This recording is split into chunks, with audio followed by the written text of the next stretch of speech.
The Doctor's Nanny. A Single Dad and Nanny Romance. Saved by the Doctor Series Book 3. By Michelle Love and Ivy Wonder. Blurb. Finding love again was the last thing on my mind after losing my wife. To make things worse, the woman I'm falling for is my daughter's nanny. After my wife's death, surviving was the hardest thing. My billionaire status didn't bring happiness to me or my daughter. My baby needs a mom to care for her, so I set out to find her company. Kai was my last interview. She's stunning and wise beyond her years. She saved me from making a mistake, so I hired her and she moved in. Living together, affection blossomed. One night we gave in to temptation.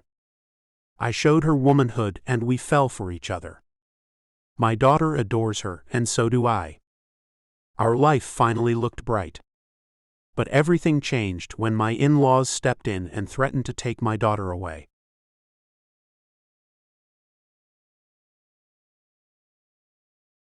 Chapter 1.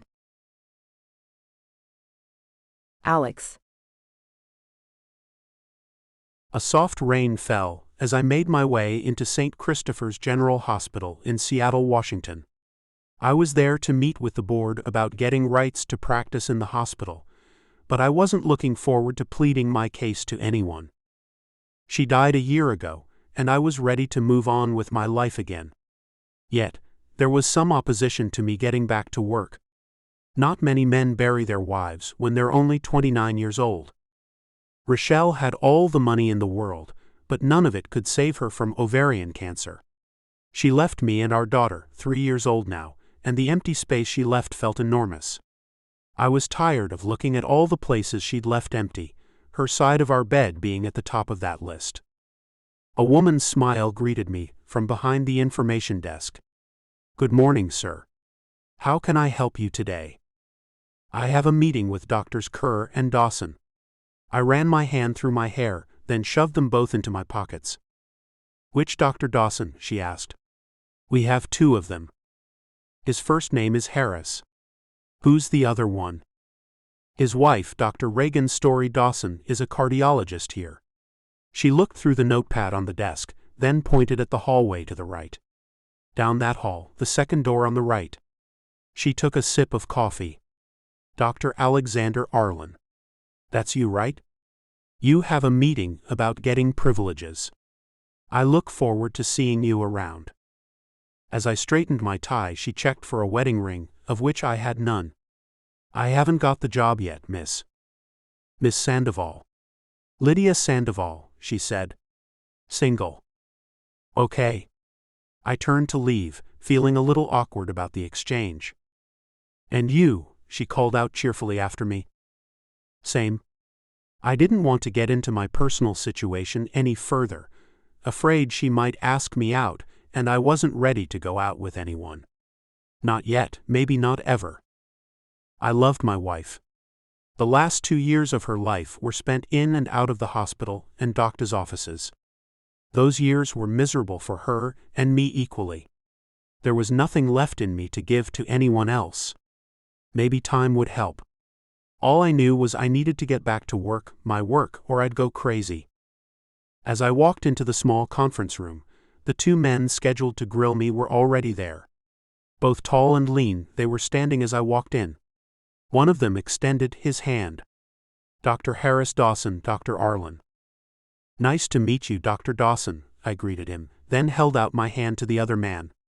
"And you must be Dr. Jonas Kerr." "I am." He shook my hand. "It's a pleasure to meet you, Dr. Arlen." Dr. Dawson took a seat. "Let's put all this formality aside, shall we? I'm Harris, and this is Jonas. Is that okay with you, Alexander?" "Call me Alex." I took a seat on the opposite side of the table from the 2 men. And dropping formalities is great with me. Jonas wore a smile as he asked, "How was the trip into town, Alex?" I had flown our private jet from Spokane, where we lived, to Seattle. I wanted to get out of that city. Reminders of my wife were everywhere. It proved to be maddening. It was fine. I made it in record time. The wind was with us. Harris nodded. And if you're approved to practice here, would you relocate to Seattle? I would. I should be honest with the men. Look, you might know about my wife's passing. Living in Spokane just isn't the same. Everywhere I look, Rochelle is there in some form or another. I need to get out of there. The two exchanged looks. Then Harris asked, "How about your daughter, Alex? You'd be taking her away from family, wouldn't you?" My wife's parents live in Spokane, about a mile away from us. They probably didn't want me to leave with Tabby, but I had to do what was best for myself. I'd given up a lot during the last few years, and it was time to get back on track. My daughter would be fine with me and my choices. We shared a mutual adoration that told me she'd be great as long as she was with me. Looking concerned, Jonas asked, "Moving may adversely affect your young daughter, Alex. Having her mother's parents in her life is important. Do you suppose taking her away is the right thing to do?" My daughter, her name's Tabitha, she and I have a special bond. I've cared for her all alone since Rochelle got sick immediately after her birth. She's not as close to her grandparents. Rochelle's parents weren't always around. They traveled extensively, and when not doing that, they were involved in all kinds of events. Being from old money, they had their hands in all sorts of charitable organizations. It kept them pretty busy. Harris got right to the point. "You must have inherited your wife's fortune, Alex. From what I've read about the Vanderhavens, their net worth is in the billions. Your wife was their only child. I'm sure her portion of that wasn't chump change." He was right. When Rochelle passed on, I'd become a very rich man. While more than comfortable financially, I'm not the kind of man who stops working because he has enough money to do so. My brain needs more than that. Being a neurosurgeon himself, Harris should empathize. His nod told me he understood.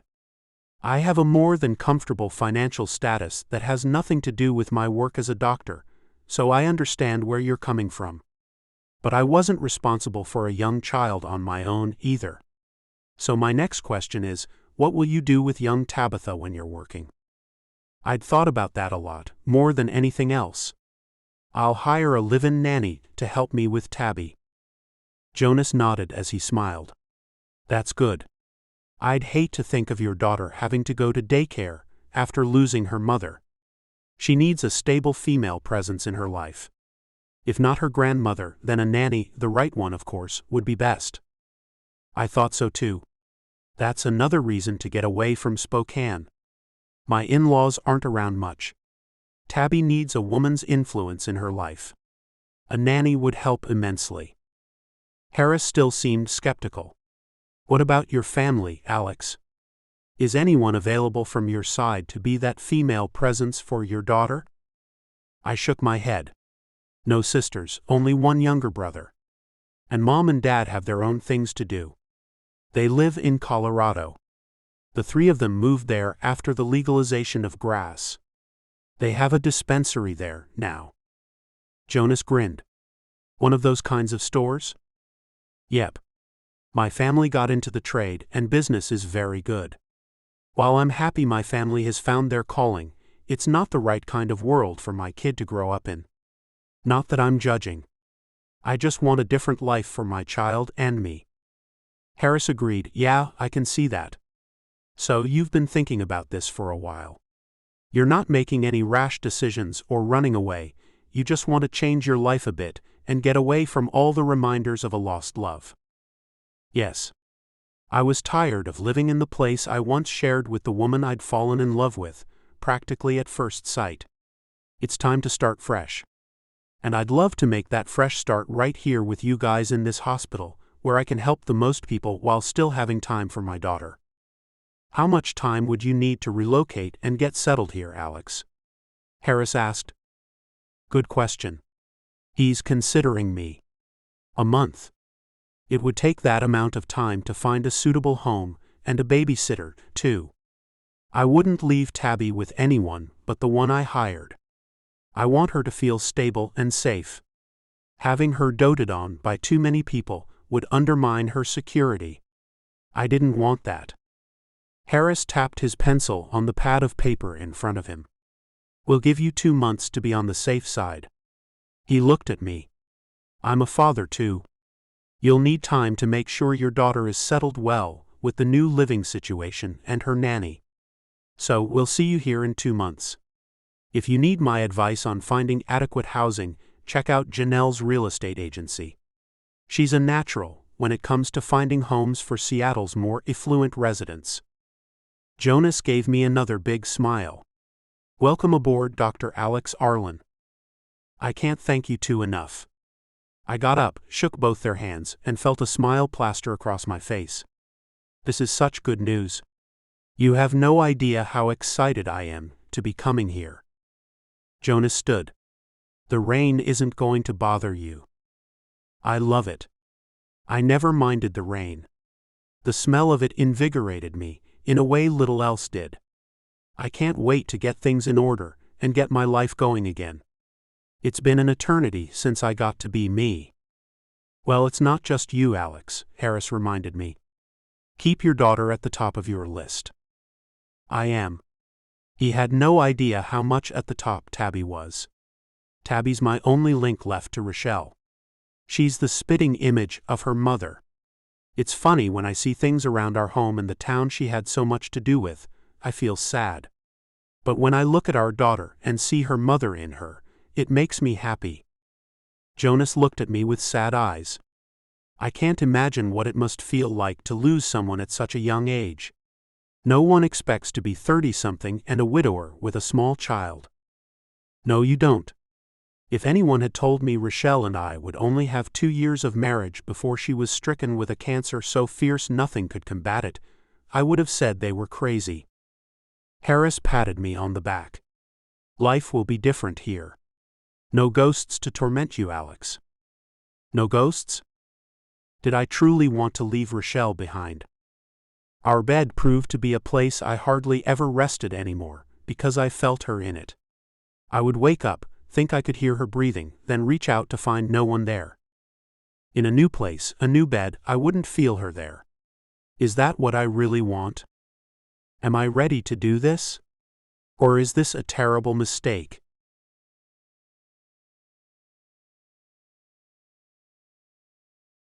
Chapter 2. Kai. The bathroom's free, my roommate Carla called out to me. Thanks, Carla.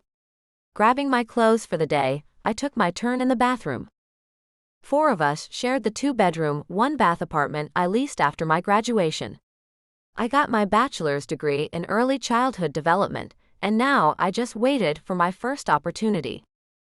I signed up with an employment agency that specialized in finding jobs for au pairs. And I already landed my first interview. A new doctor had moved to Seattle and needed a live-in governess for his 3-year-old daughter.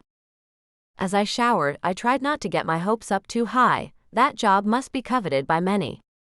To reside in the posh house of a doctor would be like a dream come true.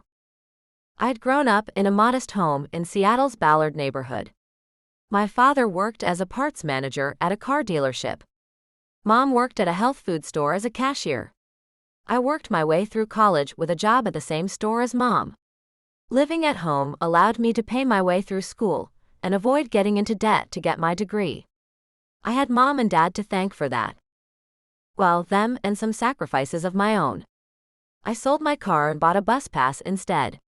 Making payments on the car and insurance didn't leave me much, so getting rid of it allowed me to spend more on my coursework. Plus, I always took my own sack lunch and never went out, choosing to use my funds on opportunities. After college, I continued working at the store for another year. With no debt, I was able to move in with my friends at their steady coaxing. Carla was my bestie, and she said I wasn't being true to myself by living at home.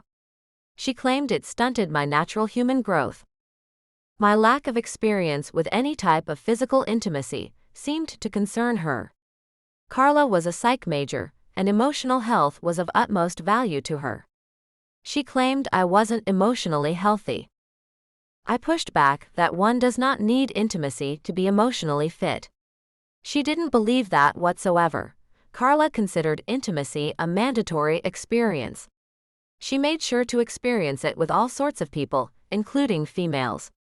I wasn't into that type of experience. In my opinion, my innocence didn't define me. Apparently, to some, it was something you got rid of as soon as you got the chance. Not me. I wasn't about to have sleep with someone I didn't have feelings for. It was too personal to do with just anyone. A knock on the bathroom door had me speeding up. I'm almost done. Okay, try to hurry please, my other roomie Lane said. I've got to pee. Having only one bathroom sucked. Without putting the conditioner in my hair, I got out and dried off, hurrying to get dressed and out of the way. Looking at my reflection, I wasn't going to look my best for the interview, but being so rushed, I had no choice. Leaving the bathroom, I went to my bedroom to put my hair into a bun and a touch of mascara on my lashes before leaving the apartment. A cool, misty rain fell from the sky that morning. It was invigorating and made me feel better about the day. Everyone looks dewy in this type of weather, not just me. As I walked to the bus stop, I tried not to think about the interview. I worried that this father might pick someone older and more experienced. At 22, with no practice, my chances were slim to none. However, the lady at the employment agency said that the interview experience was beneficial to me. It may help me to do better in future interviews. Getting off the bus at the employment agency, I started to feel a little sick to my stomach. My nerve surprised me. I never had an interview before. Not even for the job at the store. Mom arranged that for me. I had nothing to do but show up. A shiny black Jaguar sedan was parked in front. I instinctively knew it belonged to the man who needed a nanny. He had to be even wealthier than I imagined. And now the butterflies in my stomach swarmed me so much I ran to the agency's bathroom first. My cheeks were flushed, so I splashed some cold water on my face. Looking in the mirror, I gave myself a pep talk. Look, Kai, this is just practice. You're not getting this job, so be cool. Get this over with and don't freak out. You don't have the experience to get this work. This is like we practiced back in school. It's all pretend. With that idea in my head, I dried my face and then went out to let the receptionist know I had arrived. She'd seen me dash into the bathroom and looked disapprovingly. And your name is? Kyla Rush. I didn't know what to do with my hands all of a sudden and stuffed them into the pockets of my blue jeans. I'm here for an interview with Dr. Arlen for the position of governess. Her eyes scanned my body. Wearing jeans and a sweater. Scanning my clothing choice, I hadn't found it to be bad. The jeans aren't ripped or dirty. And the sweater covers my chest. What's wrong with it? The woman, who looked to be in her 40s, only shook her head. Kids. And there it was. I knew I'd never get the job. Not when I looked like a kid. Who would trust a kid to take care of their kid? Certainly not some rich doctor. I'll take a seat, I told her, then walked away, not interested in being judged by her any longer. I mean, who does she think she is anyway?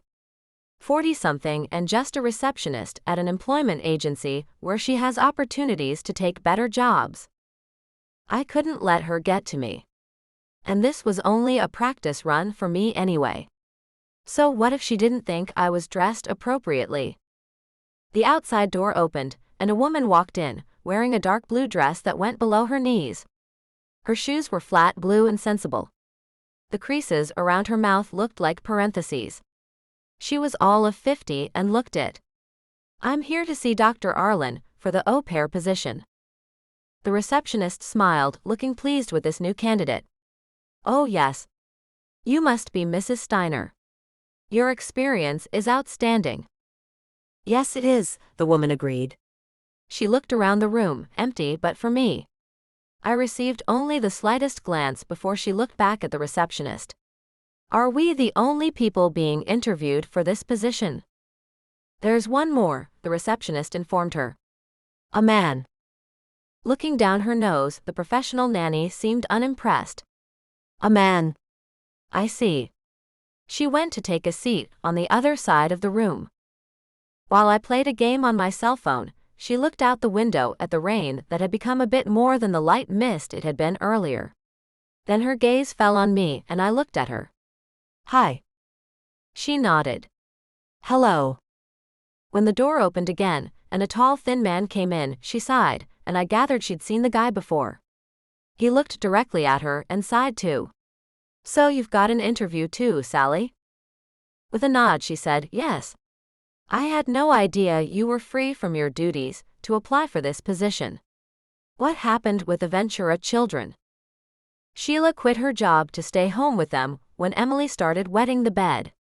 He went to the receptionist, his hands running over the front of the suit he wore. Manly Jones will interview with Dr. Arlen. Yes, sir, she told him. Take a seat. Since you're all here, I'll let him know and we can start the interviews. He walked over to sit near the other woman, and I saw he was nearer to her age than mine. And what has you free, Sally? Elias went into high school this year and no longer needs a sitter. Nodding, he understood.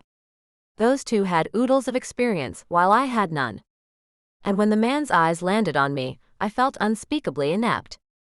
Have you ever done this before? He asked. I shook my head. First interview. Sally decided to ask me a question. And what makes you think you're capable of being a governess? I have a bachelor's in early childhood development, I whispered insecurely. Education, the man asked. That makes you a viable candidate. Shrugging, I didn't know what to say. I wasn't a viable candidate. Especially now that I was up against them. Both had lots of experience, and the doctor would be foolish not to hire one of them. My bets were on Sally just because she was a woman. But then again, what would the mother of this child want? And I had no idea why she wasn't mentioned as an interviewer. Surely, the mother of this child wanted to be involved in picking a suitable nanny for her little girl. They might want a man to watch over their child. Maybe they would feel she'd be more protected that way. The guy looks kind of buff. He gave off an air of protection too. A door to the back opened, and another woman stood there. Mrs. Sally Steiner? Sally got up and followed her, leaving Manly Jones and me alone. How old are you? He asked me. 22. An interview with a competitor before the actual interview. Terrific. And you? 43, he said. I've been doing this type of work since I was 10, raising my younger brothers when our mother overdosed on opiates. We avoided getting sent to a children's home for nearly a year because I kept things going so well. Nobody knew no one took care of us. I found that hard to believe. Is that the story you tell? His dark eyes leveled on mine. Young lady, that is no story. That is the honest truth. How'd a 10-year-old pay bills? I asked, cocking one brow at him. I knew a liar when I heard one. He turned to look out the window. You would never understand what it was like when I was a kid. Bills? How can one have bills when one has no home? So, you took care of your younger siblings as you lived on the street? I still didn't believe him. And at 10 years old? All he did was nod, as he wouldn't look at me anymore. And that bothered me none at all. What did bother me was thinking that this man might get the job. And him taking care of a little girl didn't sit right with me.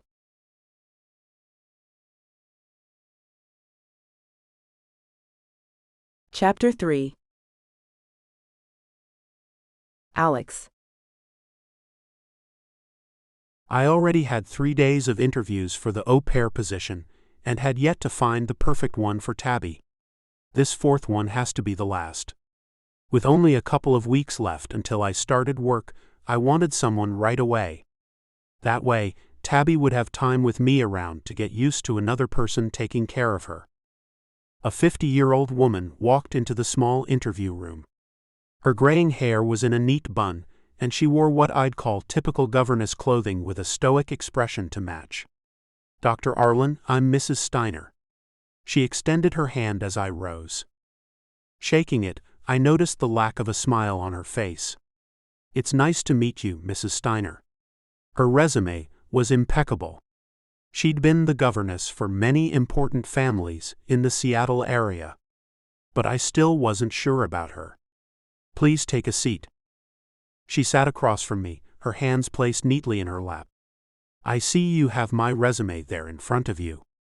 I'd like to point out my years of experience. The last 4 pages are letters of recommendation from my past employers. All of the children I had the pleasure of helping raise have gone to college. Well, except Elias, but he's still in high school. He'll go as well. My purpose is to compel education upon my charges." I had no idea what the charges were. "Your charges?" She looked at me with dark brown eyes surrounded by thin lines. "The children I look after, sir." Okay. That told me she wasn't close to the kids she helped raise. "And you like to make sure they seek further education? That wasn't such a bad thing." "I have." She pointed at the resume in front of me again. "If you'll read the first recommendation, I started working with those children when the oldest was only 4. The 3 of them were well versed in the Bible as well as proper behavior. And how about playing? That was more important to me than behaving.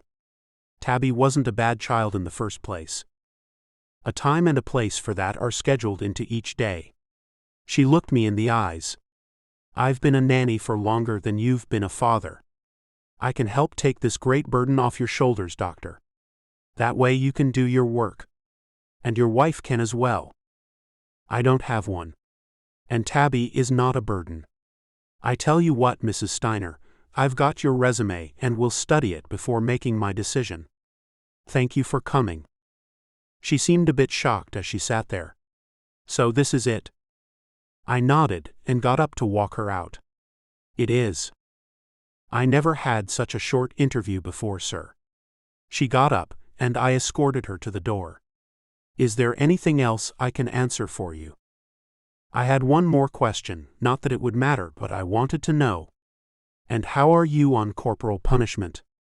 "Spare the rod, spoil the child," she said quickly. "Thought so." "You have a wonderful day, Mrs. Steiner." I closed the door behind her, not missing the stunned expression she wore. Going back to the table, I tossed her resume aside. No one would be laying a hand on my baby girl. There was a quick knock at the door, and then a tall man opened it and stepped in. I had Manly Jones' resume pulled out of the file. The receptionist had sorted them in the order they would be interviewed. "Mr. Jones, it's nice to meet you." I got up and shook his hand. "You too, Doc," he said with a smoothness that made him seem down to earth. "Please take a seat." I took mine, then looked over his resume. "Seems you've watched over quite a few kids in your time, Manly. How did he get into the babysitting business? And you came to be an au pair. How exactly?" "As you can see on my resume, I was hired for my first nanny job by the mayor of Seattle 10 years ago." He looked incredibly proud. "I was a janitor at the courthouse when we met. He liked the way I interacted with his kids. They were with him a lot after his wife left him. So he gave me my first nanny job. And from there, I stayed in the business as each of my kids grew up." He called them his kids, which is a lot better than them being called charges. "So you've got a knack with kids?" "I took care of my younger brothers when I was younger, too." "It's a gift," he said with a smile. "People don't usually think of men as au pairs, but I can do better with kids than lots of women. I think like one, I suppose. Fun is my number one thing. If my kids are having fun, smiling and laughing, then I've done my job." "That's great." I liked that attitude. Kids aren't meant to just behave and learn. I'd heard far too much from the other candidates I'd interviewed about teaching kids how to behave and making them learn all the time. None had talked about playing and letting them have fun. I looked over his resume to see if he'd taken care of little girls before. "My daughter is 3. Do you think you could deal with that?" "Sure can," he said with certainty. "Little Miss Dana was 2 when I worked for the mayor. She wrapped me around her little finger, that's for sure. He sat back and then looked at me with a curious expression. If you don't mind me asking, is the mother around?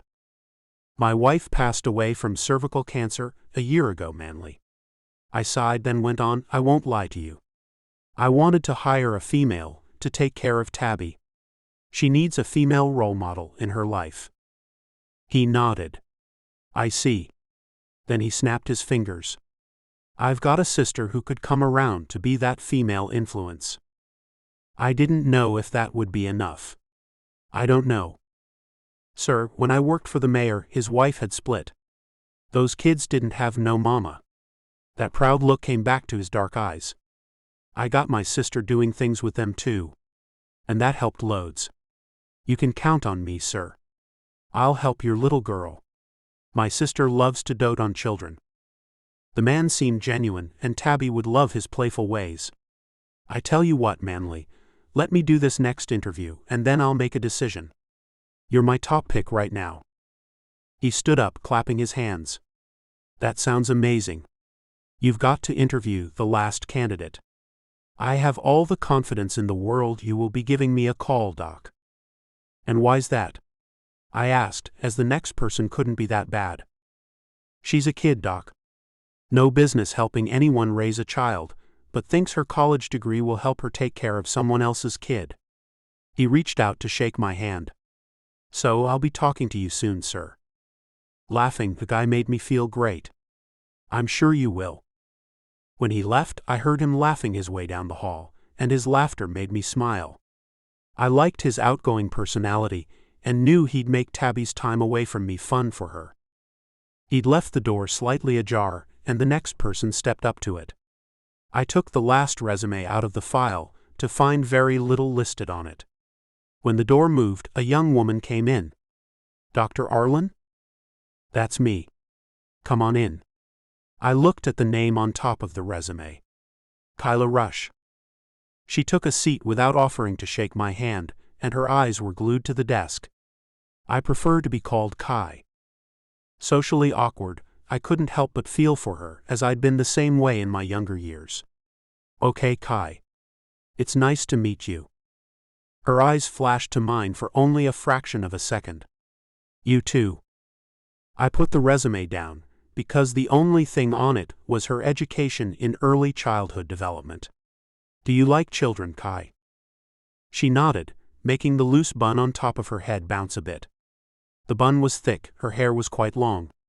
It was the same color as Jennifer Aniston's and shined in the light. I do like them. Then she looked into my eyes, and I saw the green in her hazel eyes glisten. I adore them, really. I did some babysitting for my cousins in my teens. It was then I decided to pursue a career revolving around kids. And what do you like doing with kids, Kai? Something about the young woman struck me. She hardly wore any makeup. Her skin was creamy and natural. Her lips were a natural pink, and her cheeks had a slight rose hue to them. She was a healthy young woman. The way her eyes danced told me she truly enjoyed children. I love playing with them and watching them when they learn something new. I love talking to them and listening to them tell me things. Kids fascinate me. Their brains are developing at such a rapid rate that they defy imagination. One day they can't speak a word, the next day they're saying dada or mama. It's just a great thing to witness. You know what I'm saying? Yeah. I couldn't stop looking into her eyes. So much in them intrigued me. Do you have any siblings, Kai? No, sir. I'm an only child. She looked down again, and I fought a powerful urge to lean forward and take her by the chin, to raise her face back up so I could look into those eyes again. She didn't have an ounce of real experience, and she wasn't going to be the right nanny for us. But something told me to give her a shot anyway. Well, Kai, can I be honest with you? Her eyes came back to mine. Yes, sir. I'd like my daughter's nanny to have some experience. I pushed the last page of Manly's resume toward her, showing her the many job assignments he'd had. This is typical of the resumes I've seen in the last few days. I understand, sir. She squinted as she looked at the paper in front of her. Can I ask you a question? I suppose so. I didn't see the harm in answering something for her. She looked at me again. I noticed how happy the last guy who left here was. Is that because you've pretty much gone with hiring him? I nodded. Yeah. I saw no reason to lie. The way her eyes cut to the side and her chest rose and fell told me that was troubling to her. Sir, I've got a way of reading people. This isn't my business, but I feel I should tell you this. She bit her lower lip before saying, he's not the person you think he is. Did he tell you his homeless 10-year-old taking care of his brothers after his mother overdosed story? No. What is she talking about? Did he tell you that? She nodded. He did. And I didn't believe him. The woman before him knew him. I think he's been a sitter for a while, but I don't trust him. You should know that before hiring him. I know you're not hiring me, but please don't hire him. What the hell?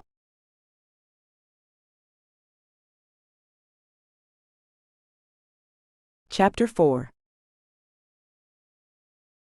Kai.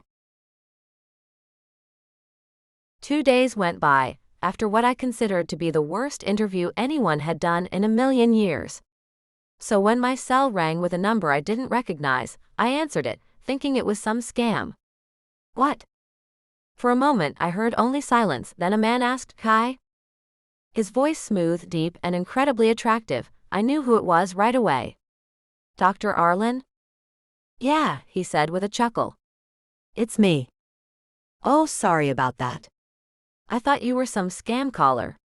My cheeks were heating with embarrassment, and I sat on a crate in the back of the store, pausing from throwing out the trash. I took your advice about the man I was going to hire, he said. Maybe I was wrong about the guy. And after a background check, I learned he's using an alias. On top of that, he's got a police record. He had charges dropped, but only because of this mayor he got to know while working at the courthouse. He had to do mandatory civil service for 6 months after being convicted of theft. I'm glad you checked him out, I said, nodding to myself as I got up to head back inside to get back to work.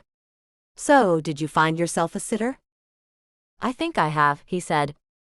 I figured it was the woman, Sally. She's got a lot of experience. I hope she works out for you. He seemed puzzled as he asked, and when did all this experience occur, may I ask? I don't know.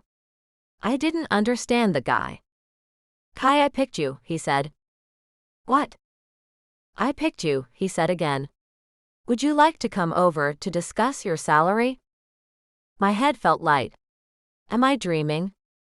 No, he said with a laugh. I'll send my driver to pick you up.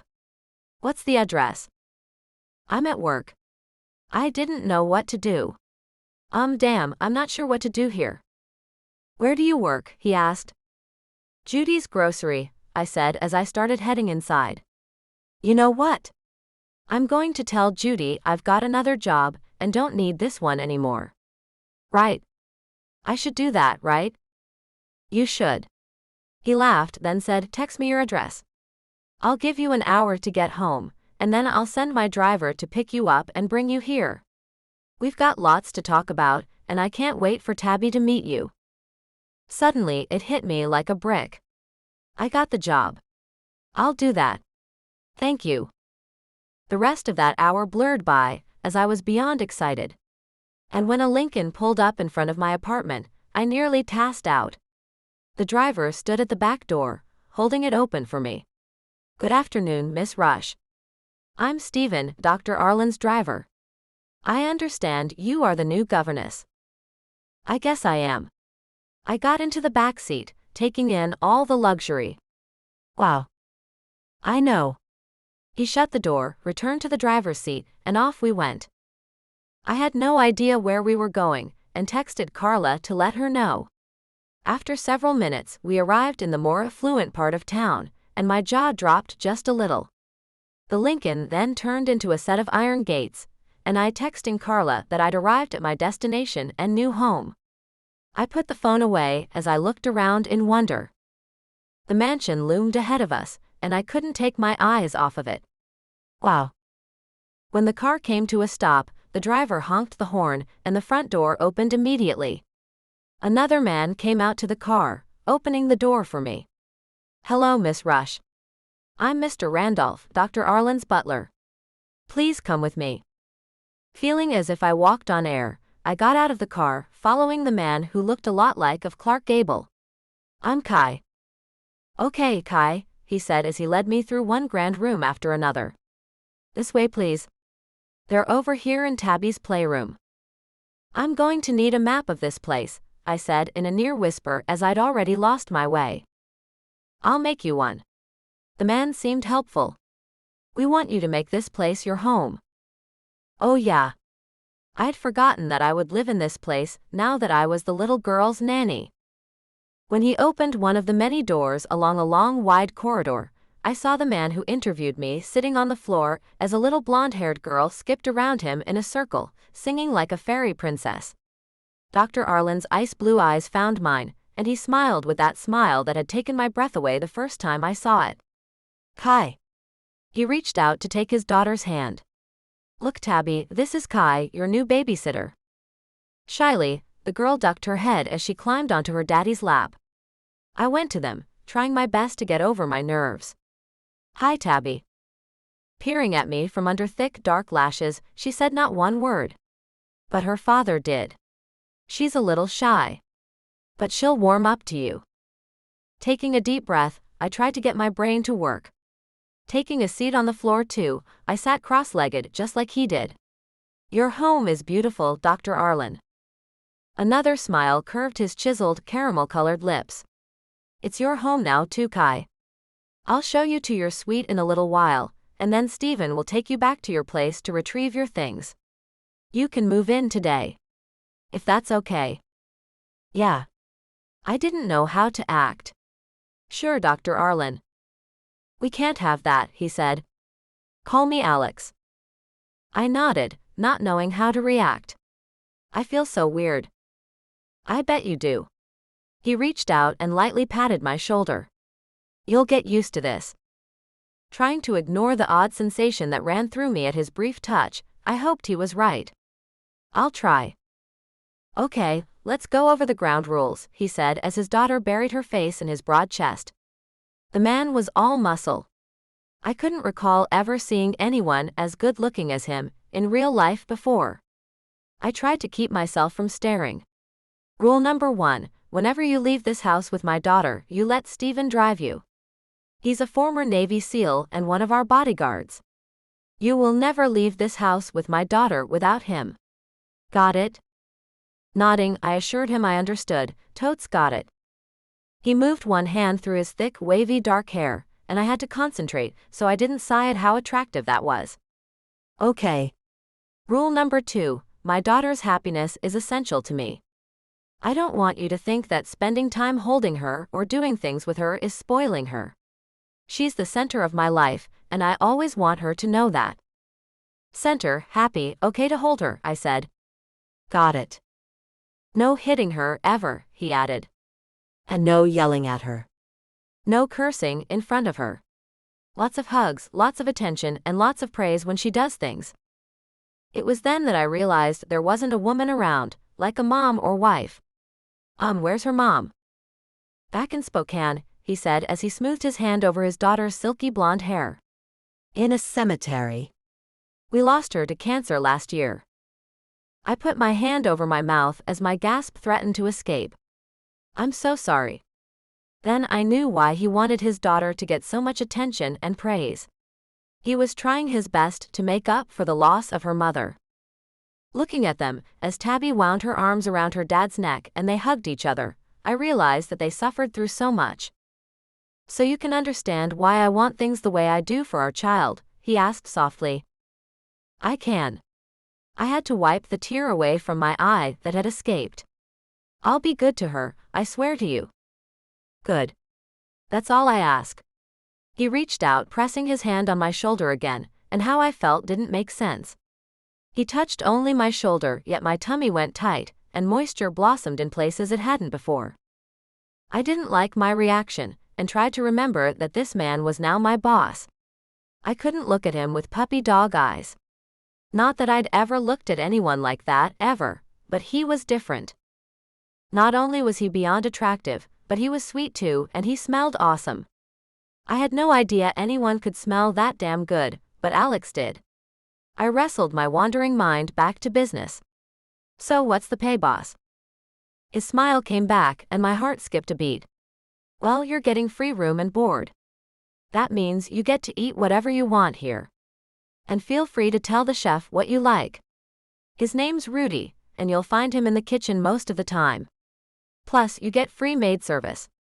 Our head maid is Chloe. She'll take care of keeping your rooms cleaned. Rooms?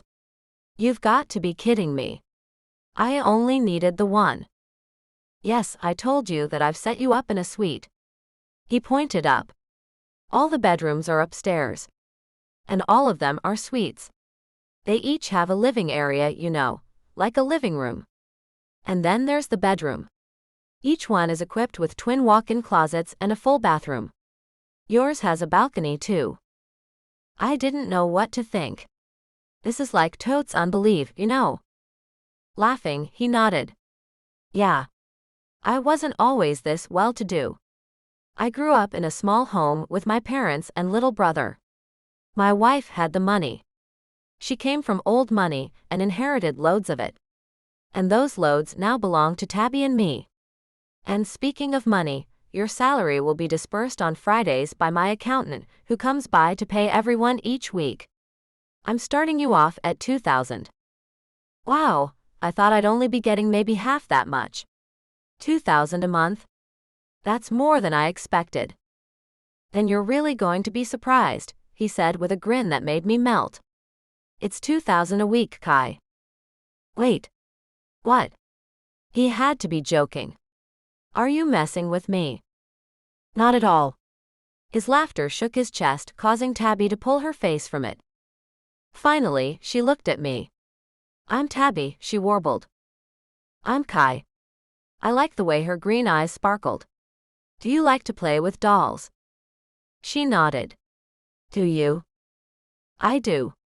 I looked at the toys that were scattered around her playroom. Do you think I can play with some of your toys with you? She nodded, then climbed off her father's lap. I'll get you some. As she walked away from us to get some toys, Alex looked at me, mouthing, "Thank you." I had no idea why he would thank me for doing my job, but I mouthed back, "You're welcome." It was hard to keep from smiling. His cell rang and he got up, pulling it out of his pocket. He answered it, then walked away. And I turned my attention to Tabby, who brought 3 dolls. These are my favorites. She handed one of them to me. It had dark hair and blue eyes. Thank you. I like this one. What's her name? You get to make that up, Kai. She sat right down on my lap, facing out as she cradled the other 2 dolls in her little arms. My babies are Fiona and Fairy. Staying with the first letter of F, I'll call mine Felicity. I put mine in the crook of my arm. Do you like your hair to be braided, Tabby? I don't know, she said as she looked back at me. What does that mean? If we can find a hairbrush, I can show you. Her hair would look adorable in a couple of braids. Alex came back, looking at his daughter on my lap. His eyes met mine. She doesn't do that with anyone but me. I felt like I'd done something wrong. I'm sorry. No, he said as he shook his head. I'm glad. Tabby looked up at him. Daddy, can Kai braid my hair? One dark brow cocked at me and he asked, will you be gentle? Of course. I put the baby doll down to show him, easing a section of her hair away from the rest and making a small braid. See, no pulling of hair at all. I've got the tenderest head of anyone I know. I learned how to make pain-free braids a long time ago. Then braid away. He leaned over, running his hand through Tabby's hair. I just don't want anything to ever hurt my baby girl. She'd been hurt enough by losing her mother. The thought made my heart ache. I'll never hurt her, I promise you. I'll be right over there while you two get to know each other. He walked away to take a seat on one of the chairs in the playroom. With his attention on his cell phone, I took a really good look at the man, and the effect he had on me was something I'd ever experienced. From the dark waves of hair that flowed around his face to the slight slope of his narrow waist, everything about him did something for me. I had to learn fast not to let that show.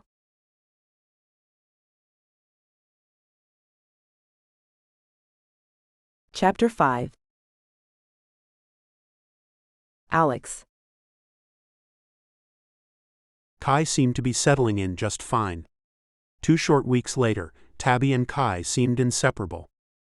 When the two of them stopped by the hospital to visit me on my first day at work, I found myself smiling from ear to ear as soon as I spotted them. I couldn't avoid my attraction to Kai. No matter how hard I tried, I couldn't deny it. But I managed to keep that magnetism under wraps. She was young, and on top of that, she worked for me. It was a no-no all the way around. Tabby waved her arms as she looked at me, squealing, "Daddy?" "It's me, Tabby." As I went to them, another doctor came our way. "So this is Tabby." Reagan Dawson was introduced to me that morning, and I told her about my little girl. Tabby jumped into my arms, and I presented her to Reagan. "Tabby, this is Reagan. She works with me." Typical of my daughter, she buried her face in my chest. Reagan just smiled.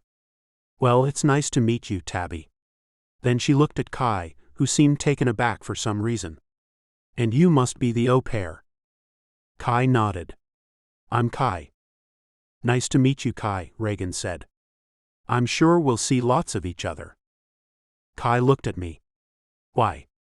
Her expression was a mix of emotions. But I was pretty sure I saw jealousy in the mix. "Because we work together." Reagan looked at Kai with a smile, then held up her left hand. "Married." What was that about? "Anyway, what has you girls out and about today?" I asked. "Tabby wanted to see where you work," Kai told me. "And we wanted ice cream. She wants you to join us." I told her you probably couldn't. A little break wouldn't hurt anything. "Come on, let's see what the cafeteria has."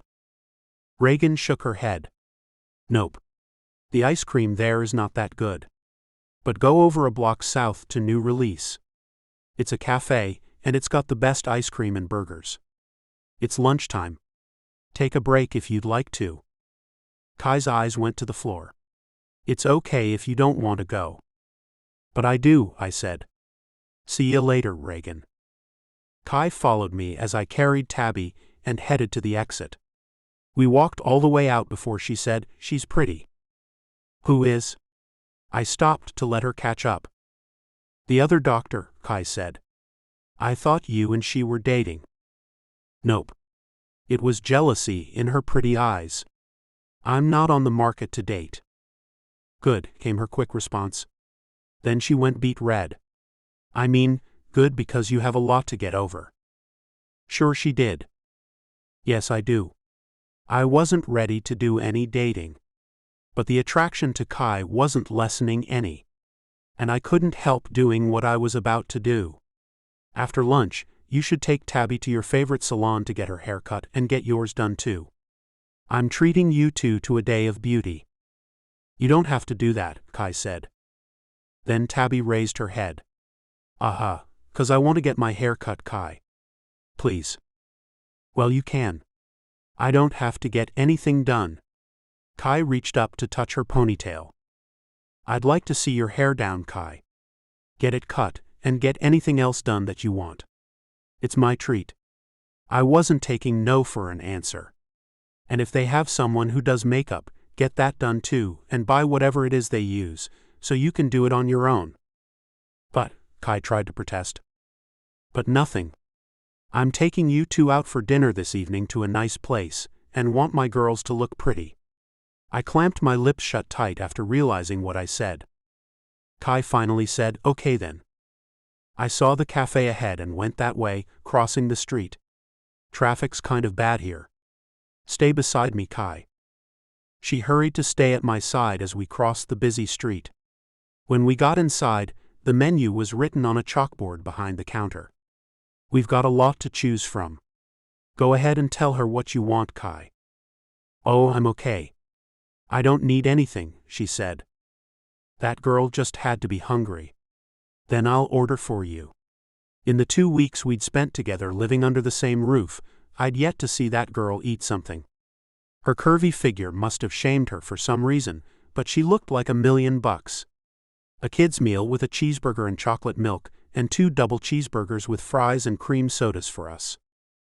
Kai looked away, putting her arms around herself, trying to hide her midsection. I can't eat all that. I bet you can. I handed Tabby to Kai to pay for the food. Find us a table, please. Taking Tabby, Kai went to a booth in the back. Grabbing a booster seat, she put Tabby in it on one side of the table, then took the seat across from her. As I approached them, I looked at Kai, who'd put her arms around herself again. Sliding in next to Tabby, I asked, "Why does it seem like you're insecure about your weight?" Her eyes rolled. Prob because I'm fat. You are not. It's terrible the way women think they have to weigh next to nothing to be attractive. You're perfect, Kai. I am not. I've got thunder thighs. And, she looked down at her large chest. Well, too much up top. And don't get me started on my butt. I can't find jeans that fit me right. If they fit my big butt, they don't fit my waist for some reason. How could she not see those were her best assets? You need a new mirror if you think anything is wrong with your body. She looked up at me and her eyes met mine. You've got muscles on top of muscles.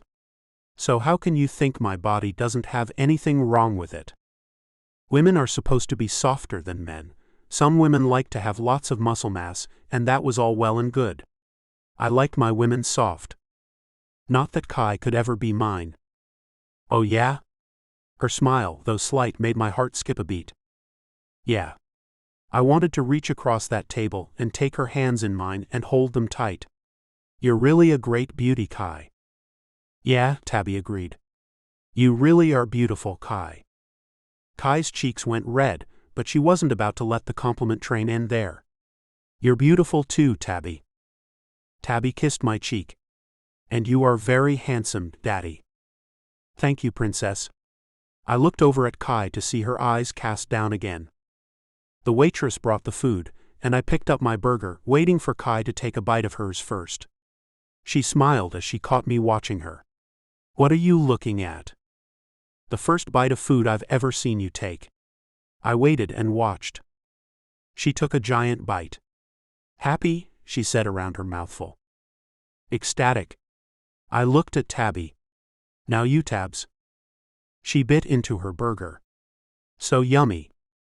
I took a bite and found mine to be yummy too. I agree. We ate quietly, as the food was too good. And when I saw the last bite go down Kai's throat, I felt happiness for that simple thing. She was beginning to feel more at home with us. I wanted her to feel that way more than anything I've wanted in a very long time.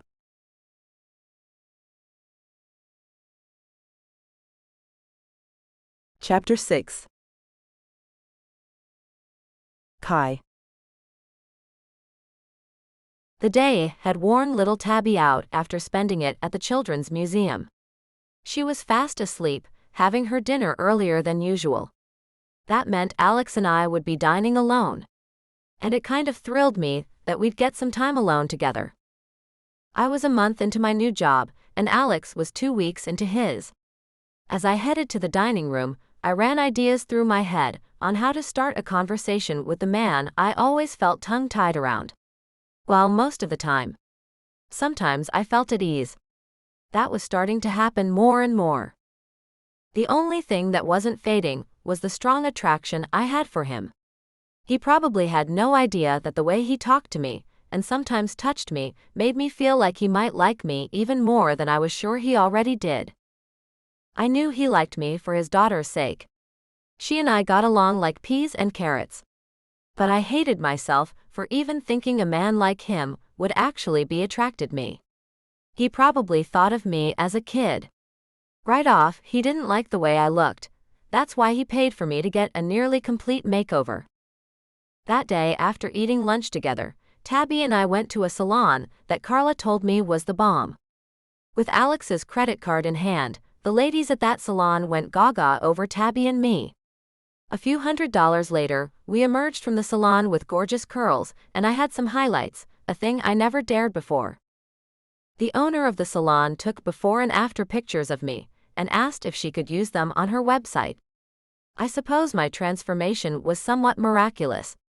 So I gave her the go-ahead. I should have gotten a pic of Alex's face when he came home that night. His eyes went wide, and he scanned my entire body, then he let out a whistle that made me blush. He couldn't have been faking that expression. Never had I seen anything like what I saw in Alex's eyes that night, as I stood there under the chandelier in the foyer. They glistened and then smoldered, making my knees go weak. Avoiding asking myself what I was doing, I'd gotten myself cleaned up nicely after putting Tabby to bed. I put on a dress that I picked up while we were out that day. Some 2-inch heels adorned my feet. I couldn't walk in anything higher than that. My hair was down my back. I straightened it, not having the time to curl it the way they had at the salon. My makeup was on point too. I was getting good at applying it just right. I hadn't seen Carla in a month. She would be blown away. That's my excuse as to why I got all dolled up. After dinner, I planned to see my old friends and roomies. It was Friday, and the girls usually had a few drinks while watching Vampire Diaries. Although not one to participate in the drinking part of the evening, I might try one cocktail this time. I'd begun feeling a lot more like a grown-up, instead of the kid I always thought of myself as. And I hoped Alex would start to look at me that way too. Why, I didn't know. It was bad form to date the person you work for. That's what everyone at the employment agency said. At the grocery store where I worked, employees were forbidden to date each other. But I couldn't seem to control my actions at times. Like this evening where I purposely got dressed up just to see my boss's response. I didn't know what got into me. Strolling into the dining room, I heard Alex's voice coming from the kitchen on the other side of it, and some red wine too, Rudy. I'm off this weekend, and want to get this relaxation started. Just as I was about to take a seat, Alex came in, his eyes going wide and running up and down my body. You look, he stopped talking and just looked at me. Amazing. I ran my hand down my side, letting it rest on my hip. The dress had a vintage look, simple brown and just above my knees. The V neckline plunged lower than anything I'd ever worn before. But it still wasn't anywhere near as daring as the things my roomies would wear. You like? He nodded, then came over to me, pulling my chair out, then pushing it back in. I felt his body heat beside me. Your text said Tabby had gone to sleep already. If that's the case, then we shouldn't mess up this larger dining area. Shall we go to the lounge for dinner? It's smaller, less for the staff to clean up. If you'd like. I'd never been in the lounge. There were so many rooms I'd never seen in this mansion. When he took my hand and placed it in the crook of his arm, I felt a shiver run through me. I would like that very much. He led me to the kitchen first. Rudy, we'll be dining in the lounge this evening. Yes, sir, the chef said, then went back to work. Off we went to the lounge, and when Alex pushed open the door, I thought I was in a small tavern. An ornate wooden bar ran along the far wall. When he flipped a switch, the lights above it came on, making the tons of glass bottles filled with different alcohols glisten. 3 small tables were placed around the dimly lit room. He went to one, pulled out a chair and moved me into it. Then he took the chair across from me. Looks like you've made plans for tonight. I'm going to see my old roommates after dinner. A flicker of disappointment crossed his icy blue eyes. Unless you need me to stay home. I didn't even think to ask if you had plans. How rude of me. I won't go. It's not a big deal. I felt like an idiot for not asking him. No. You can go, Kai. He looked up as one of the chef's assistants came in with a bottle of wine and 2 glasses, along with a cheese board. Thank you, Delia. She filled the glasses with a smile, then left us alone again. I took a sip of the wine. My nerves were unsteady, and I needed something to help calm them. Okay, I'll go then. If you have nothing to do tonight. Silent, he looked at me as if he wanted to say something more, then just smiled. I have no plans, Kai. Just a quiet evening at home. It almost sounded like he'd be lonely. He wouldn't even have Tabby to hang out with, since she was in bed already. What will you do here, all alone? Shrugging, he said, probably watch some television. That's all we were going to do too. I didn't want to leave him home by himself for some reason.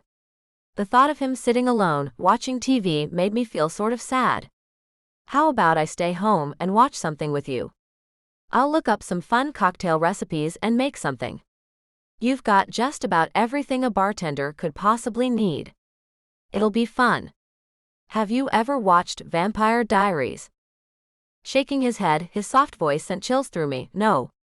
You sure you want to spend your Friday night with me? Yeah. The truth was, I was getting pretty excited about it. I wanted to find out how you like your new job anyway. I picked up a piece of cheese to nibble on and found him smiling at me. I like my new job just fine. He mirrored me, picking up a chunk of cheese too. And I like that you're finally eating in front of me without coaxing. My cheeks heated with shame. To be honest, I was starving myself for reasons unknown. That's dumb and immature, childish, etc. You were overwhelmed by everything. He patted the back of my hand that I rested on the table near my glass of wine. You never expected to get this job. No, I did not.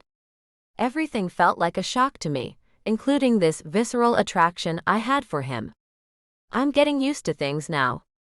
My appetite has come back. I'm glad. His hand stayed on mine. And how do you like taking care of Tabby? Be honest. It can't be as great as you make it seem to be. It is that great. I always had a lot of fun with the little girl. I've fallen in love with your daughter, Alex. She's such a great kid. I wake up ready to see her. It's crazy, but I do. And when I put her to bed early tonight because she was so worn out, I actually missed her company afterward. I looked him directly in his gorgeous eyes. Thank you for this opportunity. I had no idea I could feel this way. Yeah, me neither. He took a drink of his wine. So tell me about yourself, Kai. There's not much to tell. I hadn't done much with my personal life. I've worked at the grocery store since I was 16. I went to a community college after graduating from high school. I sold my car to pay for my classes instead of getting into debt with student loans. Smart move. He finally took his hand off mine. I went into the Navy. That's who paid for my medical degree. My father urged me to join after graduation from high school. I had gotten into some bad habits, drinking, smoking pot. He figured that it might benefit me, and it did. Funny how he and the rest of my family are making money from selling pot nowadays. They do. Where? Colorado. Where it's legal. He cocked his head as if thinking about something. When I take Tabby to see them next month, you'll meet them. He's taking me to meet his parents? Of course he is. You work for him, taking care of his kid, you fool. That'll be cool. I took a sip of wine. What was it like in the Navy? I've always wondered about that. Were you ever in a battle? I saw some action. He unbuttoned his white shirt, making my breath catch in my throat. His muscular pec began to peek out, and then he exposed it completely, showing me an incredible tattoo of an anchor. I got this in Thailand to commemorate those days. I got warm just by looking at that massive pec. Can I touch it? That must have been something. It was. He left his shirt open and picked up the wine glass. My eyes went to his bicep as it flexed with the action. Sometimes I have nightmares that I never left the military, and this life is nothing more than a delusion. He put the glass down. And when Rochelle got sick, then died, I prayed that was nothing more than a dream. But you've stayed rational for your daughter. Nodding, he looked down. Yeah. She's all I've got. He deserves more. So much more.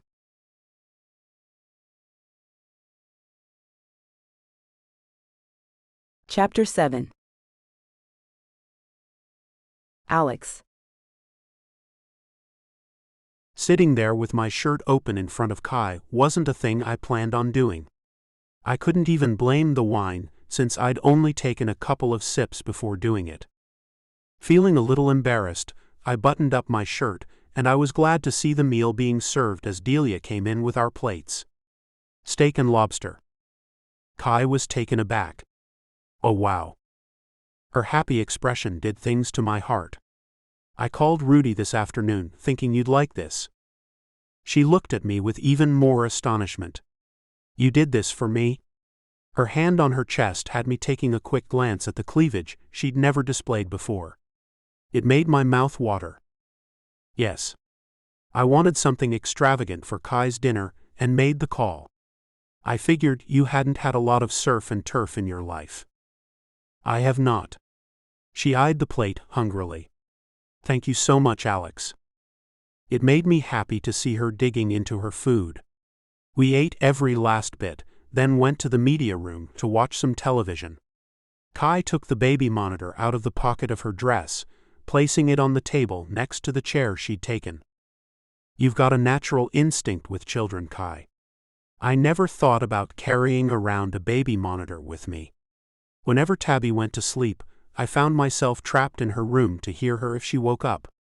I've slept more nights on that girl's floor than I care to think about. Well, good thing I'm here now. She saw the remote on the table and reached out to get it. The curve of her hip caught my eye when she leaned over to hand it to me as I took the chair next to hers. Here you go. So, Vampire Diaries, huh? I turned on the huge flat screen that hung on the wall. Is that on Netflix? Yes. She took her heels off, then curled her legs under herself, getting comfy. Oh, I almost forgot to pour us my apple martinis. She jumped up to go to the tray she'd brought. Before leaving the lounge, she'd mixed up a batch of the cocktail and had grabbed a couple of martini glasses too. I found the show she wanted and asked, "Can I start it from the beginning?" Of course. She came back handing me a glass. Here you are. I took a sip. Apple-ish. Yes, it is. She took her seat again, and I looked at her with desire. I'd never gotten total control over my appeal for her, and began to wonder if I ever would. After binge-watching 3 episodes, I saw Kai beginning to nod off, and I called it a night. We walked upstairs together, and it almost felt like we'd gone on a date. I had fun tonight, Kai. Me too. She stopped in front of the door to her suite with a smile. I'm glad I stayed home. Me too. The urge to kiss her nearly overwhelmed me as we stood there, just outside of her bedroom. I imagined me taking her inside and laying her down on the bed, peeling her clothes away from her curvy body. Good night then. Good night. She went into her room, softly closing her door. Heading to my room a few doors down, I went to take a hot shower and started to fantasy about Kai. Her smooth skin under my hands, her lips pouty and full, the feel of her nails grazing down my back, it all made chill bumps rise on my flesh. I could still smell her sweet scent as I touched myself, pretending it was her. Kai, my sweet little Kai, what you do to me is insane. Tilting her face up to mine, her lips parted, then I took them with a slow burning kiss. Her lips tempted me to kiss her more. You're mine, Kai. Only mine. Yes, she hissed. Yours. I am yours, Alex. Only yours. Panting, I leaned my head on the shower wall, my body spent. It was good, but not what I knew it could be with the actual woman. A woman who was right under my roof, only a feet away from me. Grabbing a towel, I dried off, then went to bed, not bothering to put on pajamas. If Tabby woke up, Kai would tend to her. Kai had come into my home and life, and become the closest thing to a mother my daughter ever had. Rochelle hadn't been able to do much since she'd gotten sick only months after Tabby was born. She couldn't be a mother to her, or a wife to me. As I lay in my bed, one I never shared with my wife, I thought about the reality of my situation. I hadn't been intimate with a woman in nearly 3 years. Was my attraction to Kai only because she was the first woman to be around me for any real length of time? Or was it a legitimate magnetism? Kai was wonderful. She was like an angel sent from heaven for both me and Tabby. Maybe it wasn't right for me to have fantasies about the young woman. I didn't know for sure, but I felt helpless to stop them. That hadn't been my first fantasy about Kai. I had plenty of them since she'd come to work for me. And I had many dreams featuring her too, dreams where she and I weren't employer and employee but much more. Can Kai ever be what she is to me in my dreams?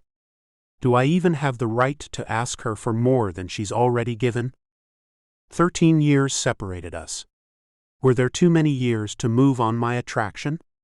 Was it right of me to make a play for the young woman when she worked for me? Something told me it wasn't. I needed some space from her for a while. I needed to leave, to get away and clear my head. It had been so damn long since I lived with a woman. And living with Rochelle hadn't been the same as living with a wife. I'm starved for affection. That must be it. It wasn't right to seek it from the young woman who took care of my little girl, either. I needed to find that elsewhere. Don't I? So what if Kai seemed like the perfect woman? She was young, gorgeous, and innocent. At least she seemed to be innocent. She didn't act like most women her age. She never flirted, never showed off more skin than necessary. Kai has to be inexperienced. Then my interest sparked at the thought. There's someone new in your home, buddy. We should definitely take advantage of that. Pulling the blanket up, I gave my meddling appendage a scowling glare. How dare you talk about Kai that way? She's not some tramp, you know. And now I'm talking to myself out loud. Kai being innocent shouldn't have mattered to me anyway. She offered no information on her private life. She'd never come on to me. So why was I entertaining the thought that she might be an innocent young woman who I could ravage and ruin for other men, making her mine and mine alone? When did I become such an animal? I really needed to get out of town for a while. Putting some space between us would be the right thing to do. That's all I needed, some space and time to get myself back under control. At this rate, I'd be banging on Kai's door in no time, begging her to let me take her. Good Lord, Alex.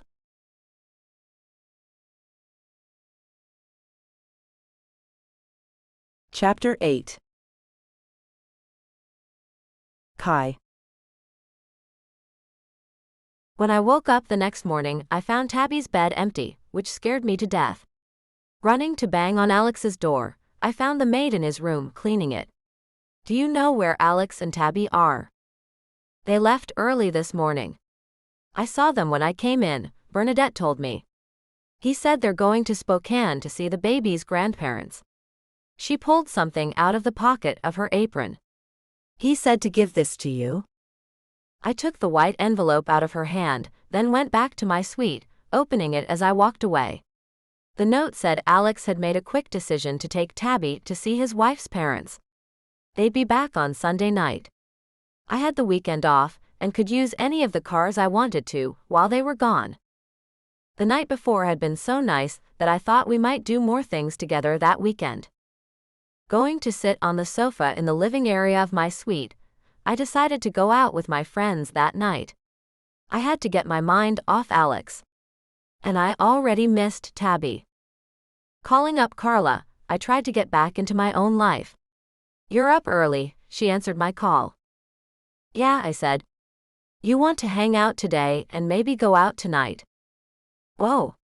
Am I dreaming?" she asked with shock in her voice. You want to go out? "Yes. My boss took his daughter to see her grandparents for the weekend, and I'm bored. I've never gone out with you girls. Maybe it's time. It'll be my treat. We can even go to that salon and get them to gussy us up." "Who is this?" Carla asked as she laughed. "And where has my friend gone?" You just be ready. "I'll pick you up shortly." "You bought a car?" "No, but my boss said I can use one of his while they're out of town. I guess he gave the driver the weekend off too." I couldn't help but feel Alex left because of our time spent together. Was he afraid of me or something? Maybe he caught me looking at him with stars in my eyes when I was sure he wouldn't catch me. Maybe he didn't know how to tell me he didn't want anything physical. Maybe he wanted to fire me. Cool, pick a fast one, Carla said with a sinister tone to her voice. I won't be misusing Alex's car, Carla. And all I can have is one drink tonight since I'll be driving. I thought better of it and added, scratch that. I won't be drinking at all since I'll be driving. Now, you sound like the Kai I knew before she became a governess. The sigh she made told me she was disappointed. How about we take a cab and we can all drink then? I want you to have some fun, girl. For a minute, you sounded like you were going to. She was right. I'd always been so conscientious. Okay. I'll drive over and we can take the car to shop and get our hair and makeup done. Then we'll leave the car at the apartment when we go out. See, still having fun but doing it responsibly.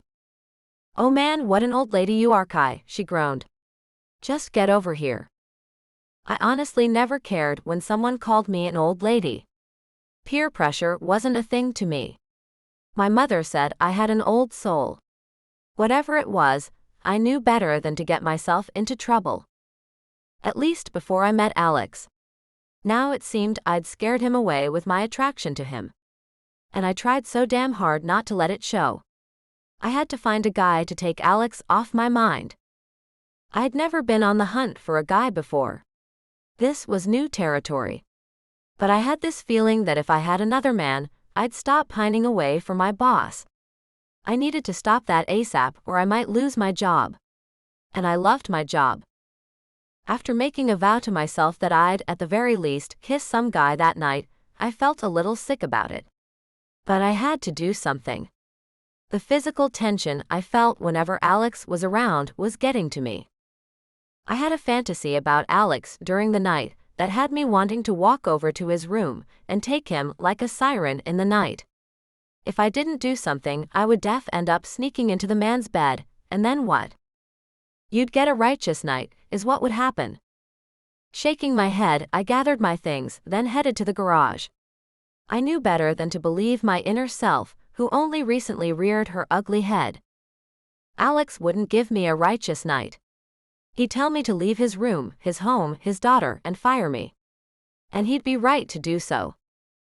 As I walked through the house, it seemed Alex had let everyone but one maid have the weekend off. I went out to the garage and ogled the 5 cars there. He had even more than these. 6 were still in Spokane. He wasn't a collector of cars though, his wife was.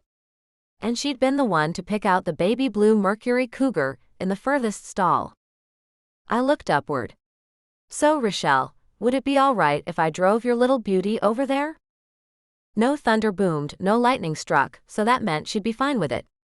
I took the keys off the board that hung on the wall, then went to get into the nearly brand new car. It was 3 years old, but only had 400 miles on the odometer. The buttery smooth leather smelled new too. I pictured Rochelle driving it. Alex didn't have pictures of his wife all over the place, but 3 were in Tabby's bedroom. One with Tabby when she was a newborn. One with Alex and Tabby when she was a little older, and one of Rochelle, alone and pregnant. Tabby looked more like her mother, long blonde hair, emerald green eyes, and just the lightest dusting of freckles across both their noses made them look like doppelgangers. My mind wandered to a place where Alex and I had a daughter, and she looked like him. Icy blue eyes, dark wavy hair, and beautiful. Shaking my head to clear it, I pushed the button to open the garage door and get my day started. It was time to let Alex and Tabby go for a while. Carla and I had one hell of a day, shopping, primping, then climbing into a cab to head to a club she liked to frequent. We met the other girls there, and it was a lot of fun. We danced in a crowd to some hard-pounding beat, then I felt a hand on my butt and spun around to find some dude smiling at me. His arms as thin as his legs, he wasn't my type. I didn't say a thing to him, just danced away, leaving him to find another girl to fondle. Carla had found some chick to grind on, and I ended up dancing behind them, feeling out of place. A drink might help me loosen up. I walked to the bar and ordered a 7 and 7. I didn't know what that was, but I heard Carla order that before. It was a pleasant surprise. It tasted like 7-Up. I downed a quarter of it pretty quickly, as I'd gotten overheated with all the dancing and the cumulative warmth of all the moving bodies. Finding a place away from the dance floor, I soon became the focus of one man. An older man, nice-looking, fit, buff. He came my way, a short glass with a dark liquid in it in his hand. "Hi. I haven't seen you around before. New in town?" I shook my head. "Nope. I've lived here all my life. Just new to the clubbing world is all." His dark eyes ran over me, making me feel like running away, but I stayed where I was. New to clubbing? "How old are you, baby?" I didn't much like him calling me that. That's what Alex called me in my fantasies about him. 22. "And you?" 33. He grinned. "Is that too old for you, baby?" I shifted my weight to my other foot. My feet were hurting since Carla made me buy 3-inch heels. I shook my head. "No, that's not too old." I was interested in Alex, who was 35 after all. "My mother says I'm an old soul." "Whatever that means," he said as he looked away from me at another girl who walked by. "Wow," I said as I followed his gaze. You should go after her. He looked back at me. "Nah. What I see here is better." I didn't much care for the way he said things. "Look, I'm not interested. Just go." With wide eyes he turned and left me. And I watched him go, thankfully. Sure, I made a vow to at least kiss a guy, but I wasn't about to be treated like a piece of meat. I took a seat on a nearby bar stool and saw another guy approaching. Hey there. I extended my hand. "Name's Kai. And you are?" "On fire," he said with a grin as he took my hand in his, not bothering to shake it the way I meant him to. "Care to join me in the men's room for a quickie?" Do girls actually fall for that line? I tugged my hand out of his. "All the time." His hand ran through the thick mop of dark hair on his head as his hazel eyes sparkled, while he looked me over. "And you are perfect." "I want all up in that." "Oh, hell no. I've got to get the hell out of here." I got up to leave, putting my cocktail on the bar. His hand caught my wrist before I could get away. "Don't be like that." He pulled my hand down until I could feel the bulge in his pants. "You'll like what I got, I promise." Yanking my hand back, I quickly slapped him in the face before walking out of the club. Carla had seen it all and came out behind me. "What did that guy say to you, Kai?" "Just normal dumb stuff." I was furious and wanted to get the hell away from there. "This place is a cesspool." Carla laughed. "What the heck is a cesspool, Kai?" You know, like a sewer, Carla. How can you go to places like this? How she could stomach people talking to her the way I'd been spoken to. "Look, I know this place is a little raunchy," she admitted as a cab pulled up. Come on. "We'll go somewhere more your style." I didn't want to go anywhere else. But I made a vow to myself, and we went to another club. Maybe someone could fill my physical void and get Alex out of my mind.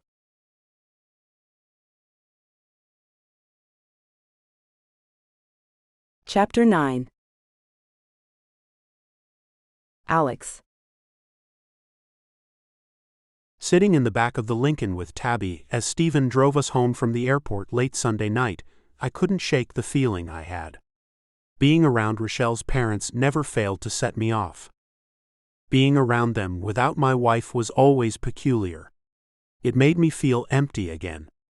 Alone again. I'd thought I'd left some of that behind with Kai being around. Going back to Spokane was a mistake. But I'd always have to do it, so Tabby could see her grandparents. I made them a promise before I left Spokane to bring her back as much as I could.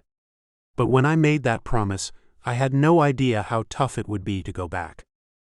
Visiting Rochelle's grave wasn't easy either. When Gabby put the flowers we'd brought onto the grave, I nearly cried. I just wanted it over with already. There had to be more for me. This couldn't be it. We pulled to a stop in front of our home, and I got out. Tabby had fallen asleep in her car seat, and I lifted her out of it, then carried her inside. When I walked down the hall passing the door to Kai's suite, it opened, and there she stood in a pink nightgown. "Oh!" Kai exclaimed, and then hastily shut the door. "You're back." "Yeah, we're home." Quickly, I put Tabby into bed, taking off her shoes, then tucking her in snugly. I turned on the baby monitor before leaving her, and went back to the hallway. Standing there for a long time, I fought myself from going to Kai's door. But I lost the battle and knocked on it. She opened it, this time wearing a white terrycloth robe that hid everything from my prying eyes. "Yes, Alex? Can we talk for a minute?"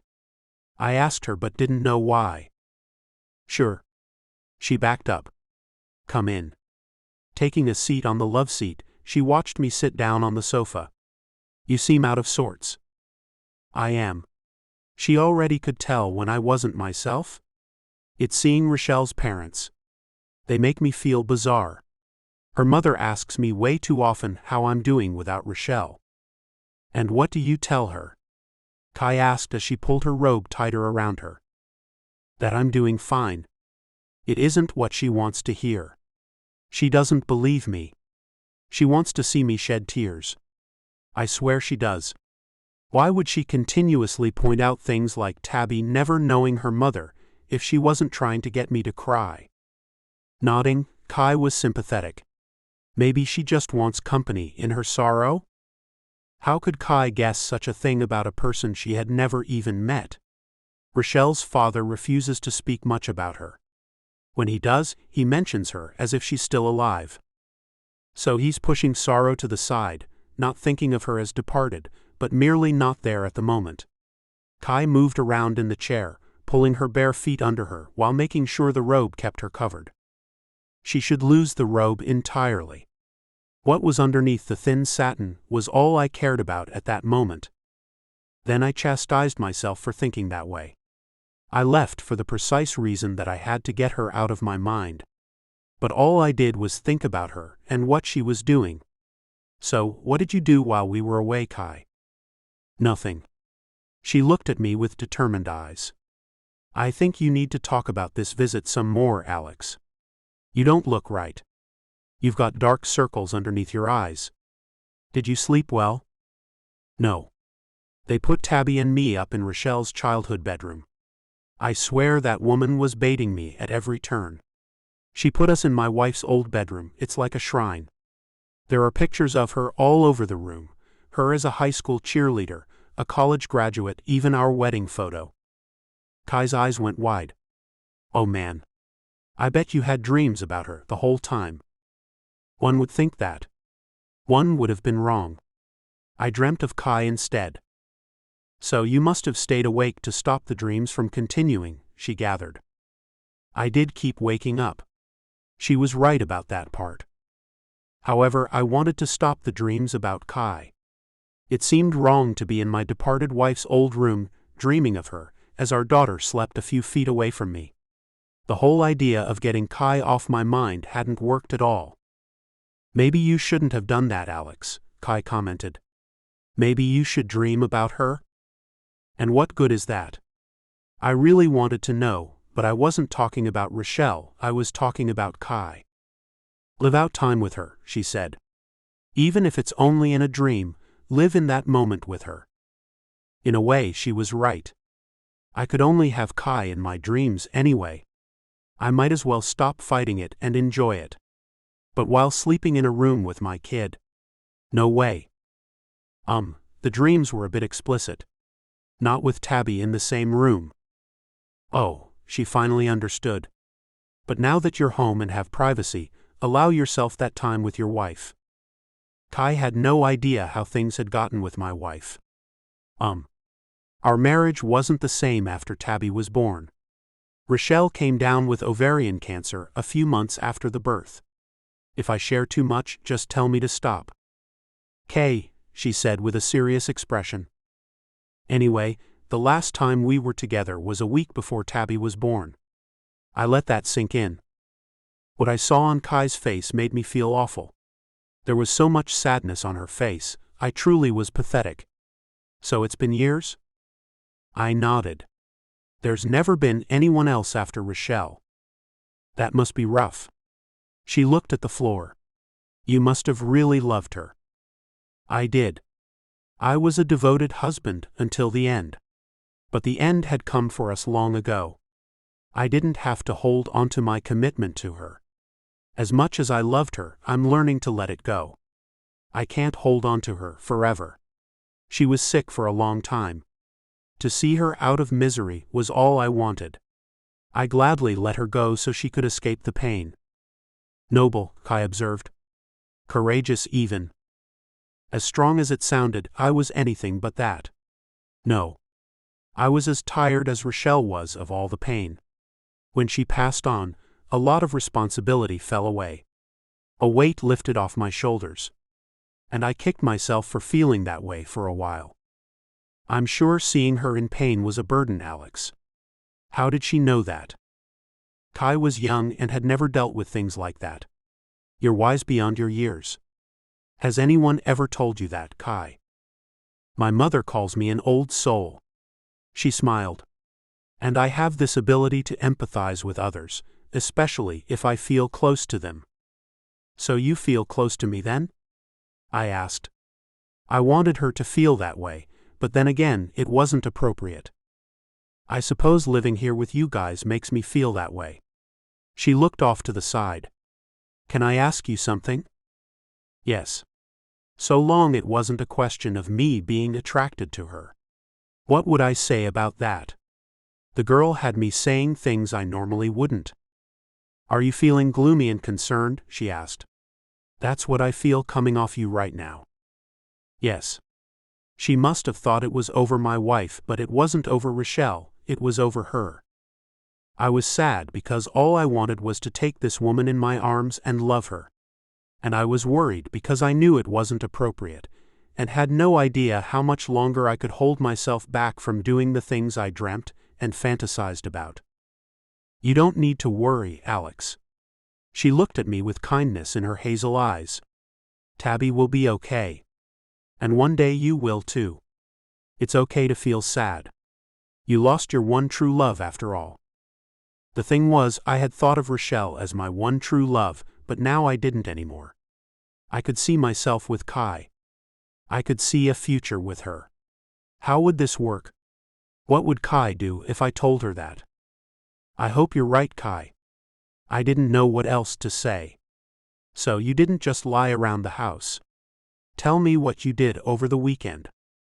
She looked slightly uneasy, then finally said, I've never went out and partied the way others do. You know, clubbing. So you went clubbing? I felt a twinge of jealousy. Yeah. She wrinkled her nose. It's not for me. Good.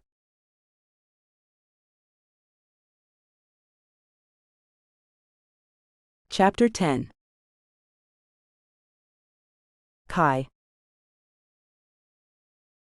You certainly don't seem like the clubbing type, Alex said as he grinned. And to be honest, I'm glad. What does he mean he was glad?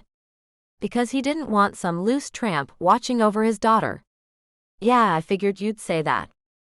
He looked sheepish before asking, so did a guy capture your attention? Or several? My cheeks got hot with humiliation thinking about the men I'd met. To be honest, none of them really took my attention. I did have some, for lack of a better word, come on to me.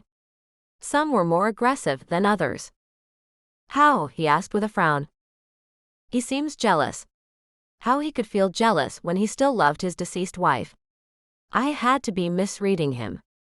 This one guy touched my butt without even seeing my face first. That was weird. And remarkably uncalled for, he said. I hope you let him know that was not okay. I didn't say anything. The music was so loud, he wouldn't have heard me anyway. But I danced away from him. At least you got away. He looked somewhat relieved. I hope that was the worst of it for you. No. I shuddered to recall the feel of that lump in another guy's pants. There's more? Alex looked pissed. Tell me.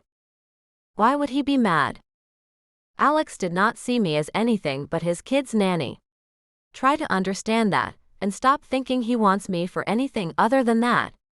Well, this one guy came up to me while I sat at the bar alone. Why were you alone? Alex asked with concern. Didn't you go with friends? Please don't tell me you went out alone. Do you know how risky that could be, Kai? I went out with my friend Carla. Concern was etched in his voice.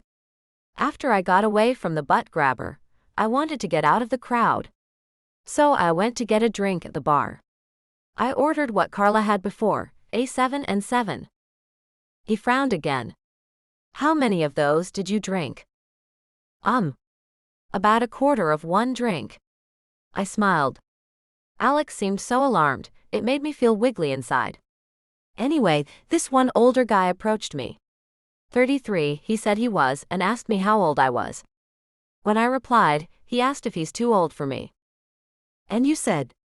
Alex asked with curiosity. I said no.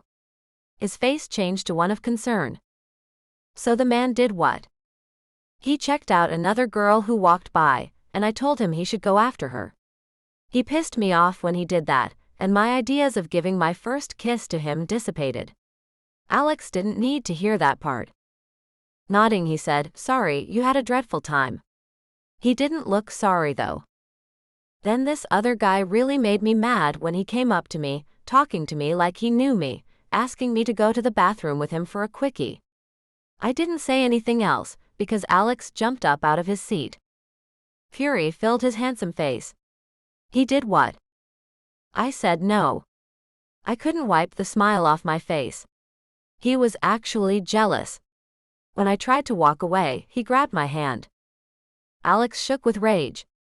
He did what? He repeated louder. His anger was adorable. He grabbed my hand and pressed it against his leg. It was vulgar. It was too much for him. Alex exploded, that son of a gun. I hope you called the cops on him. He stood in front of me, towering over me. The scent of his cologne, combined with the spicy smell of perspiration that had formed on him. And when I answered, no, he looked at me like I just stabbed him in the heart. His face fell. Don't tell me you fell for that, Kai. Of course not. Relief flooded his face. I yanked my hand back and slapped him, then left the place and vowed never to go back. That's good. He walked to sit back down. So you came home after that? No, we went to one more club. Now that one wasn't as bad. Alex's face had fallen again. What happened there? Did you find someone? I shook my head. No. It was a piano bar. We sang along with everyone else, and I had fun. No one turned your head, he asked as he sat back down. He might be okay now that he knew I hadn't hooked up with anyone. That gave me the confidence. Alex likes me. To be honest, none of them were my type. His blue eyes danced. What is your type, Kai?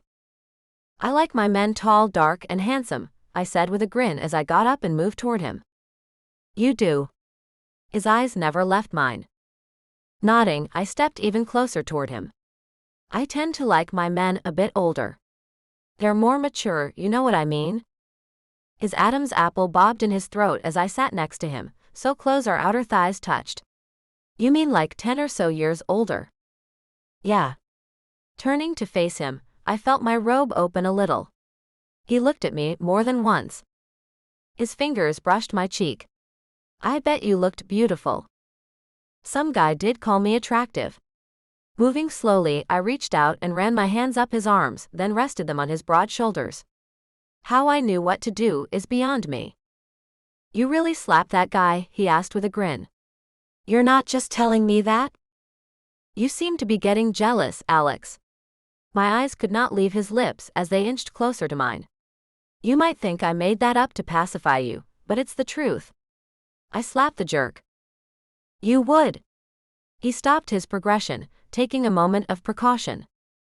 Nodding, I let him know, yep, I would slap anyone who ever did that again. Save one man. Now that man, well, he could do anything he wants. My chest heaved as I held my breath. Alex's eyes were on my lips, and I felt the heat rising inside of me. Is that one man me? His eyes flew up to mine. Yeah, I whispered. It's you, Alex. He smiled, and then his lips moved in and fell on mine with an unimaginable softness. The way his hands reached up and held my face left me breathless. The fire that ripped through me frightened me at first. The scary feeling subsided, and something else came over me. Lust. Passion. Desire. And then arose my need for him. When his lips finally left mine, grazing them along my neck, I whimpered, "No, kiss me again." His chest moved as he groaned, then his lips came back to mine. Another kiss took me to new heights. His hands moved all over me, touching everything he could reach and leaving trails of fire in their path. I can't believe it feels like this. No wonder people do this. Maybe I'd been missing out. But was I feeling all this because anyone could make me feel this way, or was it because it was Alex? He moved one hand down between us. It was about to happen. I was about to lose my versus card. And I was so ready. I had no idea, I whispered. He looked at me. What do you mean, you had no idea? That it would feel this way. He had to know the truth. You're my first kiss, Alex. Damn. He pulled away from me. What was suddenly so wrong? I knew it. You knew I had never been with a man? I sat up, pulling my robe back around to cover my body. He nodded. I'm sorry. I shouldn't have done this. And then he was gone, leaving me alone and wondering what to do now.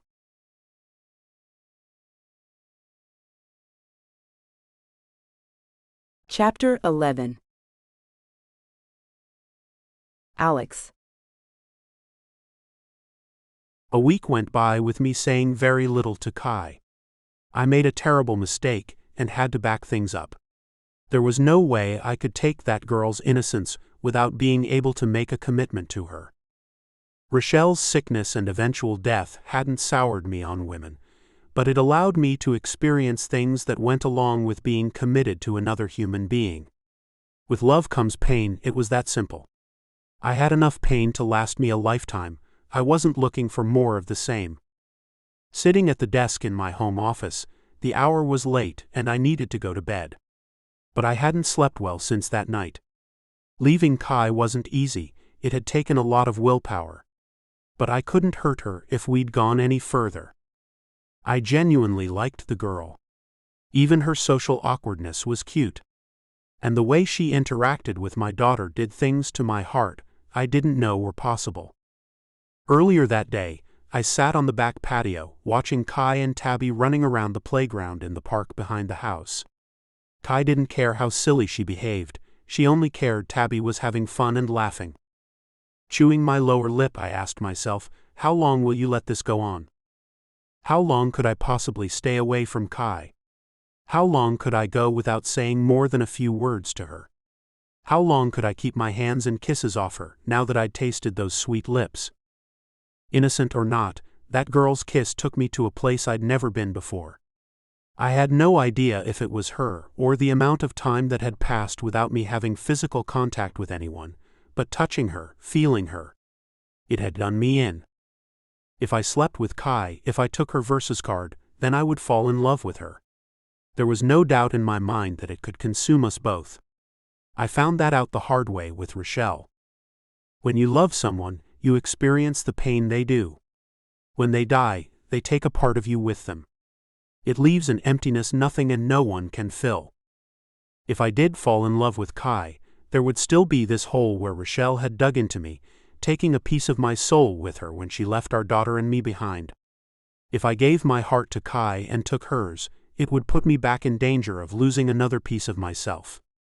And I couldn't take that and function well enough to take care of my daughter. With nothing settling in my brain, I decided to go to bed anyway. Sure, I'd toss and turn, but at least my body would be in a state of relaxation, I hoped. When I got to the staircase, she was sitting there on the top step waiting for me. Alex, I can't take this anymore. Kai's eyes were dark and drooped in a way that made my heart ache. I did this to her. Not taking one step, I said, I should have kept my hands to myself, Kai. I'm sorry. I'm not, she said with a sigh punctuating her sentence. You're scared? I didn't like anyone to think I was afraid of anything. Am not. Yes, you are. She ran her hands down her legs that were covered with the white robe she wore. The last thing I should have been thinking about was what she wore underneath that robe, but I couldn't help myself. I shook my head to clear the thoughts that popped up. Look, I'm not afraid. I just don't know what to do after the fact. Do you get what I'm saying? Her eyes bore into me. Do you honestly think you will just hit it then quit it, Alex? I couldn't help but laugh at the way she put it. I might do that to you. It wouldn't have anything to do with you or what we'd done. I'd be the problem. And it's not that I'm scared, but I've been through a lot, and I'm not sure having a relationship is worth the pain that can come along with it. I understand. She stood, then held out her hands. Come on, Alex. I'll take my chances. Easy for her to say. She had no idea what it honestly felt like to lose a piece of yourself when the other half of you is ripped away. But the way she looked as she waited at the top of those stairs took my breath away. Her silky hair fell in loose waves around her shoulders. Her skin glowed under the dim light. And her curves couldn't be hidden by that robe. The robe covered what? Are you naked underneath? There's only one way to find out, she coaxed. Come on up, Alex. I've done nothing but fantasize about you and me since that night. I can't take it any longer. I've never wanted anyone in my life. Now that I've found this need for you, it won't stop. I can't sleep, eat, or even think, except about how it would be with you.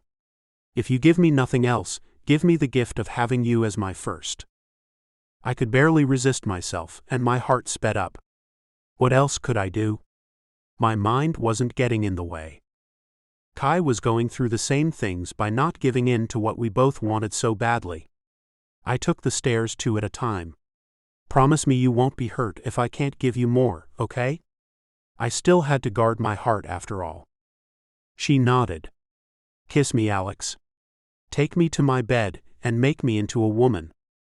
Damn. Scooping her up, I carried her down the hall. Hurrying to her room, I barely got the door closed behind us before she ran her hands through my hair, then locked her lips on mine.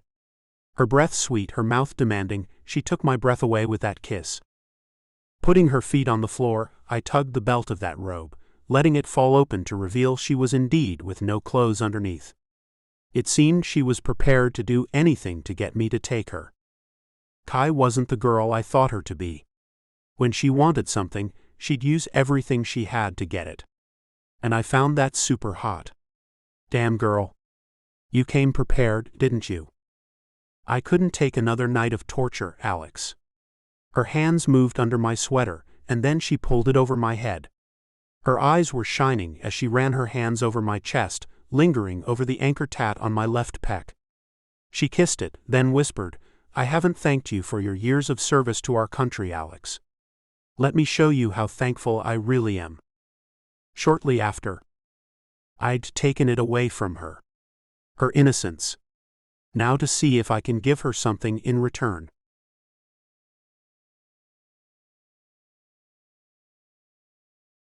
Chapter 12.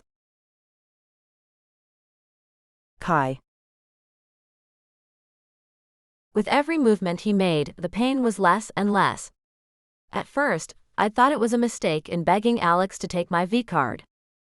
What was painful at first turned into something I couldn't have ever guessed would feel the way it did. Closing my eyes, I felt the sensation growing as if a wave was forming. And then it all came crashing down. Pure pleasure filled every cell of my body.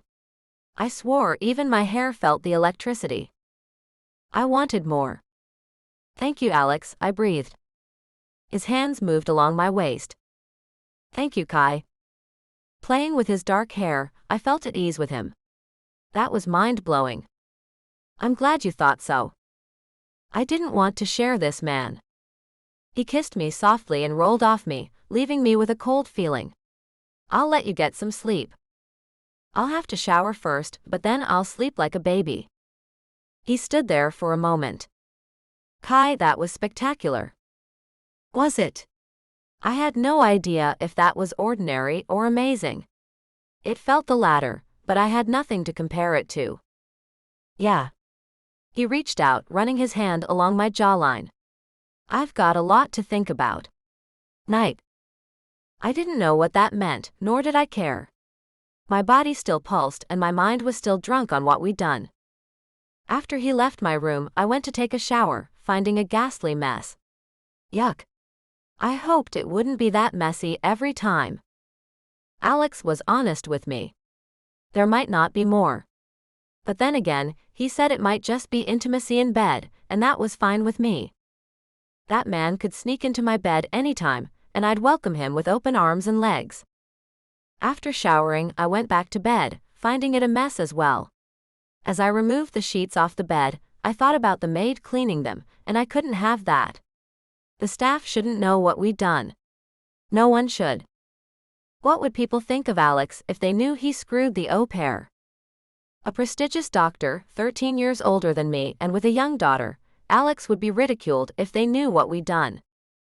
Gathering the linens, I put my robe back on, then took the stained white sheets down to the laundry to do them myself. Spotting some stain remover, I sprayed it on the remainder of the stains before shoving them into the washer. I felt somewhat melancholy. How quickly the pleasure and warmth faded away sort of frightened me. But things had to go on, one couldn't live in that state of euphoria for long. Taking another set of white sheets from the linen closet, I went back to put them on the bed. Walking into the room, I could still smell Alex in there. His unique scent lingered, and I hoped it would stay that way. Then I thought about the maid coming in the morning to clean, and lit a scented wax warmer to get rid of the scent that brought me so much peace. We'll have to hide this now. How do I feel about that? My first bond, and I had to hide it. What Alex and I had was not a relationship. He'll probably want to be intimate more. I hoped he did anyway. If the time before our tryst left me with sleepless nights, no appetite, and no clear thinking, any refusal by him to be intimate with me again would be worse. I made that damn promise to him. Climbing into the bed after making it, I could still feel the warmth where we laid. Smiling, I moved to the side of that warm spot and ran my hand over it. This was the place where Alex and I became one. Even if it was for a short time, we had become one. I closed my eyes, reliving that moment. So harsh at first, then utterly mind-blowing, it was the best thing I'd ever done. There would never be regrets as to who I had my first intimate experience with. No matter what, Alex was the right man to have taken my innocence. Thinking about my future, and what that would hold, had me feeling a little sad. What if Alex and I don't have a future together? Could I ever let another man do to me what I let Alex do? I didn't want to think about that. I didn't want to think about Alex and me either. It was useless to think he and I could ever be anything real. With no idea what tomorrow would bring, I fell asleep, sleeping soundly for the first time since I'd met the man. Waking up the next morning to Tabby's voice on the baby monitor, "I'm up, Kai," I rolled out of bed, finding myself stiff and hardly able to walk. "Damn," I whispered. Then I hit the button on the monitor. "Okay, Tabby. I'll be right there, honey." Putting on a nightgown and then a robe, I slipped my feet into slippers and went out the door only to find Alex there, dressed and smiling at me. "Morning, Kai." Now I felt awkward as hell. Hi." I didn't know what we should do, but saying hi wasn't it. A good morning kiss seemed to be the normal. But we weren't a typical couple. "I'll take care of Tabby this morning." He gestured to the way I held my legs apart unnaturally. "You should go soak in a hot tub for a while. That should help with the soreness. And here, take some ibuprofen. You've got the morning off. I'll make my rounds later today." "Okay." I still didn't know how to act. "Thanks." I turned to go back into my suite when he said quietly, "I really had a great time last night." "Me too." A blush heated my cheeks, and I retreated into the room before he saw that. Leaning on the door, I tried to catch my breath. Oh hell! How am I going to do this? After a long hot bath, I wore a dress because the way the jeans felt against my groin was awful. How long will it take for the ibuprofen to kick in? Should I expect to feel this way every time we were together? When I went down to take over for Alex with Tabby, I found them in her playroom. His broad smile greeted me as Tabby ran to me. I picked her up, giggling as she kissed my cheek. Finally. Did you miss me, Tabby? I asked her as I put her back down. Yeah. Bunches. She twirled around, letting her dress spin around. Daddy put this one on me, and I wanted to show you, but he wouldn't let me go into your room. Are you sick? I shook my head. No. Your daddy gave me the morning off, so I slept in. But your dress is very pretty. Tabby ran her hand over the soft fabric of my dress. Yours is pretty too. Let's go to lunch and show our pretty dresses today. Alex got up off the sofa and pulled out his wallet, taking out his credit card. Here you go, Kai. Take her out, and then maybe visit a museum or something. You both look way too beautiful to stay cooped up at home today. He winked at me as he handed me the card, grazing his fingers along my palm. My breath hitched in my throat, and the way moisture pooled between my legs told me that man could take me right there and I'd let him do it. Okay, we'll go out today. I have to work. He walked away, and I felt this tremendous urge to kiss him. I'll be home for dinner. After that, you and I need to have a meeting, Kai. About? I asked. He turned to look at me as he opened the door. Things. He wore absolutely no expression. What kinds of things did he want to talk to me about? Why did he call it a meeting? Should I be worried? I asked him, frowning. You should not be, Kai. He cocked his head to one side. After what we talked about before, I thought you understood things. Last night, I would have said anything to get him to take me. Now though, what I would do if he didn't want to be intimate anymore. I nodded and tried to play it cool. Okay. See you at dinner then, Alex. Have a nice day at work. You too. And then he was gone. And I have no idea where we stand.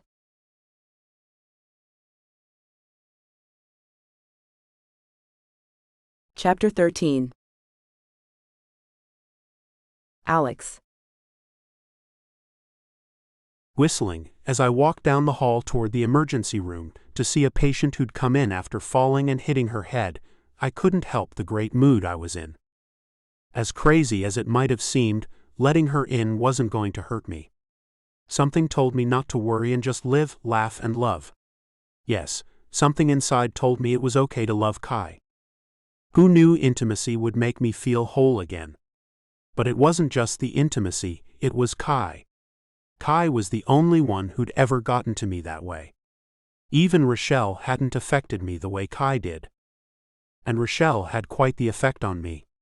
I'd fallen in love with her at first sight. I knew Rochelle was the one right from the start.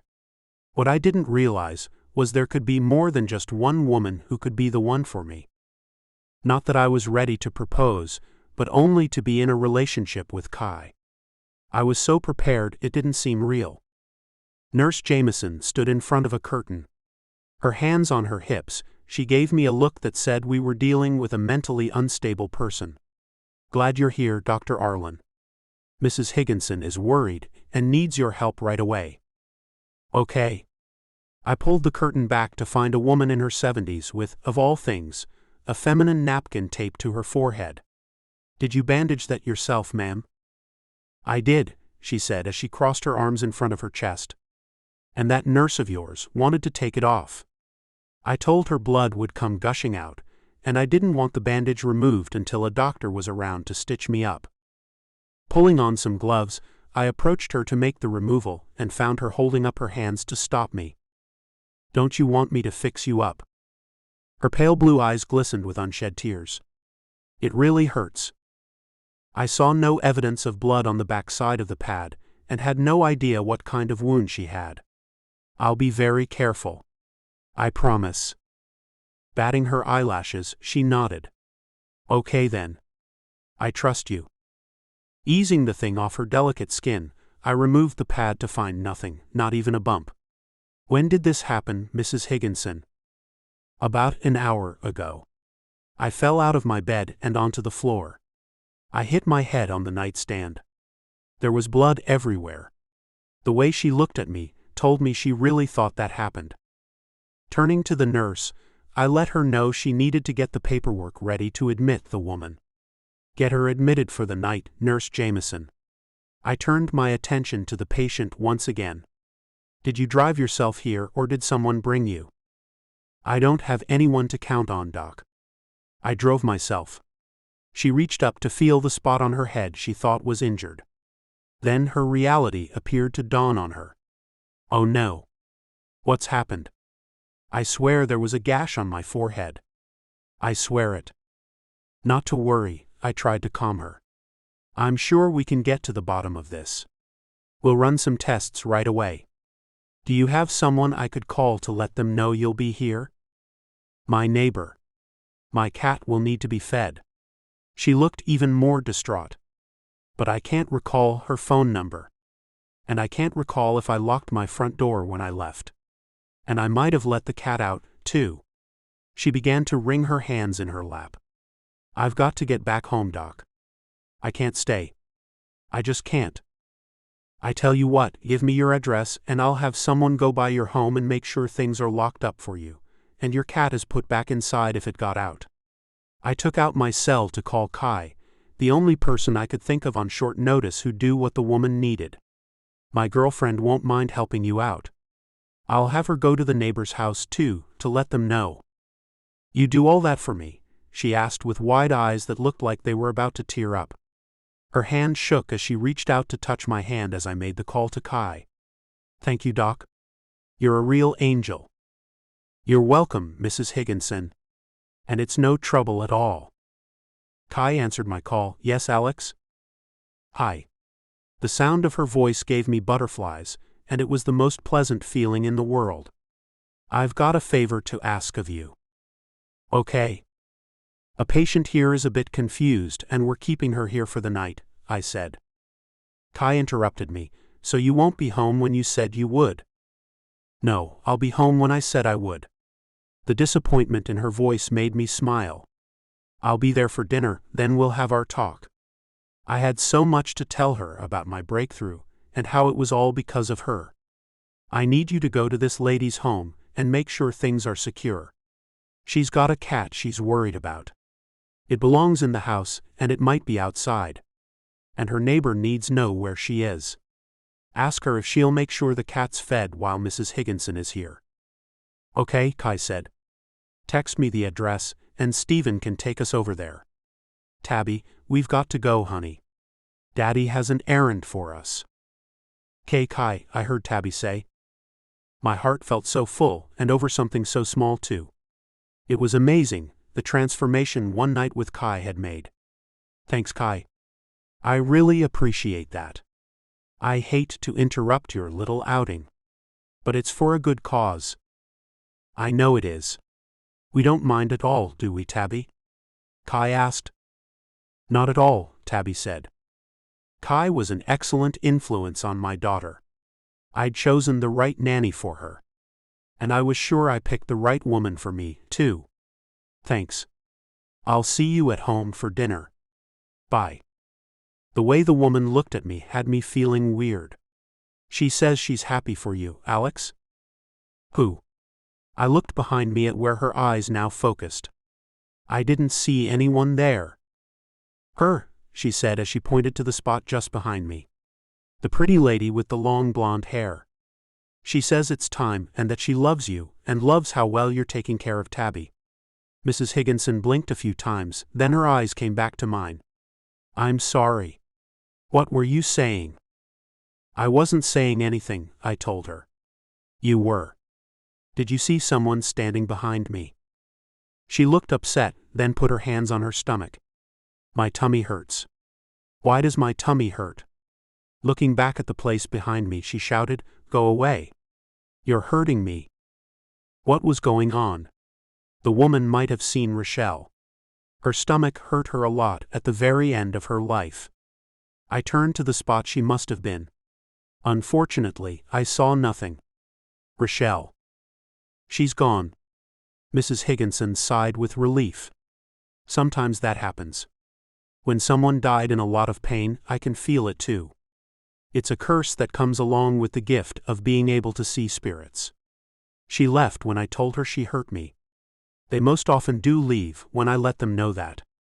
Shocked, I nodded as if that made perfect sense, which it did not. But I felt better about my relationship with Kai, knowing Rochelle was happy about it too. "How long have you been able to see spirits?" I asked her. "Since I was a kid." She looked at me with confusion. "Maybe it was someone else who hit their head, Doc. Maybe I was asleep when one of them came to me, and I got befuddled. I can go home now. I'm okay." She was not okay. "Since you came here for help, we're going to help you. You might be right, you might be fine, but we have equipment to make sure of that. You think I'm crazy, don't you?" She was used to people telling her that. I don't. I wasn't sure of my thoughts about the woman. "I wouldn't be doing right by you if you leave without doing these tests. So please allow me to run them, and when we find you're fine, you can leave. Deal?" I hoped she'd make the deal. I knew how stubborn some people could be. So when she nodded, it made me smile. "Good.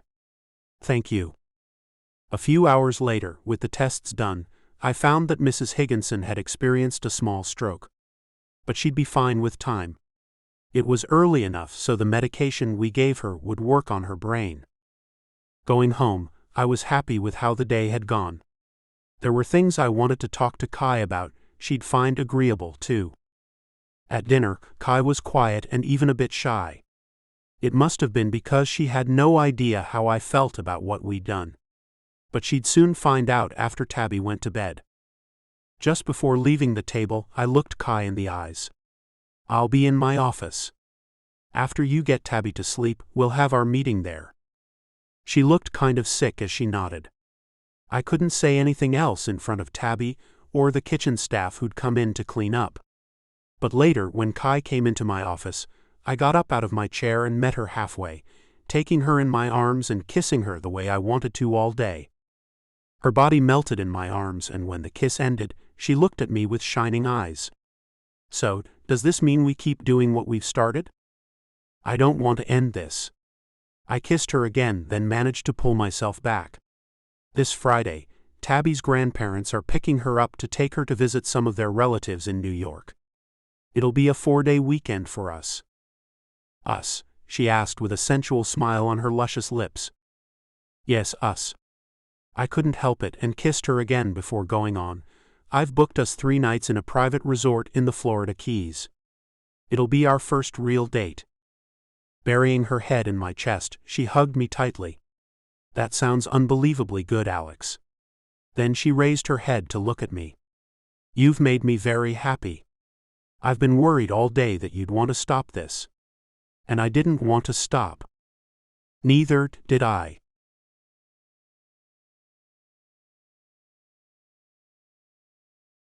Chapter 14. Kai. While still feeling as if I was living in a dream world, one thing wasn't dreamlike at all: the fact we still had to keep our relationship secret from everyone. The staff couldn't get a whiff of our doings after Tabby went to sleep. That meant I had to wash my sheets each night. As I stood there in the laundry room the morning Tabby would leave with her grandparents, I got a chill when I thought about going away with Alex the next day and getting to be a couple in front of everyone for a change. Walking hand in hand down the beach wouldn't be a thing we could do while in Seattle. We always kept our distance from each other in front of others. It had to be that way. Not knowing where things were heading with us, it made more sense to keep everyone else out of our private affairs. Pulling the clean sheets out of the dryer, I folded them and put them in the place of the ones I'd already taken to make the bed back up. Getting up in time to beat the maids from finding the linens in the dryer wasn't easy, but I managed to get it done each morning. Going back to my room, I found Alex coming out of his. "It's only 5 a.m., what are you doing up?" Alex looked at me like a deer in the headlights. "What are you doing up so early, Kai?" "The sheets." I crossed my arms over my chest, noticing he was dressed and ready to leave. "Did you get a call from the hospital?" "No." His lips formed one thin line and he looked flustered. "I have to meet someone before work. And Tabby's grandparents will be here around noon today. I want to finish my rounds before they get here." All I heard was he had to meet someone. "And who is this person you're meeting at the crack of dawn, Alex?" Someone who has something I want. He looked even more flustered as he kicked the carpet with the toe of his shoe. "Look, it's a surprise, all right. For this weekend. And I need to get it this morning since we're leaving later today." "Whoa, I thought we're not leaving until tomorrow." He'd upped the trip on me unexpectedly. "I'm not even packed." "Yeah, about that." "You don't have to pack." He frowned. "Damn baby. You're making the surprise difficult. Don't worry about packing a thing, it's all taken care of." "Are you buying me some clothes, Alex?" I smiled, thinking how thoughtful. He must have known I didn't own any beach clothes. "I planned to buy some things once we got to Florida." "Well, you won't have to worry about that." Moving closer to me, he ran his arms around me, then kissed the tip of my nose. "You hate my taste in clothes, don't you?" He didn't need to answer. He probably hated the way I dressed. The fact was, I hadn't bought many new clothes. "I do not." He bit his lower lip. "But you need nicer outfits, and I don't want to waste time shopping. That's all. You're as cute as a button, Kai. You know that. I'm saving us time so we can do better things than shop while we've got this free time." When you put it that way, it makes sense.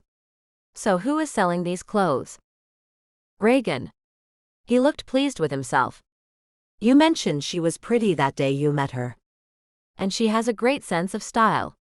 So I asked her if she'd mind shopping for you." "That means you've told her about us." "She guessed it." He smiled, then kissed me again. "She said I looked like a new man, and there had to be a reason for that. Then she put two and two together, along with the jealous way you acted, and she deduced that you were the special lady in my life." "I hope you swore her to secrecy, Alex. It wouldn't be good for this to get out." Shrugging, he said, "I don't care what anyone thinks, Kai." What is he talking about? Why do you think I've been washing the sheets every night? It's so the staff won't find out about us. No one asked you to do that, he reminded me. Well, you can't be slamming the babysitter, Alex. My eyes rolled, as for once I wasn't the most naive person in the world. Kissing my cheek, he led me to my bedroom door. "I've got things to do, Kai. Get back in bed. And stop worrying about the stupid sheets." Doing as he said, I got back into the bed, then snuggled down, wondering what he meant. Is he ready to come out with our relationship? Surely not. After waking back up, I got Tabby ready for her grandparents, packing up her things for the 4-night and 5-day trip. She was all smiles as she helped. And my unicorn nightgown. "It's in your middle drawer in the closet. Can you go get it for me?" I asked. "Yes." She ran to get it, then came back with it in her little hand. "Here. My nightlight too." I held up the princess nightlight. "It's right here." "Good." She took my hand after I zipped the suitcase. "I will miss you." Picking her up, I hugged her. "I'll miss you too. But don't worry, when you get back we'll do all kinds of things again. And you can tell me all about how much fun you had on your trip. I want you to have a very good time with them. And give them lots of hugs and kisses too, okay?" "Yes." "Hugs and kisses," she exclaimed. Carrying her downstairs, I held her bag in my free hand and felt sad knowing it would be 5 days before I could see her sweet little face again. But her father will keep me entertained, I thought wickedly. As I got to the foyer to leave her suitcase there, Mr. Randolph came out of nowhere to open the door. The Vanderhavens are here. Nerves shot through me. It was the first time I'd ever be meeting them, and there I was, having a secret affair with their late daughter's husband. Oh, Alex wanted to be here when they arrived. I needed him as a buffer.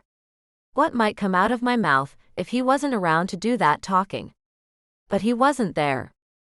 When the butler opened the door, I saw an older woman who resembled Tabby and a man with dove-white hair.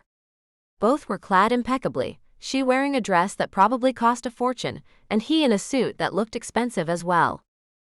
I put Tabby down so she could greet her grandparents, and she ran to them. Her grandfather scooped her up as her grandmother ran her hand through her silky curls.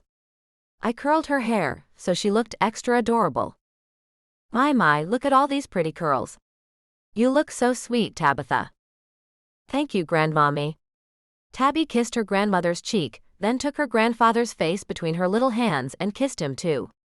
I missed you, Grandfather. She talked to them a bit formally, but everything about them seemed proper, all the way to the immaculate Bentley parked at the end of the walkway. Standing there quietly, I didn't know what to say. But Mrs. Vanderhaven did. You're the governess, aren't you? I am. I extended my hand. My name is Kai. She shook it briefly. And that is short for what, dear? Kyla. My name's Kyla Rush, Mrs. Vanderhaven. It's nice to meet you. I looked at her husband. And you too, Mr. Vanderhaven. Mr. Randolph urged us to move to another room, this way please. Everyone followed him to the small living area just off the foyer. I felt inadequate around them. They were so polished. I packed a suitcase for Tabby. Good, her grandmother said. We'd like to get on our way. Pulling a cell phone out of her Gucci purse, she made a call. Alexander, where are you? She looked at her husband with disdain and whispered, he's probably stuck at work. He whispered, he's a doctor, dear. These things happen. No reason to get upset. We can't wait, Alexander. Tell your daughter goodbye so we can get back to the airport. She handed the phone to Tabby. Daddy, we are going. I will miss you. She kissed the phone screen. Bye-bye. Then she handed it back to her grandmother. Here, Grandmommy. I felt like crying and went to pick her up. I'll carry her out for you. She can walk, her grandmother said. She's not a baby. She eyed me, and I put Tabby down. You're much younger than I anticipated. Alexander didn't tell me your age. What are you, 20 or so? I'm 22. I put my hands behind my back, unsure of what to do with them. I have a bachelor's degree in early childhood development. And what kind of experience do you have? She asked. Her husband took her by the elbow. Come now, Rebecca. Alexander has already hired the girl. You can't interview her now. Things aren't set in stone, Claus, she replied, making me flinch. While we have our granddaughter, we will be watching for anything out of the ordinary with her. If we think she needs another babysitter, we will not hesitate to tell our son-in-law. I understand, I said quietly. If it means anything to you, I adore and love Tabby. And I'm doing the best I can with her. I love Kai too, Tabby said. Even though I won Tabby over, I hadn't earned her grandmother's approval. Gosh, I hope they don't see anything detrimental in her.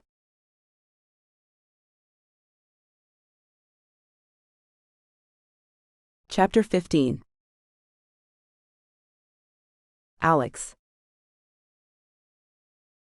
By the end of the day, Kai and I found ourselves lying on a deserted Florida beach, our private bungalow behind us, and barely a thing on either of us.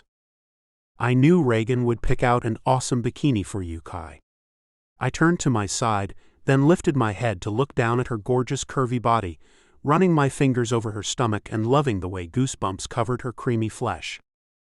It's a lot skimpier than anything I would have dared to buy myself, she said as she put her hand over mine to stop me from moving it. That tickles.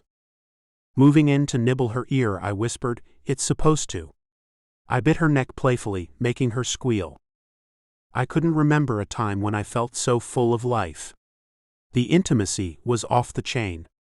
I'd never had better or more intimacy in my entire life. I didn't know if that was because I was her first, but I loved the way it felt being inside of her. The past week we spent every night going at it like wild rabbits. It cemented things for me. I knew it now without a doubt. I've fallen in love with her. I couldn't see me ever wanting anyone else, now that I'd had the very best. And it was time Kai knew that. The insecurity was written all over her face at times. And the fact she thought to hide our relationship from everyone told me one of two things. Either she thought I wouldn't ever want to be with her out in the open, or she didn't feel she was good enough for me. Either way, she was wrong. Now she would know how I really felt about her. Looking into her eyes that the glowing sunlight had turned to a shade of green that nearly matched the ocean waves that tickled our feet, I wanted to let her know what she meant to me, Kyla Rush. I thought about it for a moment, then asked, "What's your middle name?" "What's yours?" she asked with a sensual grin. "Montgomery." I kissed her soft lips. "Now tell me yours." Wrinkling her nose, she said, "I don't like it. I've never used it." "Not really. It's so old-sounding." "Tell me, baby." I kissed her again. "It won't make me like you any less." "It might," she said as she traced the tat on my chest. "And I'd hate it if you stopped liking me. I got used to you." I got used to you too. I couldn't seem to keep my lips off hers. But I wanted to know her middle name. It was important for future reasons. "Okay, if you want any more kisses, you'll have to tell me what it is." Her chest rose as she sighed so deeply it defied imagination. "Gertrude." "Kyla Gertrude Rush?" "It's not so bad." I almost laughed. Gertie. It was cute when I thought about it. Kyla Gertie. Her brows furrowed. "Don't." I got off track with her aversion to telling me her middle name. "Okay, I won't." My lips grazed hers. "I've got something to say, Kai. Something I've never told anyone, but the one woman I married and my daughter. And now I want to say it to you, and have you know I mean it. I'm not one to throw this phrase around lightly as some people do." She put her hand on my chest, gazing at me, as the sun began to set over the water, covering her skin with a bronze glow. The highlights in her hair shone even more, and I couldn't remember a time when she'd been more beautiful. "Tell me, Alex." Her chest stopped moving. She was holding her breath, so I wasted no time. "I love you, Kyla Gertrude Rush." She closed her eyes, then smiled. "Wow. Even using that atrocious name, that still sounds good." When she opened them back up, I saw tears shimmering in them. "I love you too, Alexander Montgomery Arlen." With that out there, I hoped she'd never think I wanted to hide us again. "From now on, I never want you to feel you've got to hide anything about us. I'm going to move you into my bedroom when we get back." Her expression turned worried. "What about Tabby? What's she going to think about that?" "I'm her nanny, Alex." "She's 3, she doesn't think in terms of you being hired to care for her. All she knows is that you love her and take care of her. She'll be happy about us." "I'm sure she will." I kissed her again, and this time I took it further, wanting to show her how much I loved her too. Pulling her on top of me, I liked the weight of her. It had felt like a dream the last week. Some of that probably came from hiding we were crazy for each other. Those days were over now. Pulling her lips off mine, Kai sat up, pulling my hands up to cup her 38Ds. "Alex, as much as I want this, I don't want you ridiculed at work or home. Why would she think anyone would taunt me if I had a hot young woman at my side? Baby, what the hell are you talking about? Who in their right mind would mock me for being with you?" She moved my hands off her chest as a frown curved her lips. "The people you work with. That one lady won't, but others might. I'm 13 years younger, and your babysitter too. It's kind of poor quality, don't you think?" "No. People don't care about stuff like that. And who cares if they do? The only thing that matters to me is if you care. Which I hope you don't. It occurred to me all of a sudden that Kai might be embarrassed by my age. Hey, you can be honest with me. I want you to know that. Are you not cool with being seen with me? Gosh, no. She laughed and looked up at the darkening sky. You're attractive. And you're a doctor too. You're way out of my league. I'm fortunate you give me the time of day. She had no idea the power she had. Kai, you're gorgeous, baby. Any man would be lucky to have you. I mean that. You have no idea about the men that look your way, do you? She laughed as if she thought I was kidding. Come on, no one looks at me, Alex.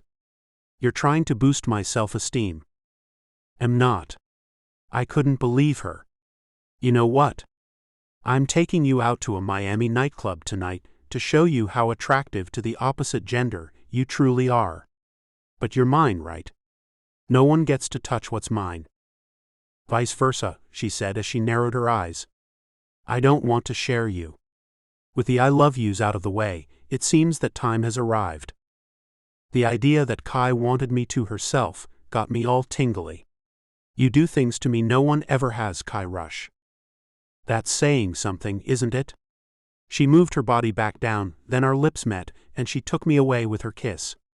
A kiss no longer sweet and innocent but now sensual and sure. Kai had matured so much in a week's time, it amazed me. The shy girl all but gone, she was ravenous in bed and expressed what she desired and what she wanted to do to me. It was unbelievable that a bashful girl like that could become so damn great in the sack. And only I would ever get to have her. I wasn't about to let that girl go. I knew someday in the future I would change her last name. When I had a diamond in my hands, I didn't drop it the way some men did. My head didn't turn to look at other women when I fell in love. Kai had a secure future with me, even if she didn't realize that yet. We need to get ready to go out, remember? No messing around until after. It'll be 10 times better if we wait. She pulled herself up, then I saw pure joy on her face. Oh. We could try something in the bathroom at the club. How funky would that be? I loved that about her. I think it wouldn't be the funkiest thing I've ever heard of, but def for us. Climbing off me, she held out her hand to help me up. Come on. Let's take a shower, but no fooling around, okay? It'll be better if we're starving for each other when we get into that bathroom. So what you're saying is we're going to tease each other until somewhere around the end of the night, and then you'll give it to me? I liked the way she thought. Sounds enticing. Taking me by the hand, she led me into the bungalow. Not sure about that, but it'll be off the charts. Now that I know how fun intimacy is, I can't stop thinking about all the different ways we can do it. She stopped and looked at me with a serious expression. Alex, have I become a nymphomaniac? No. I didn't want Kai to change a single thing. You love me. And I love you. And we're just expressing it in a physical way. What's wrong with that? Hopefully, nothing. It's new to me, that's all. She started walking again. My friend Carla says intimacy is mandatory. I can see why she's always said that now. But it's too intimate to do with just anyone. I'll never trust anyone the way I trust you, Alex. And it better stay that way.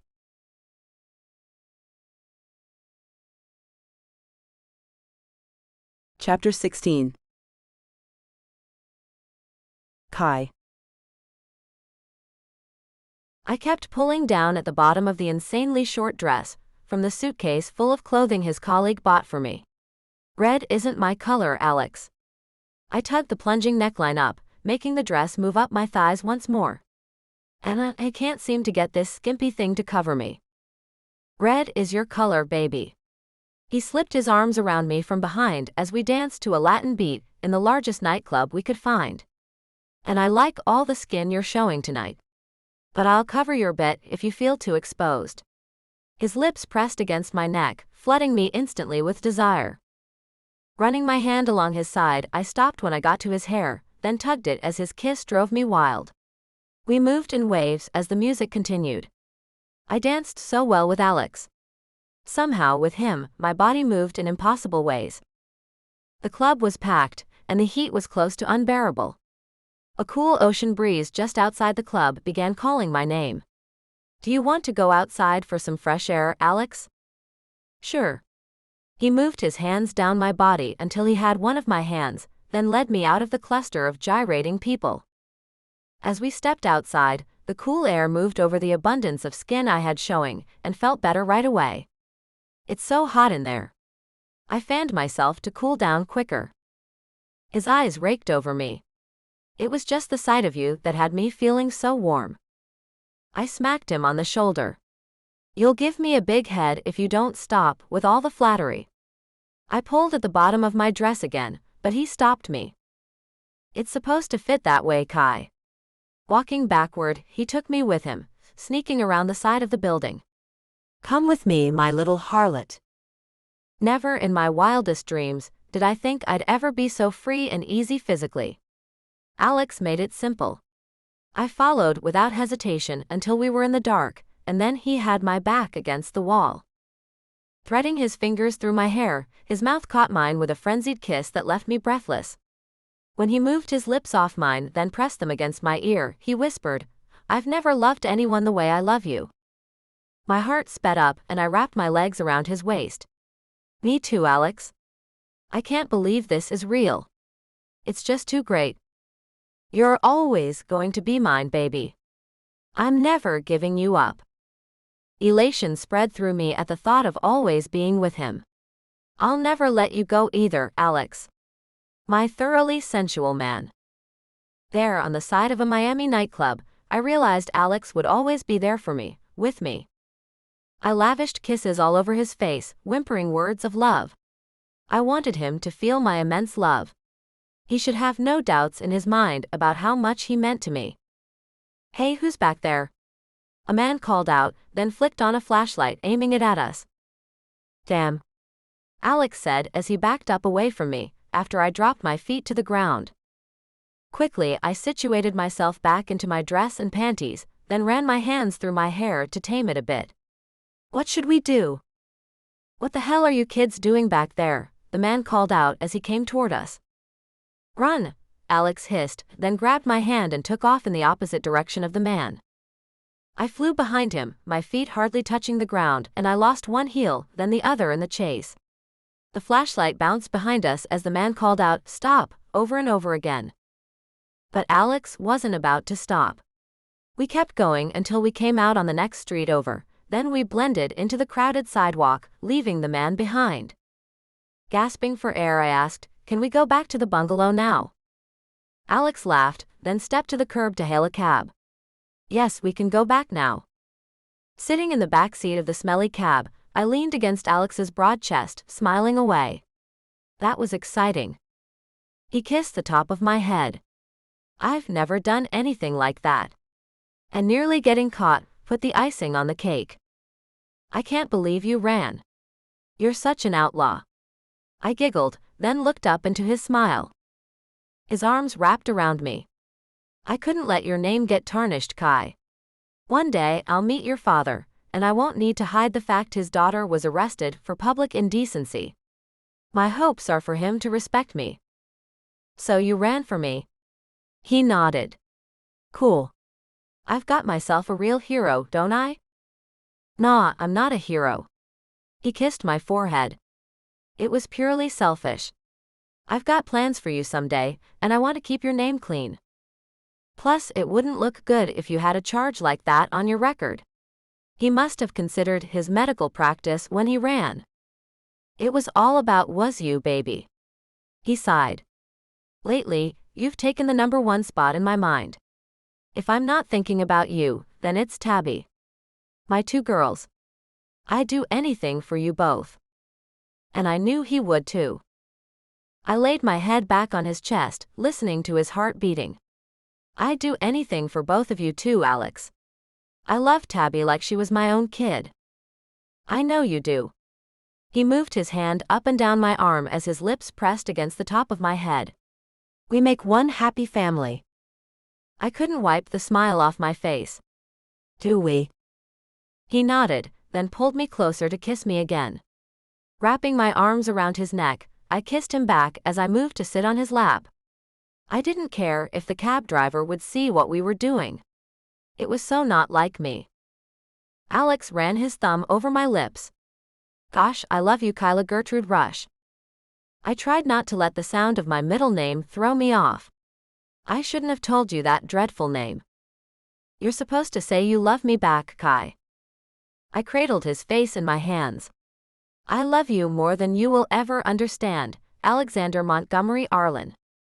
All the way back to the bungalow, we rode that way, connected but not trying to get any more than that. As we pulled to a stop near the beach, the driver said, "You'll have to walk from here." I popped off Alex's lap, and he handed the driver a couple of $100 bills. "Thank you, sir. Have a good night." Smiling, the driver drove away, joyful with his tip. I looped my arm through Alex's as we walked through the sand to get to our beach bungalow. The stars shone so brightly, they looked bigger than they did in Seattle. It's so beautiful out here tonight. Back home, it's raining and cold. Here it's like paradise. We stopped, and Alex pulled me to sit on the sand with him. Let's take a minute to look at the night sky. Looking up, I pointed at the Big Dipper. I only know that constellation, and the Little Dipper near it. I suppose being in the Navy, you know most of them. Yeah. He gazed upward. I was on an Arleigh Burke destroyer. I'd sit on deck sometimes at night looking at the stars. I'd make wishes on some of them. I leaned my head on his shoulder as he draped one arm around my shoulders. What kinds of wishes did you make? Wishes about life and love and finding happiness. He kissed the side of my head. And they came true, too. I'd never been happier. I've never wished for anything like this. I didn't know love like this existed outside of the movies. I looked at one star in particular. But now I want to wish for this to never end. Alex chuckled. Everything ends, Kai. No amount of wishing can change that. I didn't want to think about endings. Alex had been through an ending. He knew the facts of life and death. Does it scare you, Alex? The knowledge that all things, all people end. I've never been the kind of guy who was scared of anything, but I was scared of you. Falling in love with you is what I was scared of.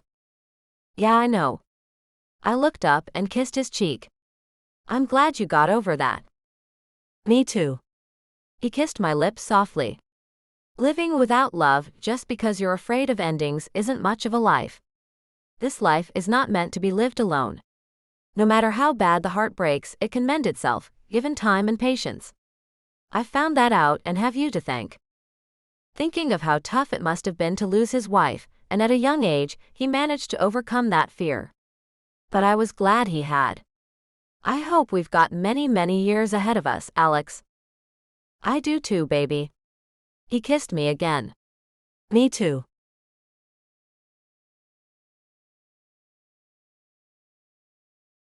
Chapter 17. Alex. After the most amazing weekend, we got back home a little bit before Tabby's grandparents arrived. When Mr. Randolph headed to the front door just as Kai and I walked in from the garage, he let us know they were there. Seems your in-laws followed you too. Kai looked worried. I'll be upstairs. Why? She seemed to be out of sorts. The grandmother doesn't seem to care for me. She pulled her hand, trying to get me to let it go. We'll have to fix that, won't we? I wasn't letting her go, and made her come along with me. She will not hurt you, Kai. Please trust me. She wasn't taking it well as she whined, I don't want to. Even just her sole expression makes me feel inadequate.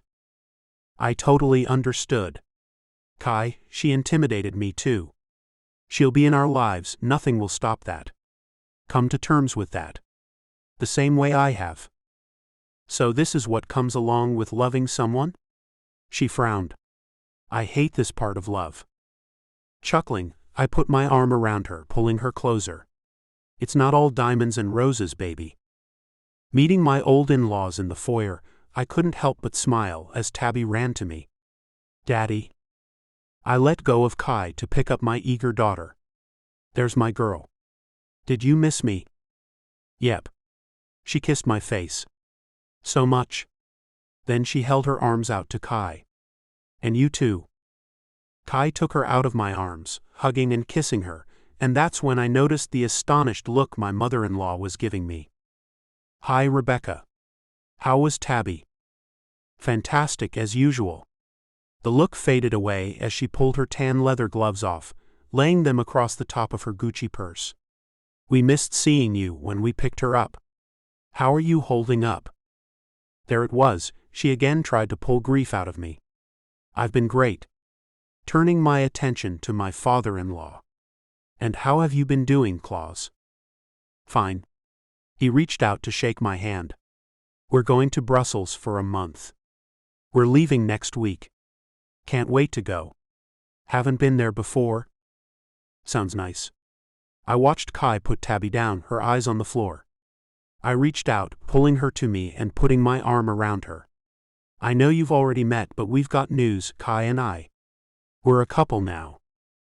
Kai's eyes stayed glued to the floor, and I was glad for that, as Rebecca's eyes went wide. "No." "What?" Tabby clapped and jumped up and down. "Oh yay. You have love." Pleased with my daughter's reaction, I wasn't feeling the same way about my mother-in-laws. Seems not only did I find the perfect person to help me raise Tabby, but I found the perfect person for me too. "This is insane, Alexander." Rebecca stamped her petite foot. "I will not stand for this." Looking at the way Tabby's lips pouted and Kai's eyes wouldn't leave the floor, it may be best for them to leave the room. "Kai, why don't you take Tabby up and help her unpack her things?" "Sure." Kai agreed, then picked up Tabby and left me alone with the people who obviously disapproved of my relationship. Which is unacceptable. Claus ran his hand over his face, upset. "What will Rochelle think of this, Alexander?" I shouldn't have to point this out, but felt I needed to. Rochelle won't be affected by this, Claus. She's not here to be hurt by another person. Rebecca threw her hands in the air. "This isn't love, Alexander. This is the product of a few years of loneliness, but it's not love. No one falls in love with their much younger nanny. One might sleep with the girl, but one does not fall in love with her. Everyone knows that." The way Claus nodded shook me in a way. "Look, I'm not from your background. I know where you come from and the circles you run in, and people do things differently. But I'm not you. I don't have uppity people in my life to explain things to, except for you guys. But you guys aren't really in my life. You're in Tabby's. And as Tabitha's grandmother, I must say that this is a travesty, Alexander." Rebecca played her grandmother card far too early in the game to suit me. She needs a stable person in the role of mother. Not another child. Have you given any thought as to what will happen when this girl needs to sow her wild oats?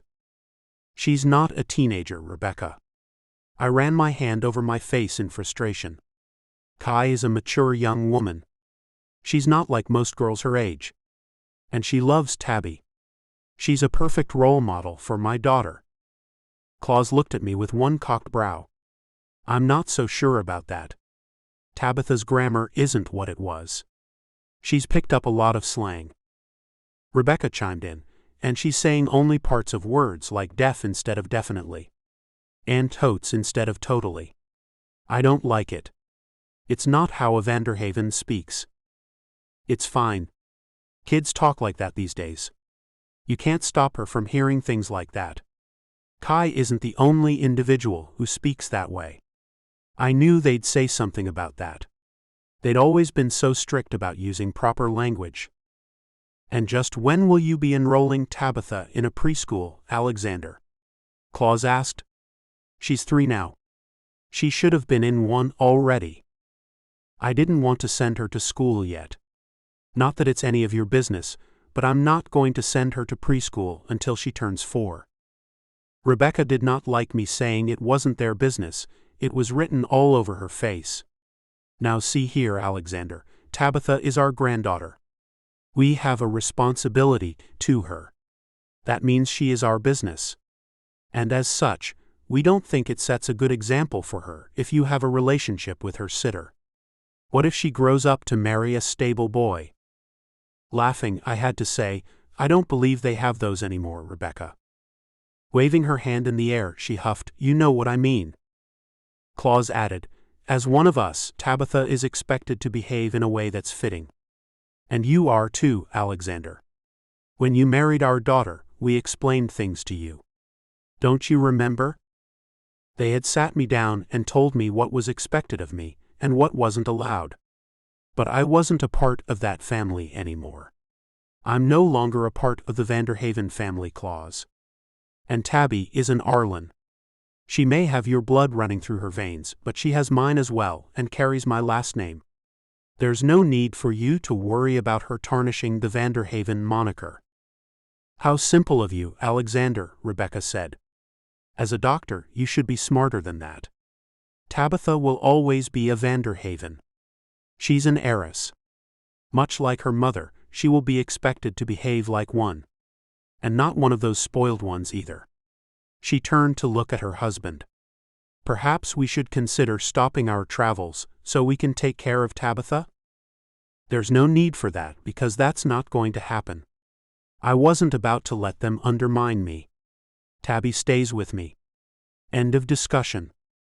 Neither of them was used to declinations. Claus pointed at the ceiling. What will Rochelle think about this, Alexander? She's probably mad at you guys for threatening me. What is her father thinking?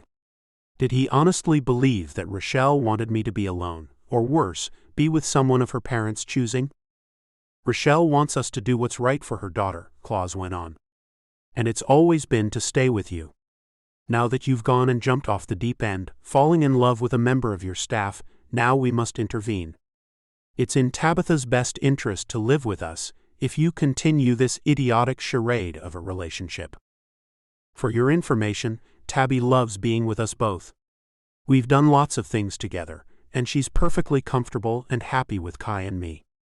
I shoved my hands into my pockets, fisting them, as I started to get angrier about their intrusion into my personal life. This shouldn't even be happening. I didn't even have to tell you about Kai. Maybe I should have just kept my mouth closed. Rebecca grinned.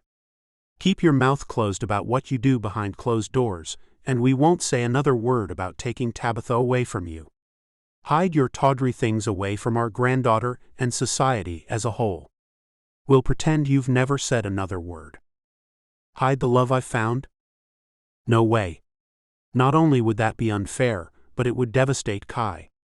I wanted to be open about what we had. We're going to be a family. One day in the near future, you may even hear Tabby calling Kai Mom. Rebecca grabbed her chest, staggering backward. No. Oh, the drama. Claus caught her as she stumbled back into his waiting arms. Apparently, she's done that on more than one occasion, because he'd gotten right into place. Yes, I crossed my arms in front of me. Kai and I are a couple now. Get over it. She'll be in your granddaughter's life whether you approve or not. My advice to you is to get on board.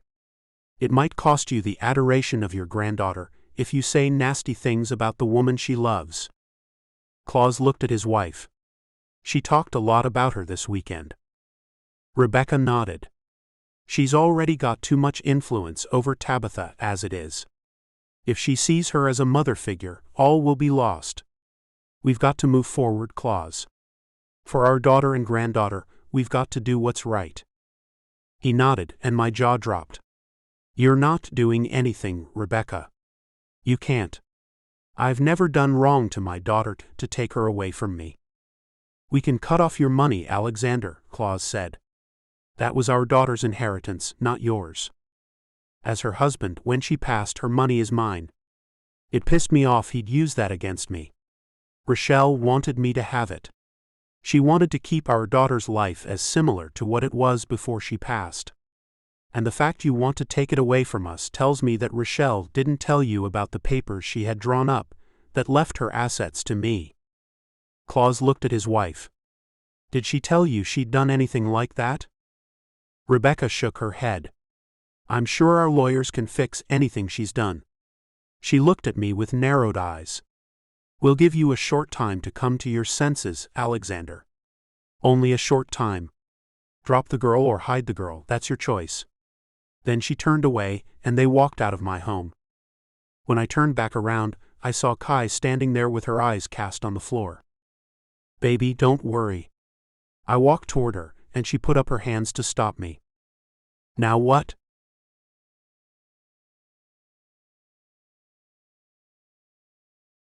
Chapter 18. Kai. My hands on his chest, I felt the buzz in my brain as I said the words I'd never thought I would say. I don't want to see you anymore, Alex. You don't mean that, he whispered as he took my hands off his chest, holding them between us. Tabby is more important than anything else. Her grandparents had more money and power than Alex. Those people can make things happen that you can't. They can take her if they want to. And you don't care about the money, but I'm sure their lawyers can take that away too. You've got too much to lose to keep things the way they are between us. I'm not afraid, Kai. He pulled me in closer, wrapping his arms around me. That's not entirely true. I am afraid of losing you. I won't lose you over them and their idle threats. So get that through your head right now. I held on to him, not wanting to let him go but knowing I should. They're the first people in a long line that'll declare what you're doing with me is dim-witted. I think you're wrong. He rocked from side to side with me. This isn't dense. Not even a little. My colleagues don't think anything bad about this. I see those people every day. And here's a tidbit about myself, Kai. I don't give a damn what other people think. If my old in-laws want to take Rochelle's money, then so be it. I make plenty of money on my own anyhow. But this house, I whined thinking about him and Tabby losing the home they lived in. You'd lose it all. No, I wouldn't. He hugged me tighter. Everything we have is paid for. The house, the cars, everything. So what would I lose? Access to billions is all. And I doubt that'll even happen. Rochelle used her parents' lawyers to draw up the will. So their threat isn't even doable. His lips pressed against the top of my head. But I'd give up all the money in the world if it meant I'd get to keep you. I didn't know what to do. So I pushed him back a bit to look into his eyes. Promise me that if they take you to court, and they are able to take Tabby away, you will end things with me. The pain I felt at having that looming over us was ungodly. It won't happen that way, he said. We don't have to come up with a plan. They're upset right now. They'll learn to accept it. Besides, they don't have time to raise a kid. They barely had time for Rochelle. She lived at boarding schools most of her childhood. I shivered thinking of Tabby living in one of those places. That would be dreadful if Tabby had to go through that. He needed to know I would walk away from him before anything bad happened to Tabby. You might not need a plan if the worst happens, but I do. Understand that I will leave you if it looks like they'll get Tabby. I mean it, Alex. He smiled, then kissed me. You really love her. I put my head on his shoulder as I hugged him. As much as I love you. You guys are like family to me. You'll make a great mother. He kissed me again. Someday. When we're ready. My breath caught in my throat. Are you saying one day you and I will have a kid? A chill that flashed through my body. Or kids. A few more would enhance this family. He twirled me around in a circle, dancing with me to no music. You're my family, Kai. No one can break my family up. Not even the old rich Vanderhavens. Tabby came running into the foyer, her arms wrapped around my legs.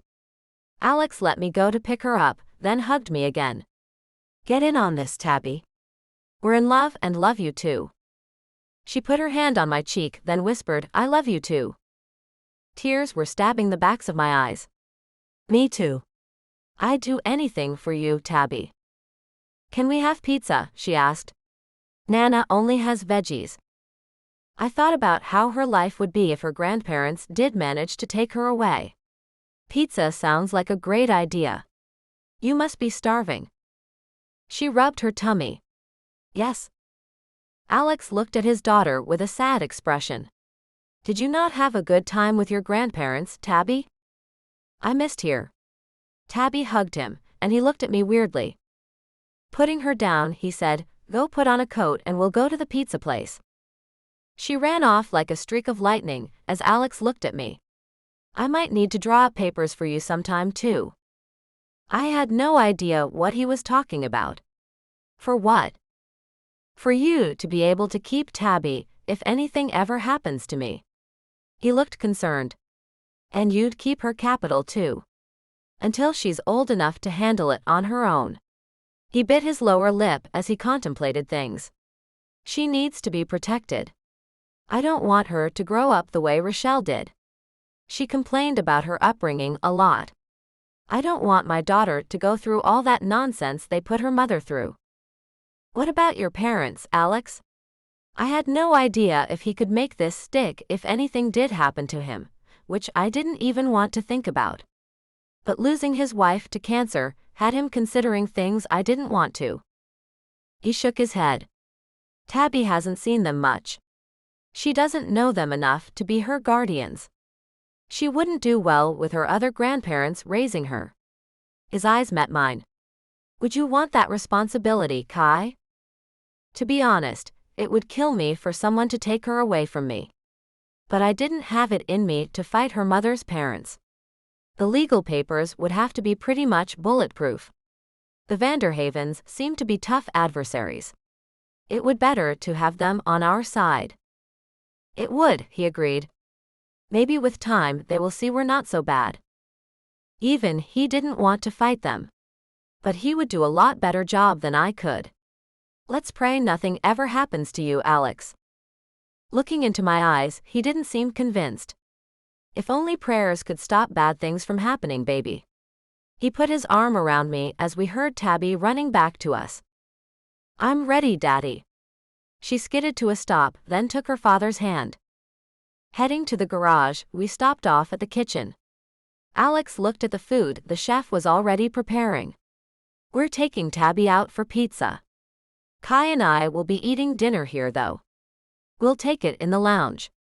Tabby's weekend was sans junk food and she has a craving. Rudy smiled at Tabby. When you get back home, I'll serve you up a big piece of the chocolate cake I made. You miss me, Mr. Rudy? Tabby asked with a grin. I did. Rudy tapped his finger to her nose. And those cute little freckles of yours too. He reached into his pants pocket and pulled out a $5 bill. Here, play some games on me, princess. With wide eyes, Tabby took the money. Thank you, Mr. Rudy. She looked up at her dad, then at me. What a great day. Alex looked at me. Yeah, it sure is. As we walked away, he leaned in close to whisper in my ear, and what a night we'll have, my sweet little thing. He looked over his shoulder. Rudy, can you tell Chloe to get Kai's things moved out of her room and into mine while we're out? I see, Rudy said with a smirk as I blushed. Congrats, you guys. You make a beautiful couple. Tabby seemed to think the same way, they are cute. Alex beamed as I laid my head on his shoulder. He'd been right about the people around us being okay with us. That was what really mattered. As I helped Tabby get secured in her car seat, Alex got behind the wheel of his Suburban. So, which pizza place is it going to be, Tabby? Hobbit's Pizza. She reached out to run her fingers through my hair. Your hair is shiny. Pretty. Thank you. Your hair looks pretty today, too. What I overheard her grandparents saying about her grammar? I better start watching how I spoke and correct her when she used poor grammar. You know, if you hear me saying anything like totes or deaf or anything like that, remind me that it's not proper to speak that way. I'll do the same for you. We do want to be smart, don't we? Nodding, she agreed. I want to be smart. Good. I finished buckling her in, then got in the front seat, finding Alex smiling at me. What? You make me happy. He pushed the button to lift the garage door, then backed out. Tabby pointed at the radio. Can we hear music, Dad? I missed my music. We both laughed, and I turned on the Disney Music channel and we all sang along as we went down the road. This is beginning to feel a lot more special.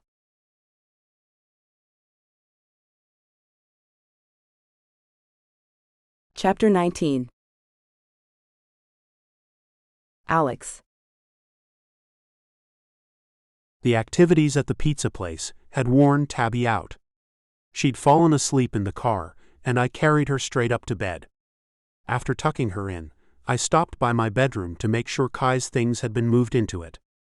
Seeing her robe hanging on the hook on the outside of the second closet made my heart dance. She's officially moved in. I closed the door, then went down to meet Kai in the lounge where we'd be served dinner. She sat at the bar, sipping on something pink. Her eyes followed me as I approached her. Want a taste? It looks kind of fruity. I wrinkled my nose. It's got rose tequila in it. She handed the glass to me. Come on, taste it. Taking a little sip, I found it good enough. Not bad. I made it up myself. I'm going to call it Kai's Rose. She smiled as she placed the short glass on the bar. It's got the tequila I told you about, a drop of maraschino cherry juice, and a splash of triple sec. You're getting quite creative, aren't you? I rubbed her shoulders as I stood in front of her, then urged her to sit with me at a table. Delia came in with our salads. Her eyes went wide as she saw us like that. Oh, that's what Rudy was hinting at. You two are a couple now. Dropping her head, Kai blushed as the chef's assistant learned about us. We are officially a couple. I took Kai by the chin to pull her pretty face up. Right, baby? She giggled. Right. We're a great thing. It's nice to see you happy, Delia said.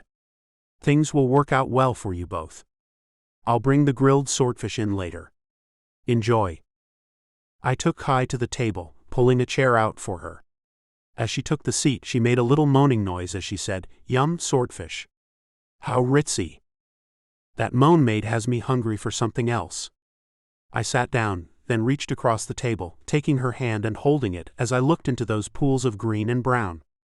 I checked the bedroom after putting Tabby down.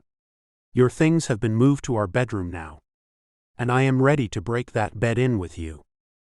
Smiling, Kai looked away. This is too much. At first it felt like a dream. I'm kind of freaking out. Don't. I pulled her hand up, leaving a kiss on top. This is real, Kai. All of it. Things won't always go as planned. We will have disagreements. She cocked her head to one side. Okay, now that we'll be sharing a bathroom, you should know that my mother trained my father well. We never had to deal with a toilet seat being left up. I tend to go into the bathroom at night without turning on a light, trusting I won't have a splashdown event. I let her hand go to snap my fingers. Dang it. I never put that seat down, I joked. Well, you better start, or you'll hear me screaming for you to come rescue me. She laughed, then took a bite of her salad. Oh wow. Raspberry vinaigrette. It's amazing. I took a bite and agreed, it is tasty. After a scrumptious dinner, we headed to our room. It felt good to share a room with someone I love. As we walked into the living area of the suite, I gestured to the room. I want you to give this space your personal touch. This is home to you. The first thing would be a television. She smiled as she took my hand, pulling me out of the living area and into the bedroom. We can binge-watch shows while eating ice cream and drinking wine. That sounds like what couples do together on a Saturday night, doesn't it? I've never been a couple, so I'm just spitballing here. We can do that sometimes. I pulled her into my arms. But mostly, I'd like to ravage your body while we're in here. That sounds good too. She ran her hands up my arms, then into my hair. How about we start ravaging each other right now? I like the way you think, baby. Pulling her shirt off, I tossed it on the floor. And no getting up to change the sheets or pick up the things we're tossing off, got it? She nodded as she took my shirt off and threw it across the room. Got it. The bed in my room was an Alaskan king, much bigger than the queen size she slept in. One glance at the bed and she was bewildered. She would feel lost in the thing. Don't worry, Kai. I'll hang on to you, so you don't get lost on our enormous bed. Promise? She asked, laughing as she shucked out of her jeans. 'Cause I can see myself winding up at the foot of this bed, clear across the other side. I won't let you get far away from me. I dropped my drawers too, and looked at her gloriously body as she scanned mine. First night in our room. It feels right. She nodded, then climbed up on the bed on her knees. It does feel right. Now come over here and climb up on this monstrosity with me, and make me feel even more right. Turning over, she moved up the bed on her hands and knees to get to the top. Damn, I love this girl.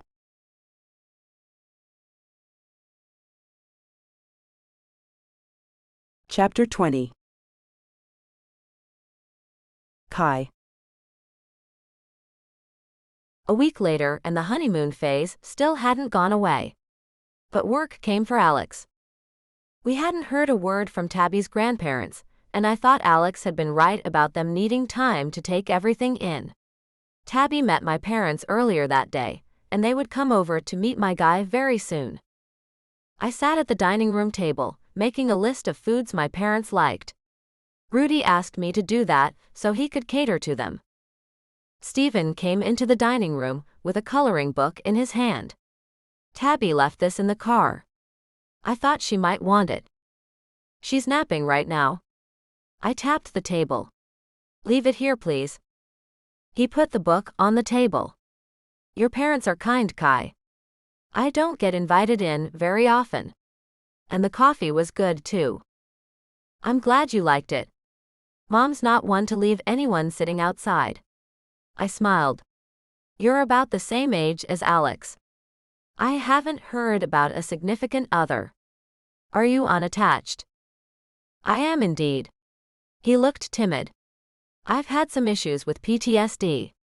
It's got me not wanting to inflict myself on others. Are you getting help for that? I hoped he wasn't trying to get through that all on his own. Yeah. He nodded. I've been seeing a therapist for the last 3 years. He's helping me a lot. He was in the army years ago and knows what it's like to see things a person was never meant to see.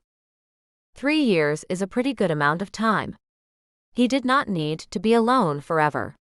If you want, I could throw a small party here sometime. I've got lots of friends. Some are very pretty.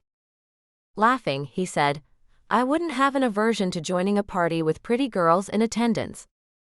Cool. I made a mental note to talk to Alex about having a party. I'll start making plans. Sounds good. He hooked his thumb back, gesturing to the door he'd come through.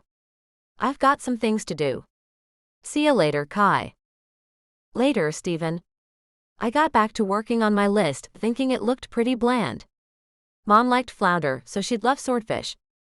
Drawing a line through that, I replaced it with a more grand fish. And I drew another line through hamburger steaks, replacing it with filet mignon. My cell vibrated in my pocket, and I pulled it out to see Alex's name on the screen. Hey, babe. Hi there, gorgeous, he greeted me. How about you bring Tabby down to eat dinner with me, here at the hospital? They're flying a patient in, and I'll be late getting home. I couldn't hide the disappointment. Aw, man. I know, he commiserated. Have Rudy pack up dinner, and we'll eat it in the cafeteria. Is an hour from now okay? Your daughter is napping. I'd hate to wake her up. I thought about how much she'd been growing lately. She's a whole inch taller than the last time. All that growing means she needs more rest.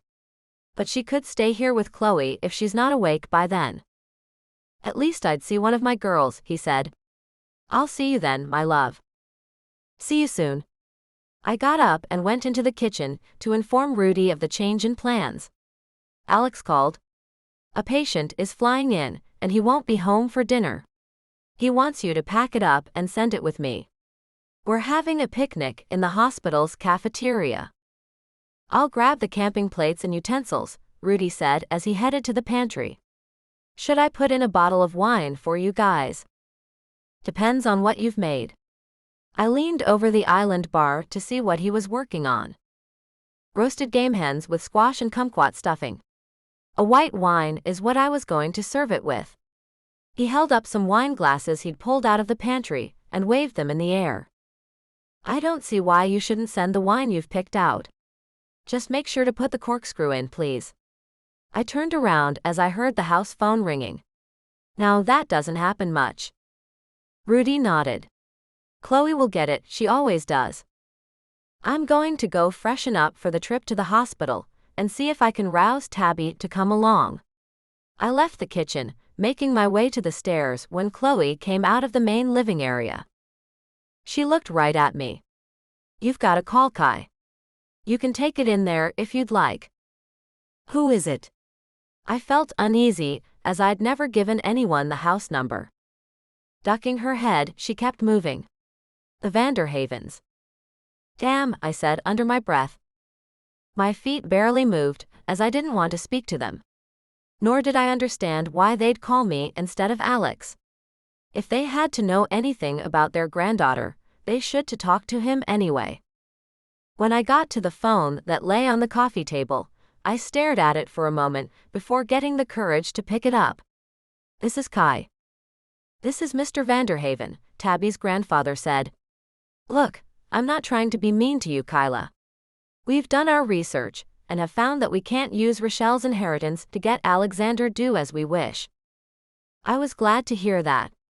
So, you've decided to drop the whole issue? Oh heavens no. He went so far as to laugh as if the idea was ludicrous. No, we've come up with something else. Something that pertains to you and only you, Kyla Gertrude Rush. We've had your background checked. I had nothing to hide. And you found it to be clean? Oh yes, we have found it spotless. He cleared his throat. So we came up with this idea to give you something, as your family has very little money. No savings at all. Did you know that, Kai? They have no savings at all. And your father's retirement money has been borrowed on. I don't know how he or your mother will ever retire. And once you reach 70, your opportunities are pretty much over. I can help them out when that time comes. What is he was getting at? I make plenty of money, and almost all is available to them when the time comes. You're talking about the $15,000 you have in your checking account? He knew that. And just how did you find out all this financial information? I've got ways. And I've got ways to make those numbers grow in not only your account, but that of your parents as well. Why would you do that, Mr. Vanderhaven? He was talking in circles. We love our granddaughter, Kyla. We only want what's best for her. And like I said before, I don't want to hurt you. He paused before going on. The fact is, you're not good for our granddaughter. That said, I'm going to make you an offer you can't refuse. But I can. I put my hand on my hip as anger filled me. If you truly care for Tabitha, you will accept this offer, he said. She deserves better, and you know that.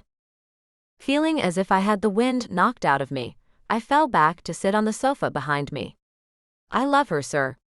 I adore her. I would lay down my life for her. So please tell me how much better she could get. He had an answer. Tabitha needs someone affluent raising her, and who knows how to act accordingly. You've grown up nearly destitute. The things you will accept are not things a person as special as Tabitha should. She needs a better role model. It's not personal, Kyla. Would you have a maid raising a rich man's child? What did he think I'd say? I said what was in my heart. If that maid loved that child as if it were her own, then yes, I would have a maid raise a rich man's child.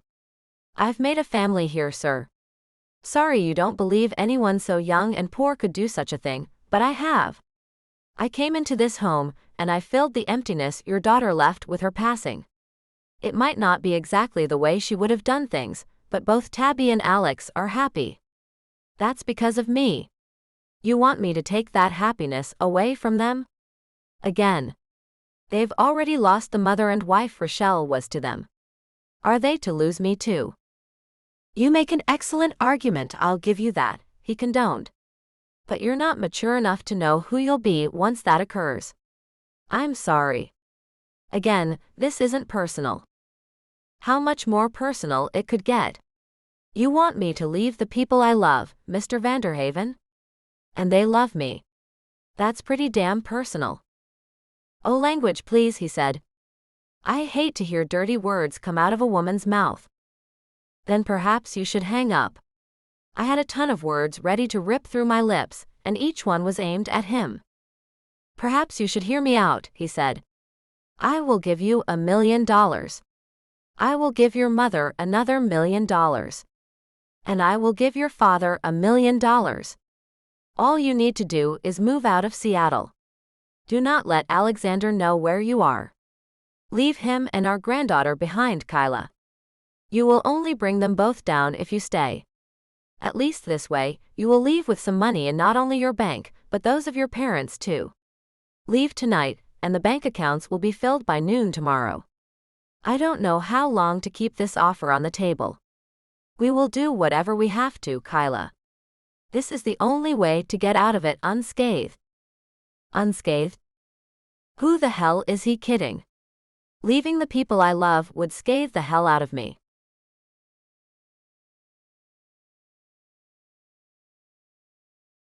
Chapter 21. Alex. After receiving a text from Kai, I headed to the cafeteria where she was waiting with dinner. Walking down the long hallway, I found myself smiling, happy that I'd get to see my girls for a bit. I couldn't recall a time I'd been so happy about such simple things. Life felt different, and I wasn't about to take 1 second with Kai and Tabby for granted. As soon as I went through the doors to the cafeteria, I spotted Kai sitting at a table alone. Tabby wouldn't wake up. I asked her, drawing her attention. Huh? She looked up at me with eyes filled with dread. Oh, Tabby? Yeah, she's still sleeping. Chloe has the baby monitor to get her when she wakes up. She'll text me when she wakes up. Leaning in, I kissed her cheek. I'm glad you came. I took the seat across from her and looked at the meal. So, little chickens for dinner? Game hens, and the stuffing has squash and kumquats. She pulled out a bottle of white wine. And he added this. I can't drink that. I have surgery coming up, remember? She put the unopened bottle back in the bag. Oh yeah. Well, I've got bottles of water too. She put 2 bottles on the table. Kai was off, anyone who knew her could see that. Okay, something's going on. Tell me, Kai. Her hazel eyes, now more brown than green, looked into mine. I don't know how to say this. What could be so bad that she felt unable to converse? We had remarkable communication skills. Or so I'd thought. Baby, you can say anything in the world to me. I thought better about that. Except that we're through. I won't listen to any of that. I smiled as I reached over to take her hand, drawing it up to kiss her palm. With a sigh, she said quietly, Your old father-in-law called me on your house phone. Instantly, I became agitated. Why? He had an offer. She looked away, a frown curving her lips. Not that I entertained it, but he made an offer most people wouldn't refuse. Her eyes came back to mine. The thing is, he doesn't realize how much I love you and Tabby. He thinks money can buy me off and send me away from the 2 people I love most. Suddenly, I realized her hand was in a bad grip. Letting it go, I ran my hands through my hair. Sorry about the tight grasp, babe. But this has me pretty pissed. What did Claus offer? $1 million each for my mother, father, and myself. Kai looked at me with a blank expression. He knew how much money was in all of our accounts. He knew my father borrowed against his retirement account. He knew things he shouldn't have known. That man has his ways. I fisted my hands, wanting to punch something. Although illegal, he's got people who do things for him. Did he have anything else to say? She nodded. He wanted us to take the money and leave town for good. Her hand crept across the table to run over the backs of my knuckles, now white with pressure. He actually wanted me to leave without saying a thing to you. Tell me how I could do that to someone I love. You couldn't. Releasing the fist I'd made, I took her hand once again. Don't worry about money. I'd never let your parents sink financially. Nodding, Kai smiled. I know that, Alex. It's just that I don't want to be the person who starts a war between you and Tabby's grandparents. Oh, hell no. Listen to me. Stay with us. I wouldn't let the Vanderhavens chase the woman I love out of my life. I'll deal with those people. Don't worry one tiny bit. When I'm through with them, they'll quit this crap, or they'll be the ones knocked out of Tabby's life. She shook her head. Please don't do that, Alex. I don't want Tabby to lose grandparents who love her just because of me. They're all she has left of her mother. Then they need to mind their granddaughter as much as you do, Kai. Her selflessness was beyond compare. I will take care of this. I promise you. I'll try my best to keep them in Tabby's life. But I won't let them bribe or threaten you. Looking relieved, she grinned. You're such a hero, Alex. No, I'm just a guy who loves his girls. I kissed her hand again. I love you more than you can possibly understand, Kai. I'm never giving you up. I don't care who disapproves. I wasn't going to let the love I'd finally found go. Kai couldn't stop smiling as she looked into my eyes. I'm pretty lucky. It's funny how I never thought love could be like this. I was meant for you, Alex. I was born just for you. My heart pounded as I thought of what she said. Born just for me. I have no idea if that's the truth, but now that I have you, you will always be mine. I wasn't about to let that girl go, not ever. Pointing at the food on the plates in front of us, she said, We better eat before this stuff gets too cold. Rudy worked hard on it. Nodding, I let her hand go and started eating. Purposely, I let the subject go. It made me mad to think about it. We just finished eating when her cell dinged, and she looked at the message. Tabby's up. I better get going. She packed up all the food and picnic supplies into the basket. Kissing her goodbye, I held her in my arms for a moment. I love you, Kyla. I truly do. Don't let anything anyone else ever says come between us. She ran her fingertips along my jawline. I promise you. I love you too, Alex. One last kiss, then I had to let her be on her way. Watching her leave, I sighed and felt my heart racing as I thought about Claus. Taking a walk, I pulled out my cell, calling the man who threatened not only my happiness but Tabby's as well. When the phone rang 3 times, I knew he was hesitating to answer, but then he finally did. Alexander. Claus, I heard you called Kai today. That was a monumental mistake. She told you? His voice etched with displeasure. Damn. Look, you're doing this in what you believe is Tabby's best interest. They didn't mean to hurt their granddaughter. But you don't seem to understand how much Tabby loves Kai. And Kai loves her too. It might hurt you to hear this, but you need to understand. Rochelle couldn't be the mother Tabby needed. She was too sick to be what our baby needed. Now that Kai has come along and more than filled the void, well, I don't want Tabby to lose what she's found in Kai. His voice had a load of concern in it as he said, Alexander, our daughter couldn't fulfill her role as mother or wife in the last few years. And Tabitha thinks highly of her nanny. That said, Kyla is not the right person to fill the role of mother to Tabitha. No matter what hold you have on the girl, you're wrong. She's young. He hesitated. Kyla was an innocent girl until she came to work for you. I had her background checked and sent someone to speak with her old roommates. That girl was inexperienced when you met her. Fury filled me. You sent someone to get Kai's secrets out of her friends? That was going way too far. That's it, Claus. That is it. You can't do anything like this again. Do you understand? I'll turn you into the police for violating all sorts of privacy laws. You won't win, he informed me. My people are discreet. Her roommates won't even know what you're talking about. It was done covertly. I had it with the man and let him know, Claus, I can't take this anymore. Frankly, I don't have to. Because of Tabitha you do, he let me know. There are grandparents' rights too, you know. We won't be left out of our granddaughter's life. We will never be left out. Nothing can stop that. And there's nothing you can do to stop me from living my life and keeping Kai. There were so many things to straighten out between my old in-laws and me. Claus, the last thing I want to do is fight with you guys. Just leave Kai alone and things will be fine. He pulled out the big guns. Alexander, you're thinking with your dick instead of your brilliant brain. I hate to see this happening to you. I don't think the girl has done this. Your loneliness has. One day you will wake up and wonder what the hell you're doing. She's not only young, but she's a nobody. I always hated how Rochelle's parents thought you were no one, unless you managed to accumulate large amounts of money. Need I remind you that you haven't earned money on your own, Claus? You were born into wealth.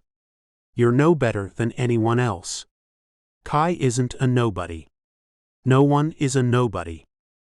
How wrong you are, Alexander. One day you will see. He wasn't about to give in. I hope one day it will be you and Rebecca, who sees that Kai isn't just a person passing through our lives. She's here to stay, Claus. Get used to it or get out of our lives. Kai didn't want me to toss Tabby's grandparents out of her life, but I had no choice. We'd be better off without them, if they couldn't accept Kai as part of the family.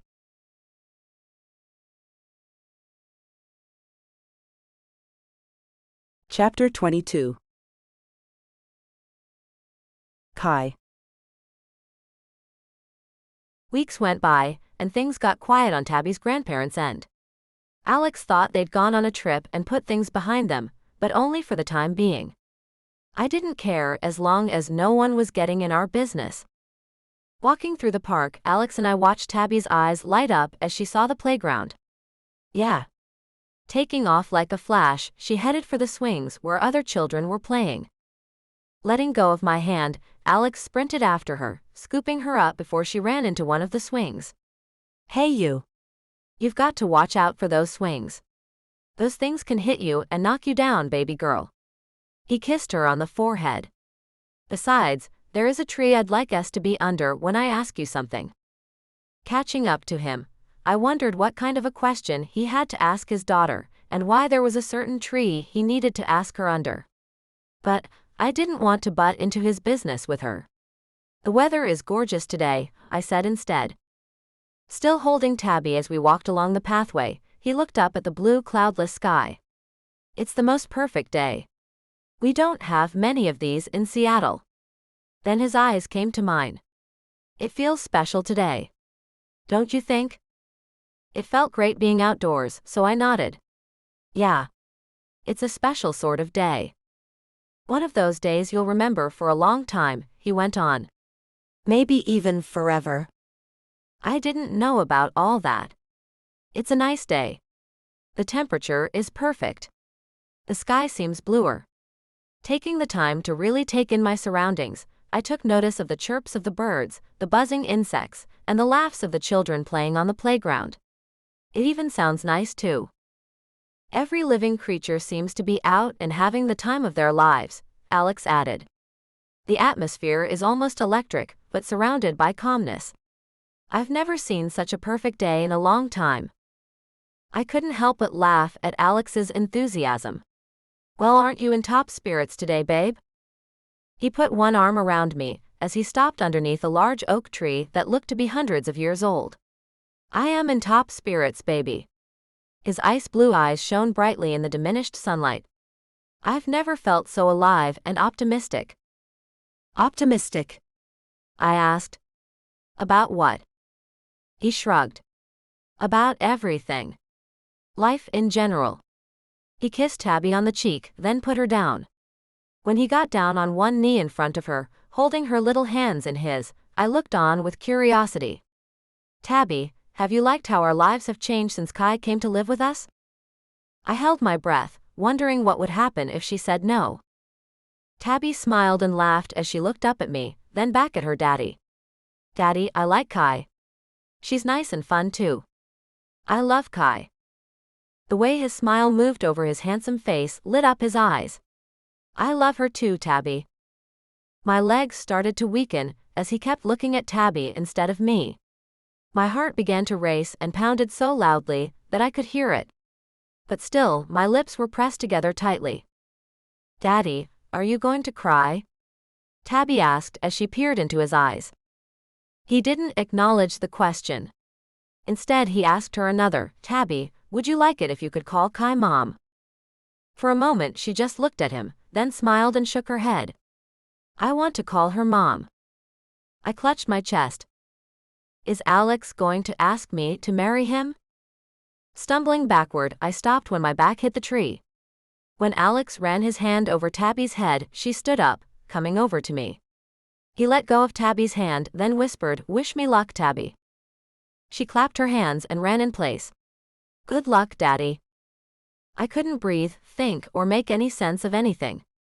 When Alex got on one knee in front of me, then pulled out a black box, I nearly passed out. Kyla Gertrude Rush, I've loved you since I met you. You stole my heart right from the start. I can't think of spending even one day without you in it. My daughter loves you, I love you, so why don't we make this legit and permanent? Will you do me the honor of becoming my wife? The earth moved beneath my feet, and I was on my knees in front of Alex, my hands over my mouth and tears making my vision blurred. The sound of Tabby's sweet little voice brought me out of the stupor. Say yes. Say yes. Gasping, I let my answer fly out of my mouth. Yes. Yes, Alex. Pulling the ring out of the box, he slipped it on my trembling finger. You've made me happier than I've ever been. I couldn't take it anymore. With the weight of that ring on my finger, I knew it was official. Oh my. I threw my arms around him, hugging him so tightly, then I felt tiny arms embracing me from behind, and I let Alex go so I could take Tabby into my arms. She buried her face in my chest. You're my mommy. Blinking, I tried to stop the tears so I could see Alex's face. And I saw tears streaming down his cheeks as well as he looked at his daughter and me. This is so much more than I ever expected. He wiped his eyes with the back of his hand. Damn, I should have done this in the privacy of our house. Reaching out with my freed-up arm, I took him into the hug. Come here, Daddy. Get in on this family hug. This was the best thing to ever happen to me. Being married to Alex hadn't even been a blip on my radar. I heard a woman clear her throat. I hate to interrupt. Alex and I exchanged confused expressions as we let each other go to see who'd said that. Alex asked, And you are? She waved her cell phone at us. I was taking a walk when I saw you. I stopped and decided I should video this instant for you. How beautiful. Getting up off my knees, I thanked her. Oh, how brilliant. We'll have this moment to look back on forever. Give me your number. I'll send the video over. She smiled. It was presumptuous of me to take it. Something told me to do it though. Alex nodded. I'm glad you did. It's the best gift anyone has ever given us. Minutes later, we watched the video. Ah. We're all so in love, Tabby giggled. She was right, we were all in love. Blood or not, I loved that little girl. I truly love you, Tabby. I always will. And I can't wait until you call me Mom. After the wedding, Alex said. Then we'll all be Arlen's. Wrapping his arm around me, he took Tabby by the hand, and we headed back to the car in the parking lot.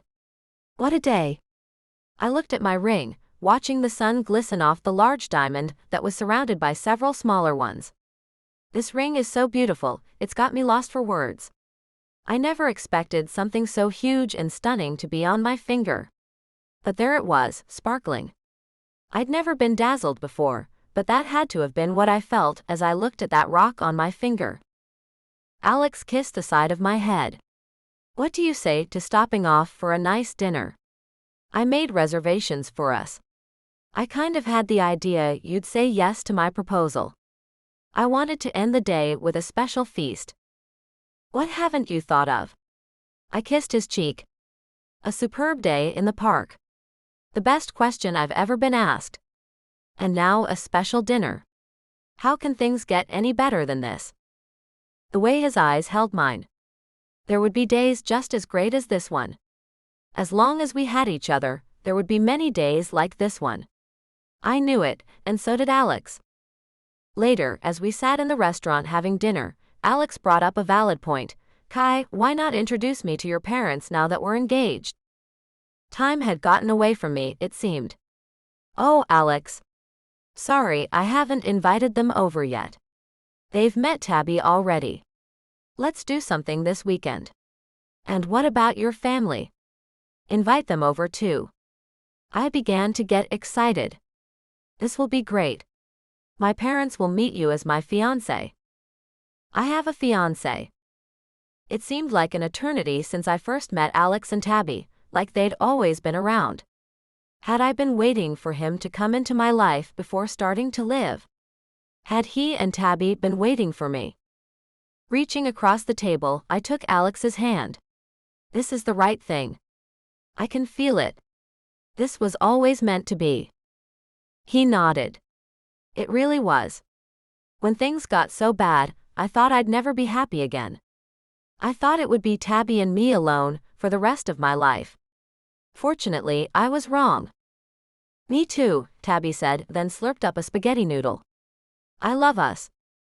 I loved us too. When I looked at the happiness in Alex's eyes, it was obvious he did as well. We'll make a great family, Kai. You will be the matriarch of a very happy family. Me, a matriarch? At only 22, I was on the cusp of becoming a mother of a 3-year-old, the wife of a 35-year-old, and had no idea what more would come my way. And I never felt so ready for anything in my life.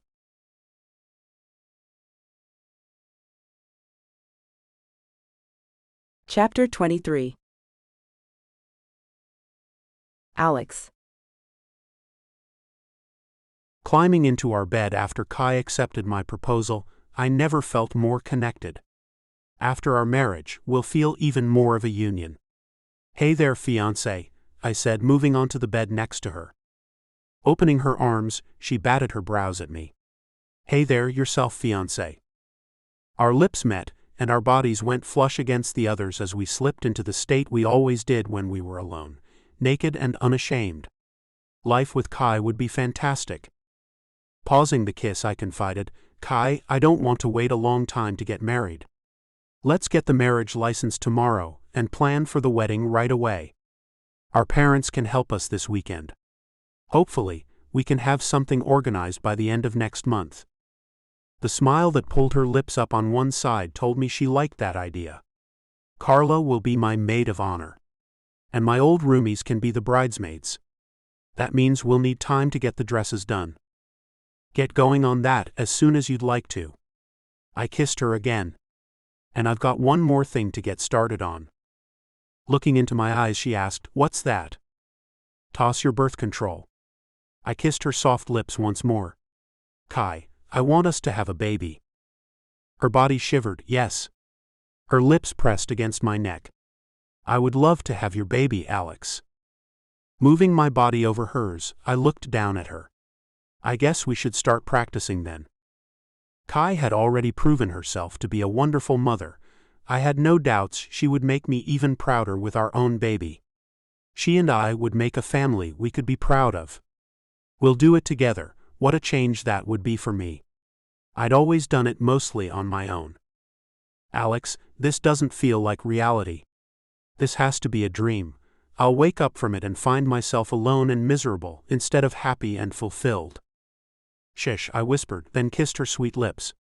This isn't a dream, and nothing is going to wake you up from it. One would think it would be me who thought that. But I had faith we would get a hell of a lot more time than I had with Rochelle. God couldn't possibly take two loves away from me in less than a decade. As her hands moved over my back, Kai's foot ran up the back of my leg. I looked at her pretty face, letting each feature penetrate my mind and lodge into my memory. She smiled. Oh yeah. How do you manage that, Alex? A trade secret. I kissed her again, wanting to taste her. As we did it, I wondered what our baby would look like.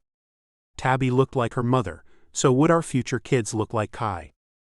I wanted to see some of me in our future kids too. Not that I didn't like the way Tabby looked. I knew she was meant to look like her mother. That way there would always be someone here to help me remember Rochelle. Love was something I'd never completely understood, and now was no different. There was the love between a kid and their parents. Love between siblings. Love between a man and a woman, and the love between parents and their children. But how unlike the love between a man and a woman could be, from one partner to another. The way I loved Kai and Rochelle was completely dissimilar. Rochelle was refined, classy, and self-assured. Plus, Rochelle could be quite a pain when things didn't go her way. I chalked that up to her wealthy upbringing. And Kai was down-to-earth, sweet, and not at all self-assured. I loved all that stuff about her.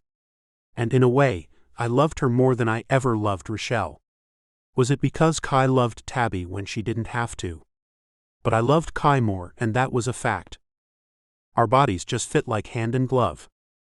Everything about her body fit mine, but that wasn't all I loved about Kai.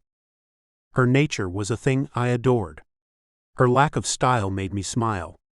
I loved picking out things for her to wear, and getting her dolled up at the salon too. I thoroughly enjoyed doing things for Kai. Especially doing things that made her feel pleasure. Another thing Kai was that Rochelle wasn't. Adventurous. I love you, Kai Rush. Soon to be Kai Arlen. My wife? I couldn't stop looking at her, as tears sprang up in her pretty hazel eyes that turned very green all of a sudden.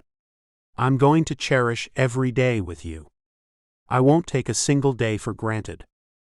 How did I get so lucky, Alex? She sniffled. How did I, Kai Rush, get so lucky to have you love me?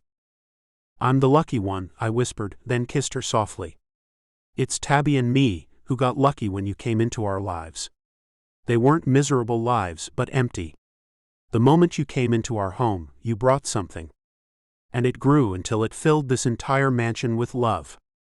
A sob came out of her, and she put her hands over her face. Stop it. You're killing me, Alex. It's sweet sentiment overload. Oh yeah. I chuckled as I kissed her face all over. Better get used to hearing stuff like that, because our wedding will be full of that kind of talk. She whimpered as I kept up with the soft kisses. No, you can't do that to me. You'll make me cry that whole day if you keep it up. Then you better get used to it, Kai. I rolled over, holding on to her, so we didn't part. There seemed to be nothing I did that Kai didn't like. And now I would have a lifetime of that.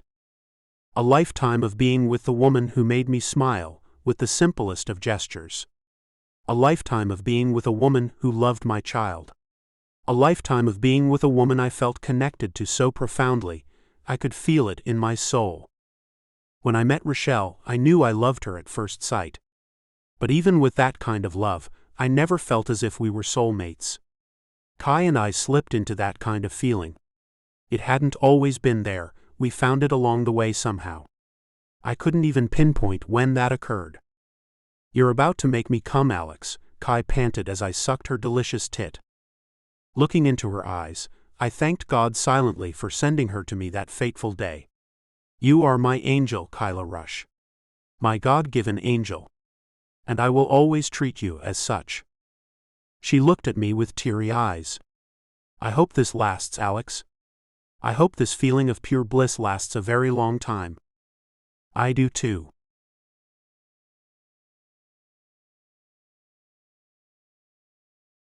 Chapter 24. Kai. Why do I feel so nervous, Alex? I whined as we waited for our parents to arrive for the weekend. I don't know, baby. He draped his arm over the back of the sofa we sat side by side on, letting his hand fall on my shoulder. My parents are not like Tabby's other grandparents. My mom and dad are poles apart from them. And my younger brother is a cool guy.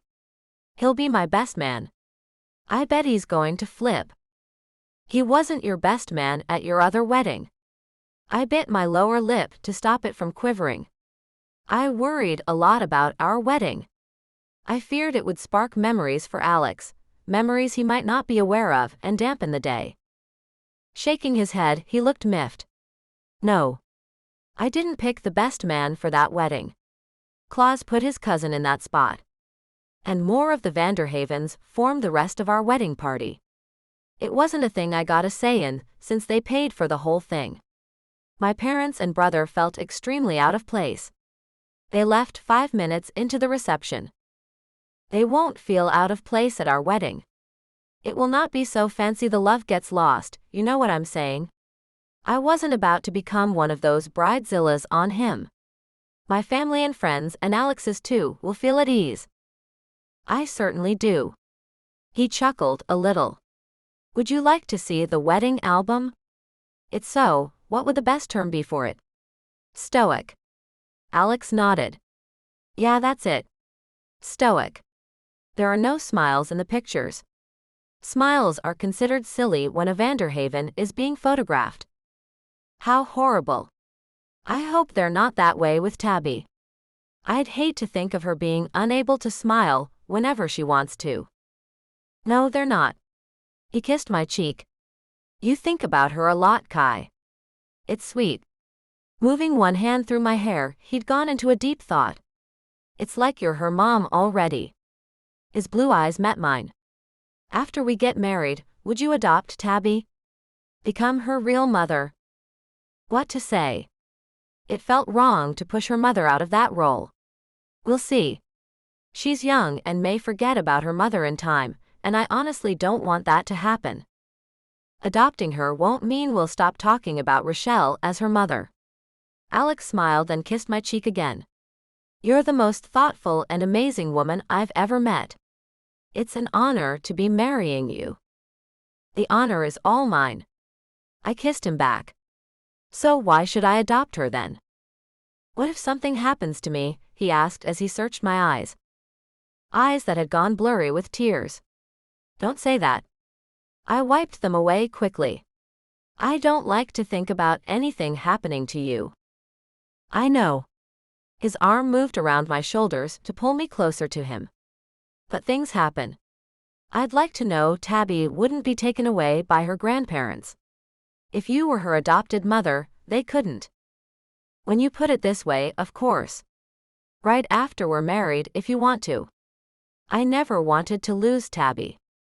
I'd do anything to prevent that from happening. If I lost you and then her too, it would devastate me. A shudder ran through me, then the doorbell rang. They're here. Tabby dropped the blocks she'd been playing with to dart over to us. Is that Gammy and Papa or Kai's mom and dad? Alex got up, pulling me up with him. Let's go see. He scooped Tabby up with one arm and kept his other around me. Heading to the foyer, I felt shaky. I hope it's my parents. Alex looked at me wide-eyed. Wow, I didn't think you had a selfish bone in your body, Kai. I have several. I smiled. It would be nice to have my parents to back me on what a nice girl I am. You have me for that. He moved his arm off my shoulders to put it around my waist. I'll always have your back, girl. When we got to the foyer, I heard a voice similar to Alex's. It's your family. I bit my lower lip, staving off panic.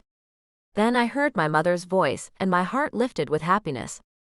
Mom and Dad are here too. Now I felt better, much better.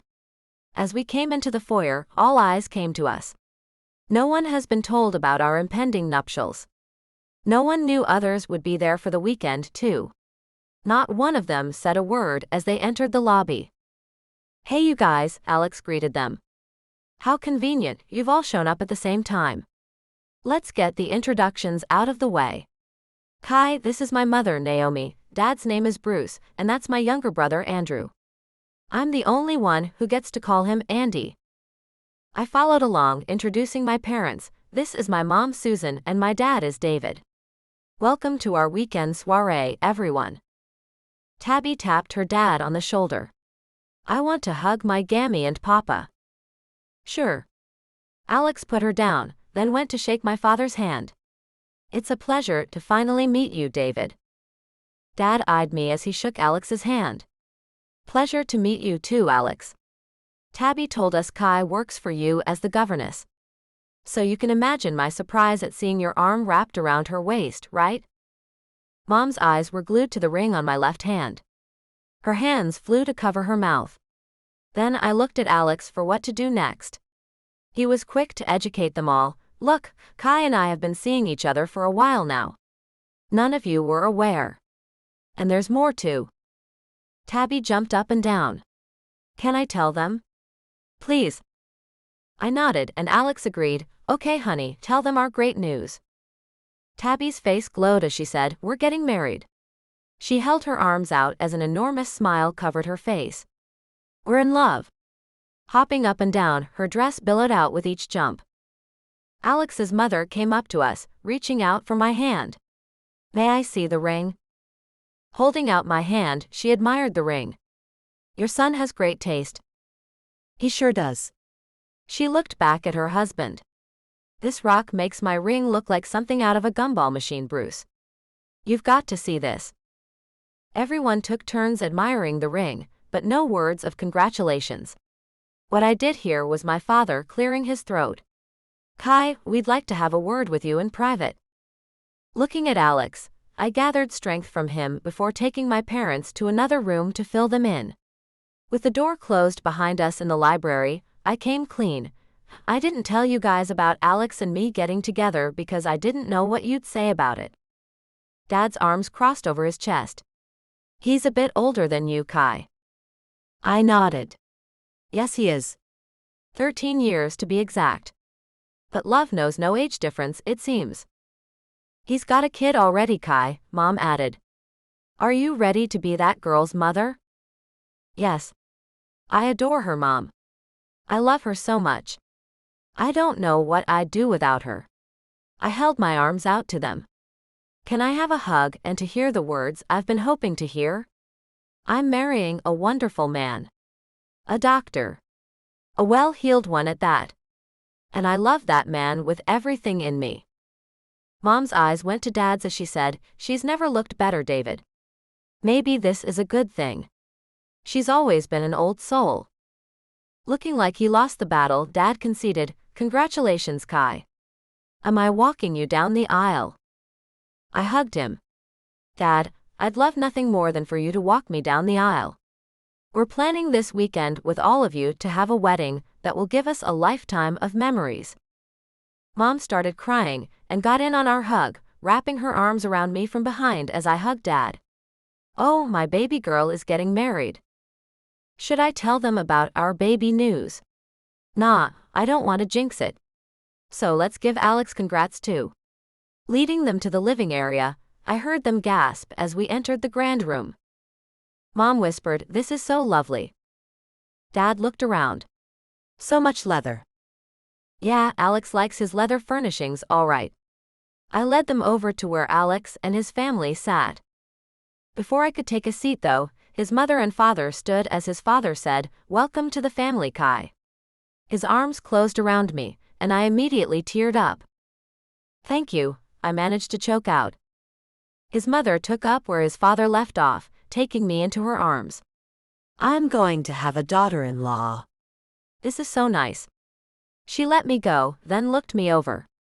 Rochelle didn't have much to do with us. I hope you can make time to visit us, Kai.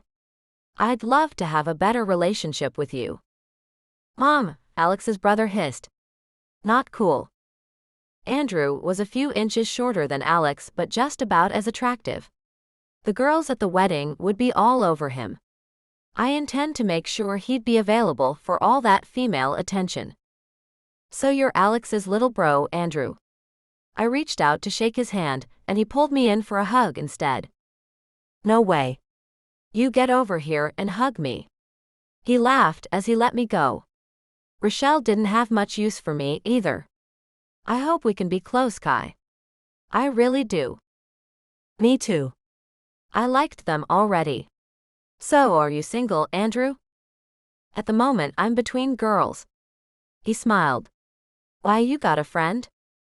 Alex reached out from his seat on the couch and pulled me to sit on his lap. There'll be more than a few bridesmaids who will turn your head, Andy. Since you're going to be my best man, you can have your pick. The way his brother smiled.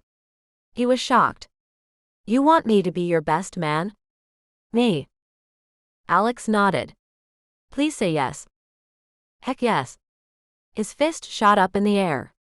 I'm going to throw you the best bachelor party in the history of parties. No lap dancers, I said quickly. Nodding, Andrew agreed, got it. Just some wild fun that he'll never forget. This is going to be so cool. I think so too.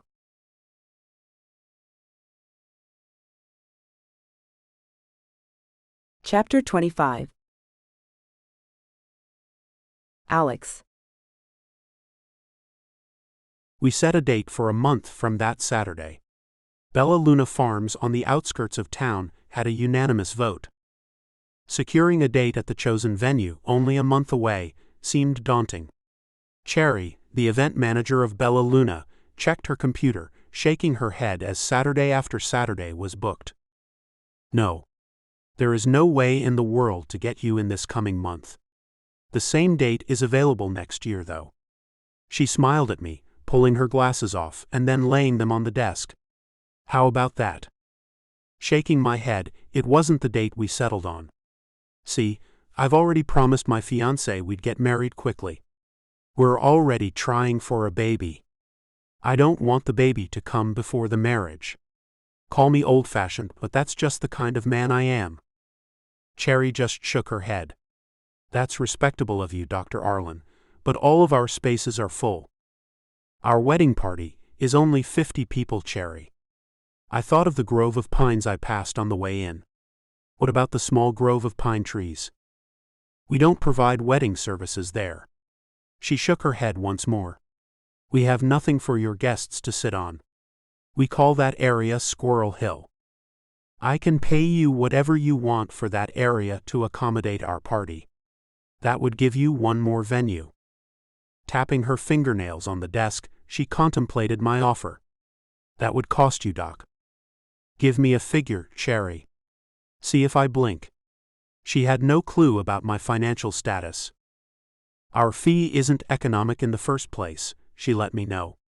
When you add in building a whole venue, no matter how small, you're looking at upward of $100,000, give or take a few $1,000s. Done. I pulled out one of my cards. Put what you need to on my account. Her eyes went wide and she gasped. Are you sure? I do have one stipulation. Since I was paying to build a new venue, I should name it. It's called Squirrel Hill, but can the venue itself be called something else? Taking my card, she ran it through to find it had no limit. The sky's the limit. She looked at me. What should this venue be called? Fate on Squirrel Hill. I liked the sound of it, and I knew Kai would too. Fate is what brought my fiancé and I together. The name would suit many couples, don't you think? Sure. With a shrug of her shoulders, she had no reason to deny me. You'll have something beautiful for you and your fiancé, Dr. Arlen. Let me know what time you'd like the festivities to begin, and everything will be ready when your special day comes. I'll get back with you on that. Kai should pick the time. I accomplished the primary goal of the day, and knew Kai and the rest of my family wouldn't believe it. See you then, sir. Cherry couldn't stop smiling as she watched me leave her office. She had every reason to smile. She just created a whole new venue at no cost to them. Kai would love that we built and named it too. As I drove to the hospital to make my rounds, the rain started getting heavier. Seattle rain wasn't a thing we'd discussed. I hoped Cherry would make sure there would be adequate shelter in case of rain. More details to hammer out, but we should get them all done in time. Nothing could bring me down, it seemed. I just couldn't get worried about a thing. All that really mattered was that Kai and I would be married in a month. Hopefully with a fetus inside of her, too. The idea of having a baby with Kai took over my thoughts. Again, my mind traveled to how our first child would look. My hair, her eyes, or vice versa. A mixture of us would be good, at least on the first one. When I'd run the number of children to add to our family by Kai, she frowned at me, saying we had to go with things as time went along. She didn't want to settle on any number. My number had been 3 and she wasn't sure, too many or too few. We had so much life to live, it seemed almost impossible. I missed out on too much with Rochelle. Now I'd get the chance again with Kai. A second chance to live a life full of love and happiness sounded like a gift from above. As I pulled into the parking garage at the hospital, the entrance was blocked. A worker wearing an orange vest waved me to the side. Rolling down the window, I asked, "Are you guys almost done?" "No." He pointed to the street. "You'll have to park on the street today. The parking garage will be open again tomorrow." He looked over his shoulder, then back at me. "I'm not supposed to say why it's closed, but let's just say there are more than a few celebrities in there." "So they're filming some movie?" I nodded. "Gotcha. I'll park elsewhere today." As I drove off, I noticed all the cars parked along the street. Others were circling around to find a place to park. With the rain getting lighter, I went ahead and drove a few blocks further. Parking was plenty, but the walk would take me a bit. As I got out of the car, my cell rang, and I pulled it out. "Hey babe, how's it going?" "You know how it's going, Alex," Kai said with a tense voice. "Did you get the place?" "Well, kind of," I teased her. "Kind of?" she worried. "What does that mean?" "I didn't get the venue we talked about. The duck pond is out and so is the grape house." I smiled, knowing she was most likely chewing on one of her nails. "Maybe we can change the date," she said. "Make it later in the year. A month's time is short notice. I told you we'll have a hard time getting anywhere good." "You have so little faith in me, Kai." I looked both ways, then crossed the nearly empty street. "What does that mean?" she whined. "Are you messing with me, Alex?" "Indeed. What if we get married in a place that no one ever has?" "That sounds kind of good but kind of bad too." "We'll be the first couple to marry in that exact place. Will she think that was pretty special, the way I did?" "Where is this place?" she asked. "Bella Luna Farms." I stopped at the next intersection as traffic picked up closer to the hospital. "You just said we couldn't get it," she moaned. "Stop playing with me, Alex. Just tell me where." "We are getting married at the place we wanted to." A car rushed past me, making me take a step back. Damn, this traffic is a nightmare. Kai wasn't letting up. "We are getting married there." "But where there?" "There's this little wooded area I'm getting a venue set up in.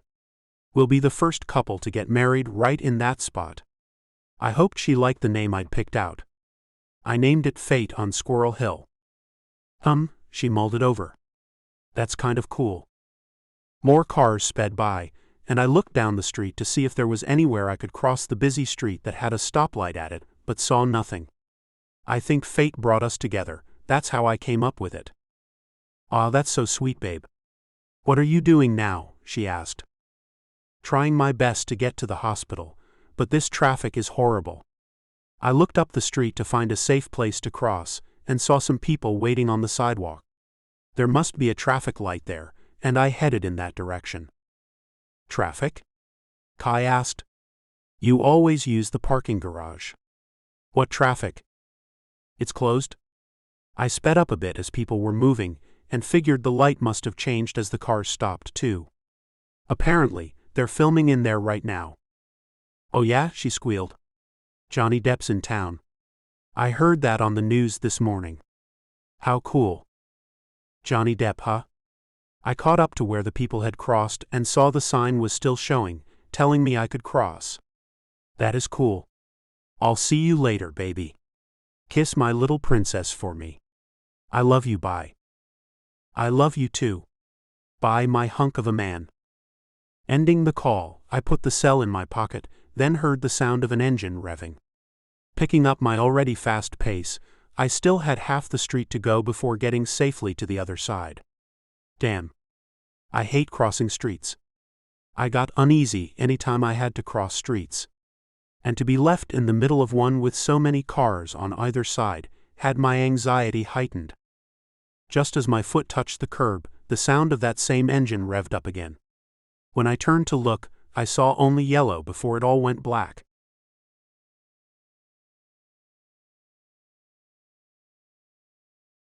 Chapter 26.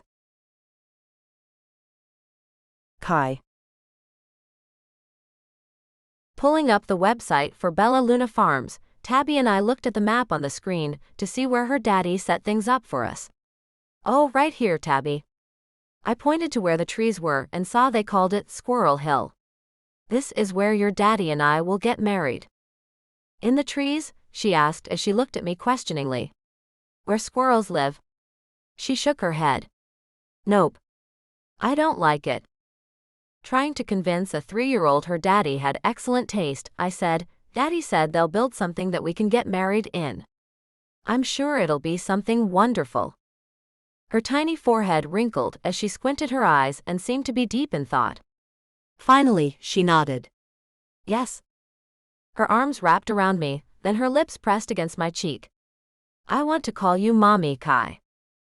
The way my heart skipped a beat and a smile curved my lips told me I love this little girl. "Oh, Tabby, I can't wait to hear you call me that. It's like a dream come true. I'm about to have my own family. And one day your daddy and I will have you some baby brothers and sisters of your very own, too." "Baby sister, yes." Her nose wrinkled. "Baby brothers," she shook her head. "No." Pulling her onto my lap, I spun around in the office chair in Alex's home office. "Aw, come on, baby boys can be nice too." "Ah," she protested. "Baby girls are nicer." "I'll have to do my best to give this kid a baby sister.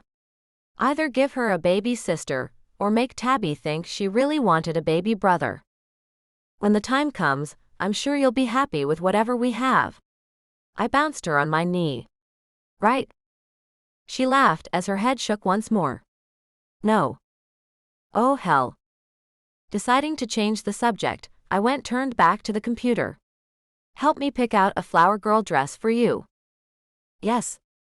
Her green eyes sparkled with delight. "One with flowers. And ribbons in my hair. Nice shoes too. And..." I stopped her with the page I opened. "Like any of these dresses?" Nodding, her eyes glued to the monitor, her little finger ran over each dress. So many beautiful dresses. "I like all of them." "How about one that matches mine?" I asked, clicking to the next page.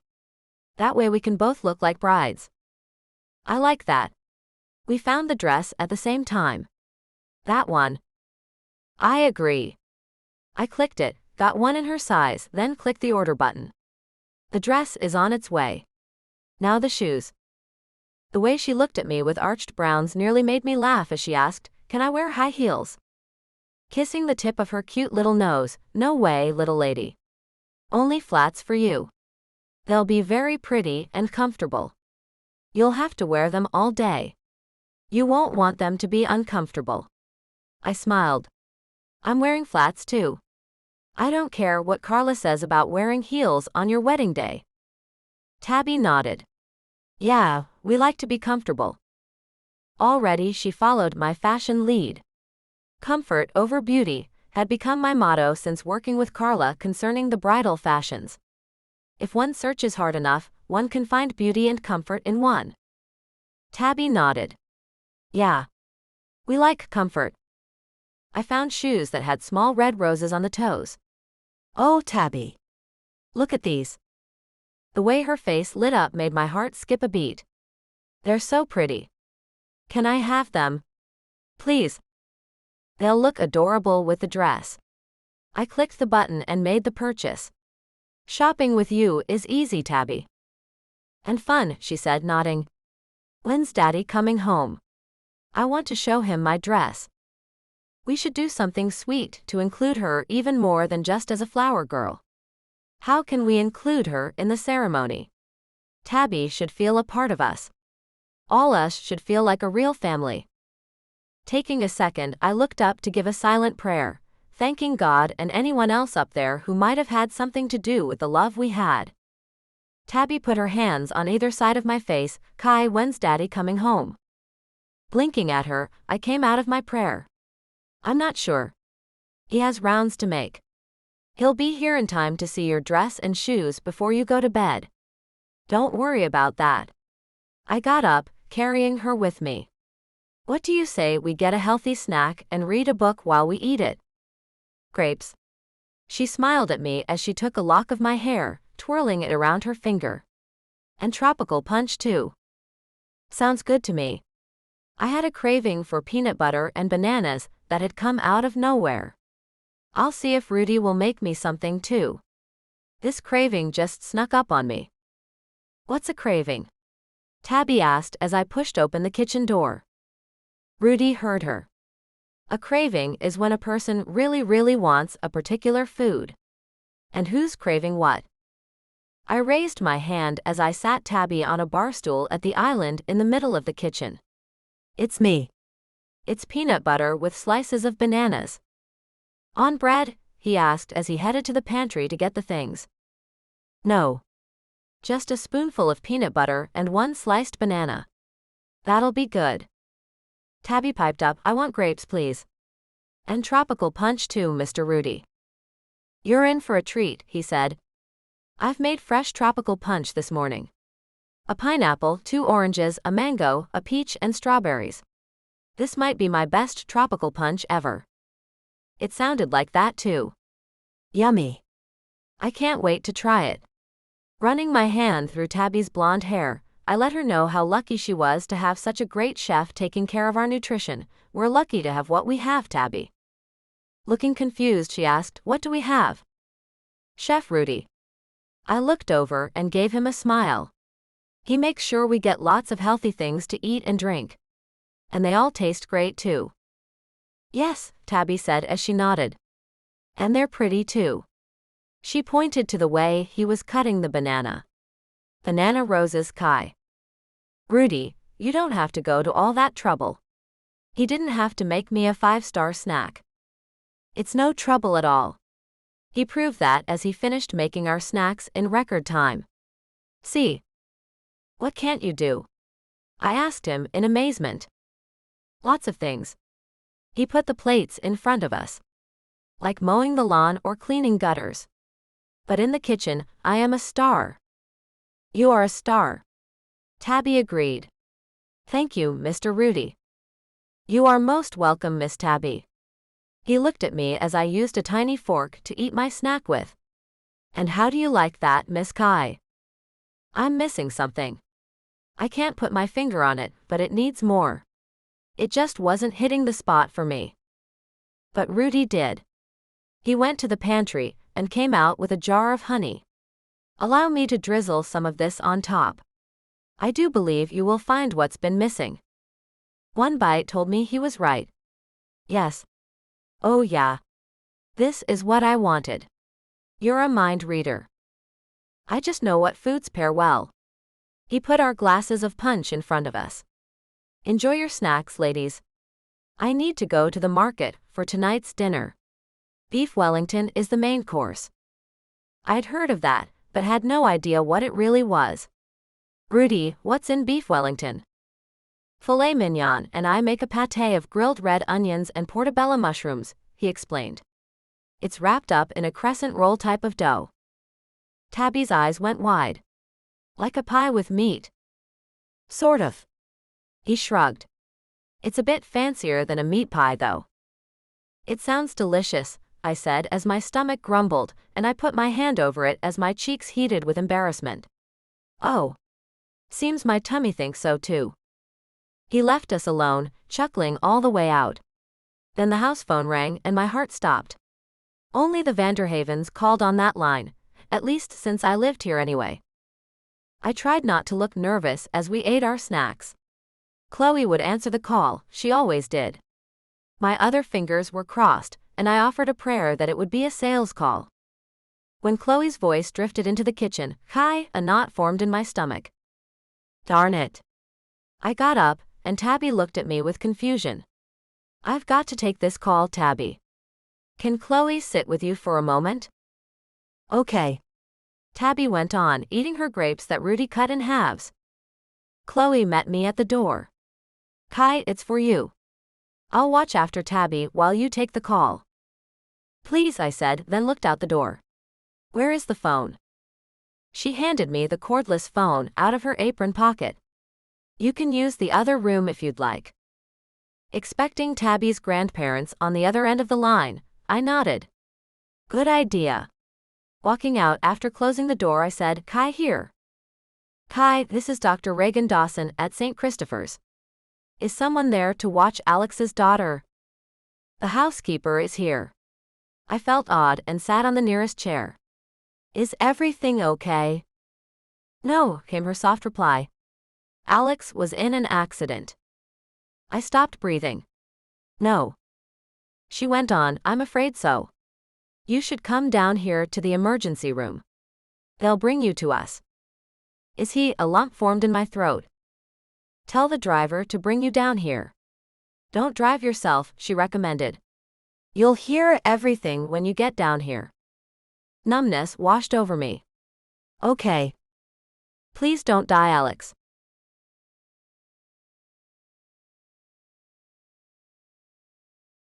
Chapter 27. Alex. A flash of white light and the sound of electricity shooting through the air made me sit up and look at the sky. People all around me were whispering. Not being able to make anything out of what was said, I focused on the light that only became brighter and brighter. Alex, came the soft sound of a woman's voice. A voice I recognized. Rochelle. Squinting, I couldn't see anything but light. Alex, you're doing a great job with our daughter. Thanks, Rochelle.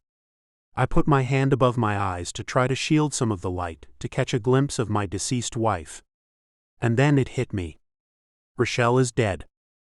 I don't like to call it being dead, Alex. Am I dead too? No, you're not. Not by a long shot. The light moved in slow waves as she went on. You're a doctor, Alex. What do you think happens after one is hit by a car? I was hit by a car? I looked around, then felt myself floating upwards, and when I looked down I saw it all. My body lay on the sidewalk, and people circled around me. Blood is pooling behind my head. Not much though. The hospital was close. They need to get me over there. Harris can patch me up. Rochelle's voice came near my ear. I could feel her breath move over it as she said, You're not breathing, Alex. Try to breathe. That's essential, you know. A woman said, He's not breathing. Does anyone know CPR? I do, a man called out. Let me through. Sounds like the guy from Pirates of the Caribbean, I said. Dressed all in black with his dark hair slicked back with shiny gel, a man moved through the crowd to get to me. Everyone back. Give me room to work. Hey, it's the guy from the movie. I laughed as the famous actor gave me CPR.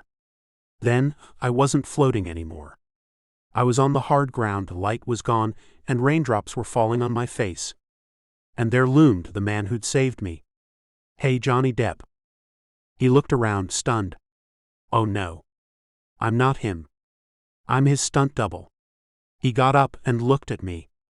Are you okay, mister? Not really. Everything hurt enormously. But I am breathing. Thanks. Good luck then. He disappeared into the crowd. Their eyes followed the man, and murmurs of disbelief were heard above the wailing sirens. Trying not to move my head, I tried moving my fingers and failed to do so on the right hand. Damn. Paramedics walked through the crowd, dispersing it as they came through. Out of the way, people. Go on. There's nothing to see here. They stopped as they saw me. Dale's jaw gaped. Dr. Arlen, it's you. Yeah, I said quietly as my strength was dwindling. Get Harris up here.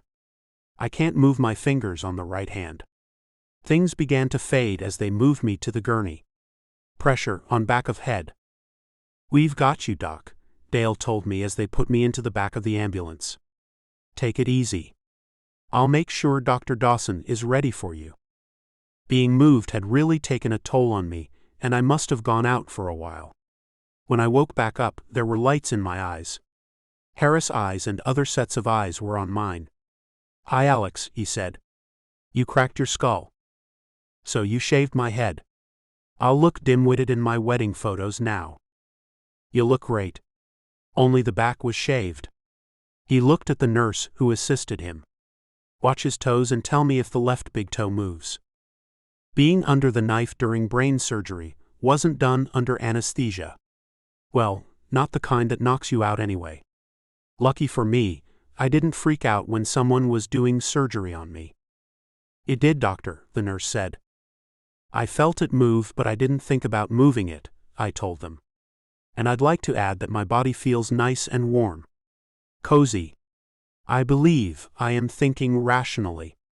There's slight pressure in the area of my cerebellum. But I'm not exhibiting signs of damage." Harris asked, "What colors can you see, Alex?" "Mostly white. It's so bright in here. The colors are dim in comparison to the lights." I stopped, as I knew instinctively what area of my brain had been damaged. "Ah. The occipital lobe is where the problem is." "Precisely," Harris confirmed. "That is where the fracture is. And your right fingers aren't moving because of pressure on the cerebellum caused by the dent on your skull. I'm fixing that. That explains the white light and me thinking I was looming over my body back there. But that didn't explain the sound of Rochelle's voice. You sure there's no other damage, Harris? The temporal lobe might have some too. I heard my lifeless wife talking to me. If there's damage there too, then I can explain all that's happened to me. Sorry, Alex? There's no other injury. He chuckled. Maybe you've turned into a psychic. Did she tell you the future? No. He was kidding. It was most likely my subconscious telling me things I wanted to hear. It seemed so real though. I get it now when people have told me what they've seen and heard. It does seem like it's really happening. The brain is a tricky thing. Harris directed the nurse, pick up his right hand and let's see if his fingers move, then if he can move them himself. She looked at me with her brows raised. They're moving. Dr. Arlen? It took a lot of focus, but they move. I did it. Yes, you did, she said. Harris sounded pleased. Great. It would be best if I kept you in a medically induced coma for 3 days to let this heal. Do you concur, Dr. Arlen? I would do the same thing. But I wanted to talk to Kai. Hey. This is unorthodox, but do you know if Kai is here? Someone in the gallery spoke up, and my eyes went to where the voice came from. I'll get her, it was Reagan. She's just outside. Harris gave the order, drape him back here so we don't terrify her. She doesn't need to see me looking like a bloody science experiment. She'd already been pretty shaken up. I just want her to know I love her, and I'm not going anywhere. I just wish I could really see her. Her pretty hazel eyes, her ash blonde hair, her pink lips and cheeks. Instead, all I'd see would be blurry white. But I'd get to see her, and that was better than nothing. Alex? Kai asked. You're awake. My eyes traveled to where her voice come from. The distance proved too great to see anything more than a wavy white shadow. Kai. Yeah, I'm awake. For now, anyway. My occipital lobe was damaged. That means I can't see well. It typically takes 3 to 5 days for that to be nursed back to health. And the first 3 days should be spent with uninterrupted rest to speed the healing process. So, I'm going to be asleep for a few days. But I'm not about to expire on you, baby. Thank God, I heard her say with tear-laced words. Alex, I love you. I love you too, baby. It'll be all right. You'll see. I tried to see her so bad it made the back of my head hurt. Okay, take me out, Harris. I held my hand up and moved my fingers in with a small wave. See you in 3 days, my love. Kiss Tabby for me, and tell her Daddy loves her. Sobbing was all I heard before Reagan walked Kai out of the gallery. Harris offered me a few words of encouragement, She'll be okay. Reagan and I will look after them, Alex. You just rest and get better. I'm looking forward to that wedding next month." And then I heard nothing else. The blips of a cardiac monitor were the first thing I heard when I started to wake back up. I liked the steady pulse my heart was making. Nothing hurt, so that was a plus. The meds hadn't worn off enough to open my eyes or even speak. But I could hear, and that was the start of my waking up. When feminine voices came into the room. One of them was Kai's as she said quietly, "I just miss her so much, Susan. I wish they hadn't insisted on taking Tabby back to Spokane with them." My mother was with her. Rochelle's parents have always intimidated me. If David hadn't had to go right back to Denver to the business, then he wouldn't have let them take her. But I just don't have that backbone with them that he and Alex do. Once Alex is better, our girl will be back where she belongs. He will. The house feels so empty without her or Alex. "I hate it," Kai said. "I've been staying with my friends at my old apartment. I can't sleep alone in that big bed without him in it. And I can't be in the house without them in it either. She's left our home. And Tabby's been taken away." The heart monitor sped up, and then something in my chest cramped. Bright light filled my eyes again as everyone's voice became whispers. I heard Rochelle's voice again. "Alex, what are you doing?" "They took Tabby." "Why'd you let them take her?" "Kai's her mother now." "You've got to make them stop." "Make them stop?" "He's having a cardiac episode," a woman said. "We have to keep him sedated. He's not ready to come out yet." Slowly the light faded and I heard Harris say, "2 more days." My mother and Kai weeping were the last thing I heard. "Don't cry, please don't cry."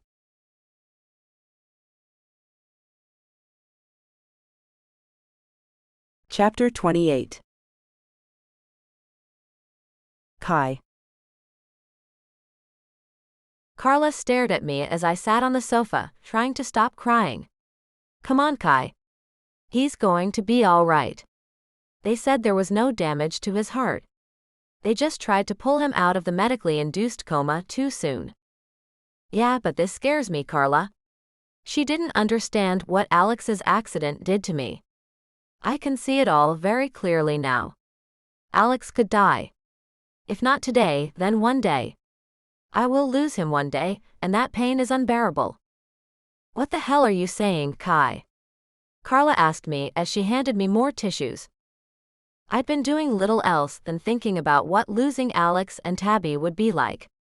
I found an emptiness there I couldn't stand. Loving them is leaving me with too much to lose. If I lose Alex, I lose Tabby too. Not that I wouldn't be able to care for her the way she deserved, but I'd want to keep her with me if anything happened to him. And now that this has happened, her grandparents will do everything in their power, which is vast, to keep her away from me. Even adopting Tabby won't help. Claus mentioned that when I told him what Alex asked me to do, once we're legally married. "Who cares what old Moneybag says?" she asked, blissfully unaware of reality. "The courts for one." I blew my nose and tried to stop myself from crying. My head hurts, my chest hurts, and my nose hurts from blowing it so much. All this, and I have a lot of faith that Alex will wake up and be okay again. What will happen if he actually dies, Carla? I might die right along with him. There was this idea in my head that I'd lie down on his grave and just not get up until I was with him again. What kind of life would that be? "You will go on if he dies," Carla said. "Haven't you learned anything from Alex? He lost his wife and the mother of their young daughter. He had to raise the baby all alone, Kai. He stayed strong for her. And you will have her too, if anything should happen. You'll have her and any other kids you two have. Don't spaz out now. Not when you've had this great influence all this time. Learn from Alex's example. You can go on after the person you love dies." How did Alex do it? For Tabby was all I could suppose. I couldn't have Tabby anymore if Alex didn't make it. The Vanderhavens would pull Tabby away from me if I had her half-brothers and sisters too. There's so much I hadn't thought about, Carla. I wiped my eyes with a fresh tissue.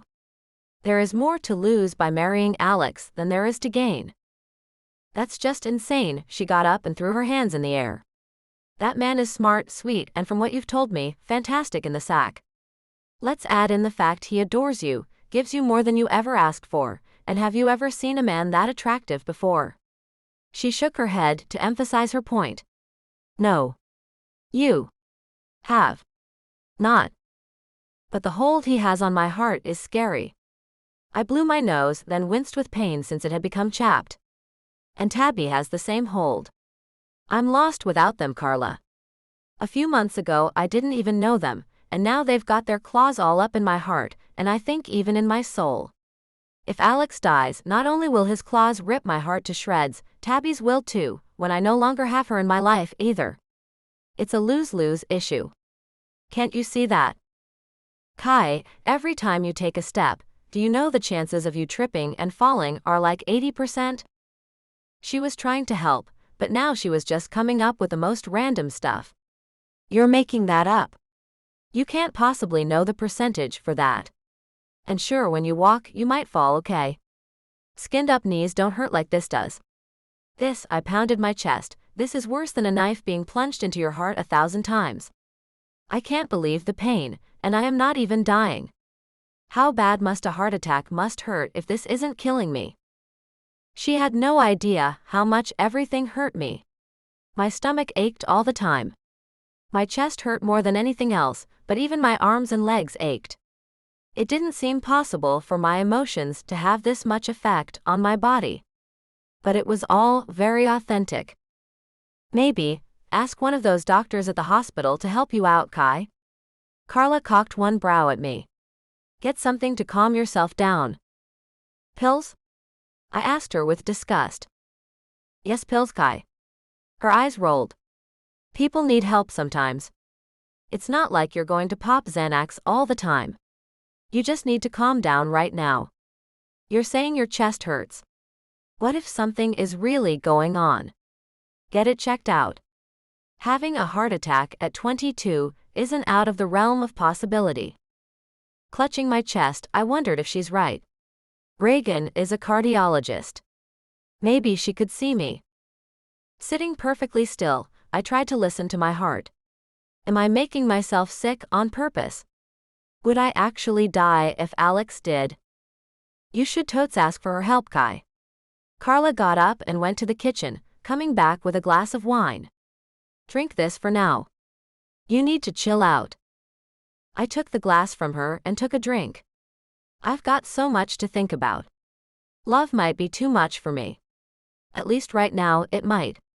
Alex and I have moved too fast. I can see that now. What it would do to me, for anything to happen to him or Tabby. I'm too young. I can't deal, you know. Carla's dark brows furrowed. You know, Kai, I wouldn't be a worthy maid of honor if I let you take the coward's way out of the marriage. I've known you almost our whole life. You love this man. You love his little girl. I don't think you will ever love anyone as much as you love those two. She was right. And that's why I've got to end it. It's too much. I can't take it. End it. Alarm filled her face. What would it do to that man? What would that little girl do if she never saw you again? Maybe they're both tougher than I am. How had they got through losing Rochelle? Because they had each other. I would be alone if I ever lost Alex. How my best friend couldn't understand that floored me. And whose side are you on anyway? I'm the one you should be worrying about, Carla. I am your best friend. You haven't even gotten to really know Alex or Tabby. It doesn't matter, I haven't known them long, she said as she sat down next to me, draping her arm around my shoulders. I've seen their effect on you, Kai. You've blossomed. You've grown in ways no one our age could have so quickly. I am on your side, girl. You should know that. What kind of a friend would let you throw this away because of what it will feel like if you lose them? Chances are pretty high Alex will die before me, I reminded her. He is 13 years older. And chances are both of you will be old and gray with grown children by that time. She ran her hand through my hair, pushing it off my face. Why don't you call the grandparents and ask if you can say hello to Tabby? It would make her feel better to hear from you. It will make you feel better to hear her voice too. Pulling out my cell, I looked at it for a long time. You might be right. Getting up, I went outside to make the call. The night air, crisp and clean, cleared my head as I swiped her grandparents' last name. Hello, Vanderhaven residents. Bartholomew speaking. How can I help you this evening? Bartholomew, this is Kai. I'd like to speak with Tabitha. I crossed my fingers he'd let me. It wouldn't surprise me if they'd already written Alex off and thought I didn't need to interact with their granddaughter. Tabby's voice in the background made my heart spring, and a smile took over. Is that Kai? Is that Kai? How did she know it was me? I loved that she did. Please, sir. Please let me speak to her. He didn't say a word. The next thing I heard was Tabby asking, is this Kai? A knot had formed in my throat, and I had to clear it before I could say, it's me, my sweet little princess. I've missed you, she shouted. How's Daddy? Still sleeping. I didn't want her to know about the incident when they tried to wake him. It'll be a couple more days before he wakes up. Kai, can you come get me? She asked innocently. I want to see when Daddy wakes up. If I'm there, he'll get better fast. Let's see if we can do that, Tabby. Is one of your grandparents around? I squared my shoulders, ready for a fight. For Tabby's sake. She was right, her daddy would get better faster with us both by his side. I'm here with Barthy, she let me know. That pissed me off. The reason they took her was because they were upset I left her with Chloe when I came to the hospital that first day. I'll tell you what, Tabby. Stephen can drive me up there, and I will pick you up. You're coming home, sweetie. This being pushed around is over. That girl needs me to stand up and fight for what's right. After ending the call, I called Stephen to come get me. We were going to Spokane and coming back with Tabby. When I came back inside, Carla was looking at me with wide eyes. You look different. There's fire in your eyes. What's up? You're right. With great love comes great pain. But that's okay. It's the way it's meant to be. I walked over and drained the wine glass I'd only taken a sip of. I'm done being steamrolled by Tabby's grandparents. I've got this rock on my finger. I am Alex's fiancée, not just a girlfriend. No judge in the world would say I don't have the right to make sure his little girl is at his side when he wakes up. Whoa. Carla had been rendered speechless. Almost. I had no idea I could motivate anyone as quickly. You really have chosen the right maid of honor. I do select well, don't I? I tapped my temple. So why would I make the wrong choice with who I love? You haven't made wrong choices there. Carla got up to walk with me to the door as a knock came to it. It was the driver. I'll be here if you need me. Go get your little girl, Kai. Take her to her daddy and get your family in order. And that's just what I aim to do.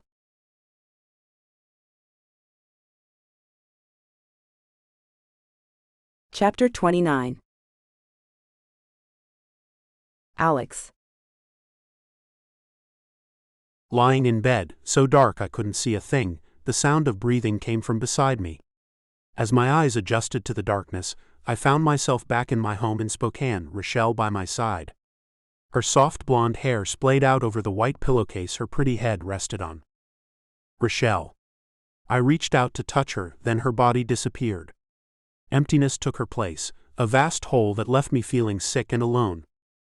Alex, came another soft voice. Come on, Alex, wake up. Kai. Looking at the empty spot on the bed, I knew I wasn't supposed to stay there any longer. My life wasn't over, not by a long shot. Bye, Alex, came Rochelle's voice. You're doing all the right things.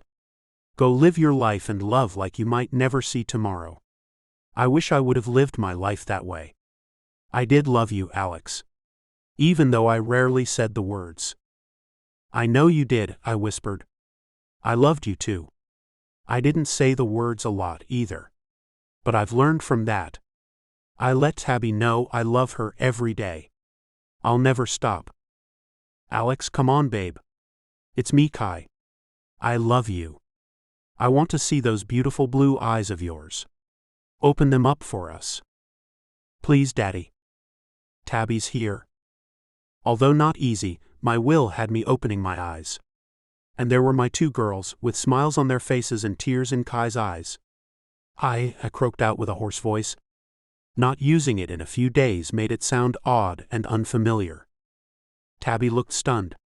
Daddy, are you okay? What happened to your voice? Harris put his hand on my daughter's shoulder.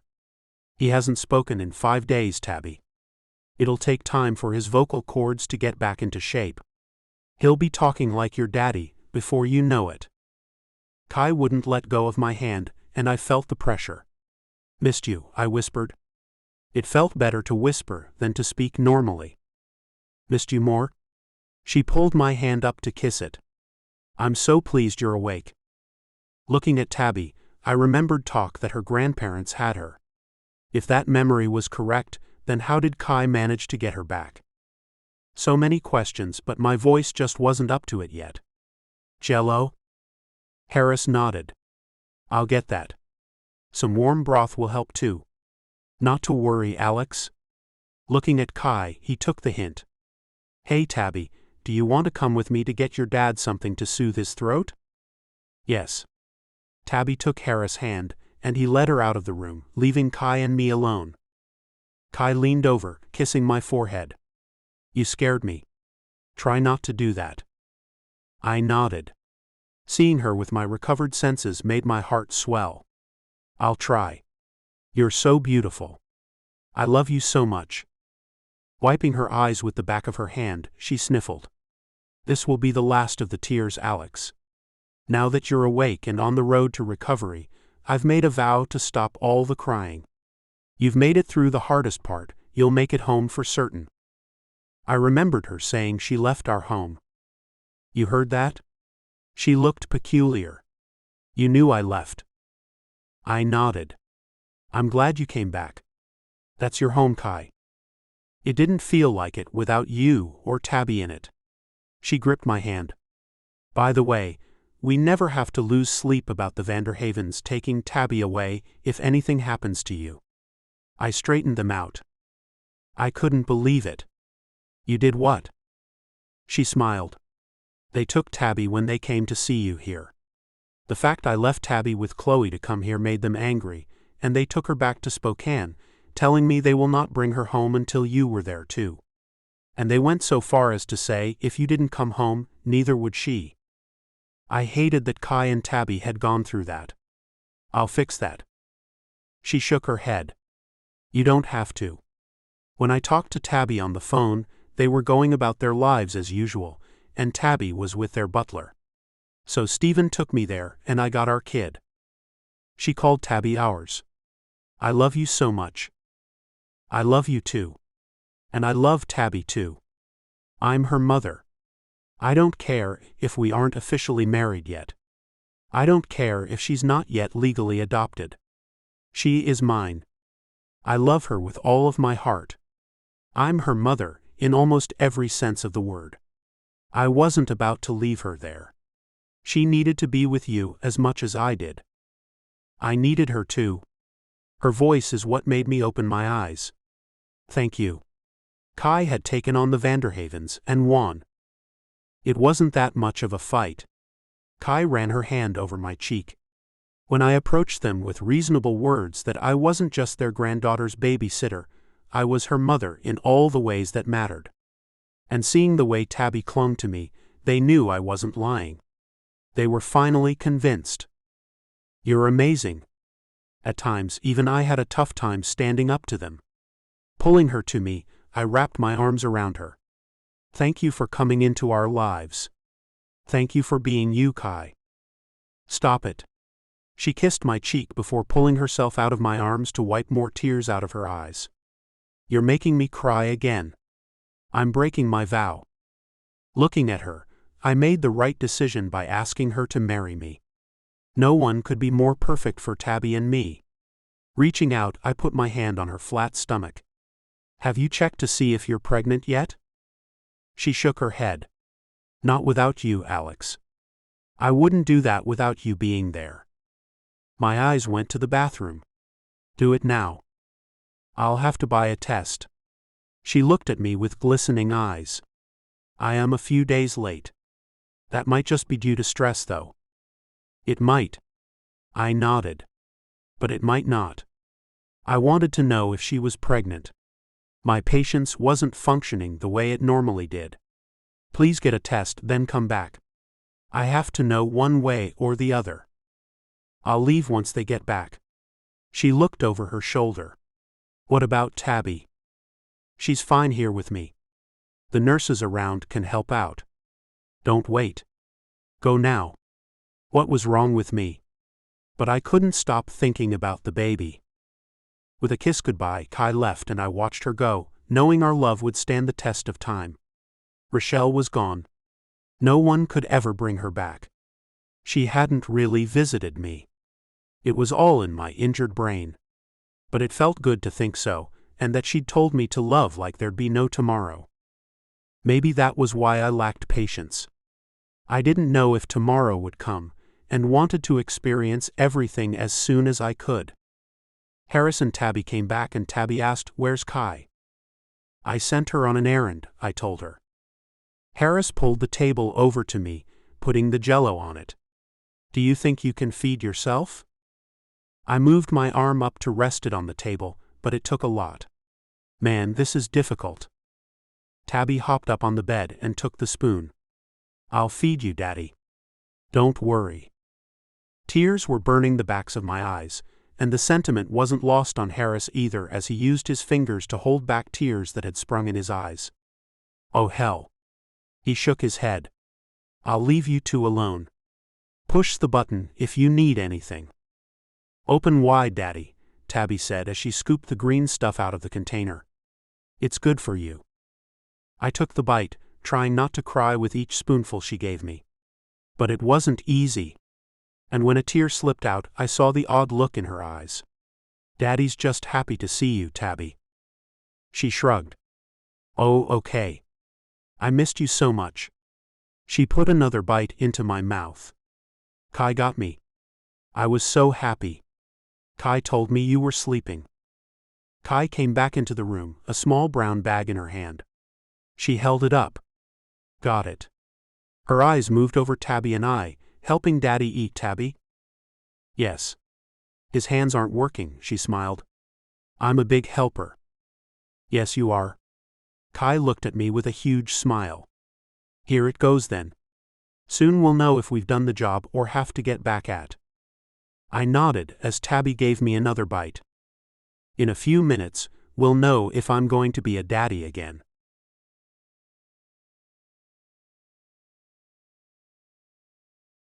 Chapter 30. Kai. The weather perfect, the sky a brilliant blue that shone above the tall pine trees, and the smell of roses made all my senses blissful as I stood with my father at the end of the green carpet leading me to my man. Alex looked handsome as he stood there, waiting for me. But first Tabby tossed red rose petals that matched the red roses on her shoes. Walking slowly, the way we'd practiced, Tabby didn't rush as she took the rose petals a handful at a time. When she got to her daddy, she handed my maid of honor, Carla, the little basket she carried. "Here, Carla." Then she held her arms up for her father to pick her up. "Here I am, Daddy." Our guests laughed quietly as Alex picked his daughter up. "Are you ready for Kai to come join our family, Tabby?" She nodded and tears welled up behind my eyes as she said, "I am ready." With a nod from Alex, the wedding march started playing through the speakers, and my father took me down the aisle as I tried not to cry out loud. Tears trickled down my cheeks as I went to join Alex's family. My father whispered, "You're going to be very happy, Kai." He kissed my cheek through the veil that covered my face, and then let me go before taking his seat next to my mother. "I know." I handed the bouquet of red roses to Carla, who smiled at me. "Thank you." She nodded. You're welcome. No one knew how I'd panicked when Alex was in the hospital. Carla kept that a secret. I didn't want Alex to learn how frightened I was, and that I even entertained the thought of not going through with the marriage. Turning to look at my family, I had to reach out for Alex's hand as my knees went weak. He took it, holding it and looking at me. Hey, I love you, Kai. Everything is going to be all right. I believe you. We turned to face the justice of the peace we hired to officiate the wedding. The rest was a blur of softly spoken words meant to let each other and everyone else know how committed we are to making this marriage work. When that was over and Alex was told he could kiss the bride, Tabby said, "Me first." Her soft lips touched my cheek, then she whispered the sweetest words, "I love you, Mommy." The tears couldn't be held back, and I let them flow as I kissed her cheek. "I love you too, my baby girl." Alex put Tabby down, and Carla took her hand as Alex took me into his arms. His eyes held mine as he inched closer. "I will always love you, Kai Arlen." "I will always love you too, Dr. Arlen." Our lips touched and fire ripped through me. "I'm Alex's wife." He picked me up and took me down the aisle as everyone cheered. It was magical. And when I saw Rebecca Vanderhaven dabbing away tears, I knew she approved, mouthing, "Congratulations." I mouthed back, "Thank you." The fact Tabby's grandparents had come to our wedding made us glad. We could all become family now. That's all I ever wanted, was for us to become a family who loved and cared about each other. Alex stopped as we got to the end of the green carpet and turned to face the crowd. "Thank you all for coming. We're blessed to have so many people care about us. Adding Kai to my family is one of the best things I've ever done. And we've got news too." He nodded in Tabby's direction. "Tabby, you can give everyone the news now, honey." Tabby held her arms up to Carla. "Pick me up, Carla." "Sure." Carla picked her up and kissed her on the cheek. "You're adorable." "Thank you," Tabby said. "You're pretty too." Andrew, who was Alex's best man, nodded. "Yeah, she is." Tabby giggled. "Uncle Andrew likes you." I laughed, then called out, "The big news, Tabby. Come on, people are waiting and your dad can't hold me like this for much longer." "Can too," Alex said, then lifted me even higher. "See? No problem at all." "Be careful, Daddy." Tabby shouted. "Okay, the big news." Everyone got quiet. All eyes were on Tabby as she said, "We're having a baby." More cheers rang out, and Alex kissed me once more. "We're going to be a great family, Kai. I promise." And I believe him. The end.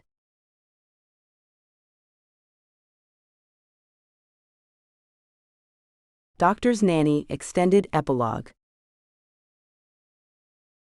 5 years later. Alex. Traffic got in my way getting to the hospital. I hated days like this, reminders of the fateful day that nearly took my life. Light rain, intermittent with torrential downpours, made the streets slippery and treacherous. With the traffic being so heavy, the parking garage at St. Christopher's could be closed again. Filming inside the structure had gotten popular for unknown reasons. One rock band even used it for a video. The gloomy and chilly atmosphere proved to be what some of the darker entertainers loved about the place. I got to the place I preferred to park, so I didn't have to cross any streets to get to work. The day was a special one. Conan's 4th birthday had us busy. No time for irregularities. Tabby wanted me to pick up some strawberry jello from the cafeteria, too. It was Conan's fave, is what she told me. Tabby, now 8, proved to be the best big sister the world had ever seen. Kai had asked for a 3-year reprieve from giving Tabby another sibling. That had been extended, as Kai had gone back to school to get a teaching degree. Pregnancy didn't fit into her plans, a thing that had Tabby peeved. I understood entirely. Kai wanted to be more than just a wife and mother. She wanted a career to inspire her. Staying home and watching after the kids just wasn't enough. and I was okay with having a daughter and son. Conan was the spitting image of me. I finally had a doppelganger, and couldn't have been happier. He was my best bud and I hoped he'd always be. Although only 8, Tabby was getting pretty headstrong. She and Kai had disagreements when it came to things like bedtimes and putting things away. Kai had asked the maids not to clean up the kids' rooms every day. They could clean up and do the linens, but other than that, it was up to the children to keep their rooms clean.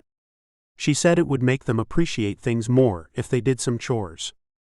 Tabby argued that she'd always be rich and have staff to take care of any home she lived in. And she wasn't wrong. But she should know how to clean up after herself.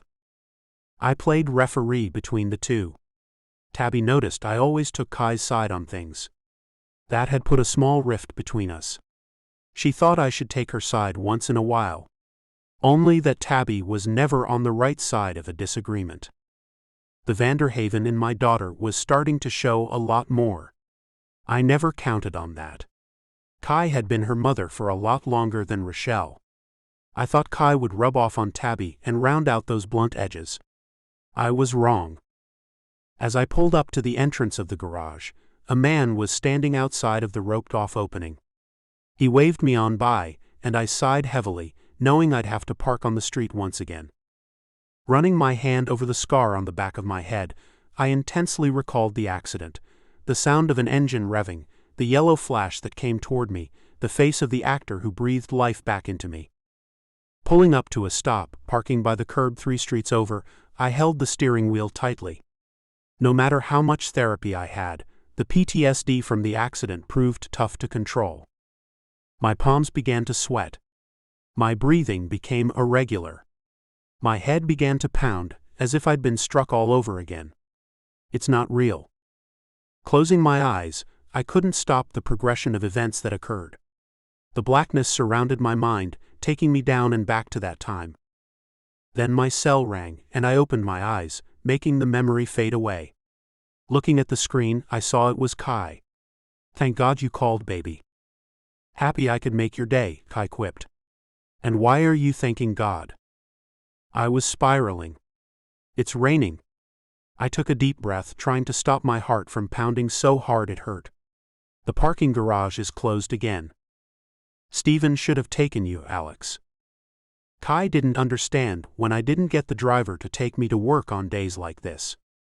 Once again I tried to make her see why. "Kai, I don't want to depend on anyone." "Well, that's just silly, Alex," her usual reply when I said such things. "He's your driver, honey. It's his job to get you where you need. It doesn't mean you're dependent on him." But if I let him drive me around, I'd probably stop driving altogether. I didn't want to lose my independence, and that would happen if I gave in to my fears. "I don't expect you to understand, Kai." With a huff, she went on, "I'm calling to remind you to pick up the stuff from the cafeteria. Conan is bothering me about the Jell-O. Why does it have to be the Jell-O from the hospital cafeteria? Can't Rudy make him some?" I explained. "Last year, Kai, when Conan had to get his tonsils taken out. He liked it from there." Silence met my ears, then she said, "Oh yeah. I forgot about that. I was quite busy with school." More silence came, then she added, "I've been busy these last couple of years. Maybe too busy."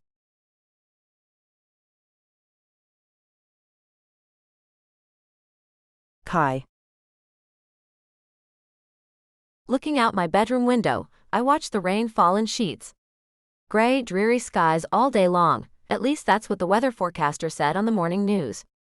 Conan's birthday would be the only bright thing that day. Running down the hallway, I heard the sounds of our children's feet as Tabby shouted, "You better give that back, Coco." "No," came his quick reply. "Catch me first, Tay-Tay." I didn't like the nicknames the kids had given each other.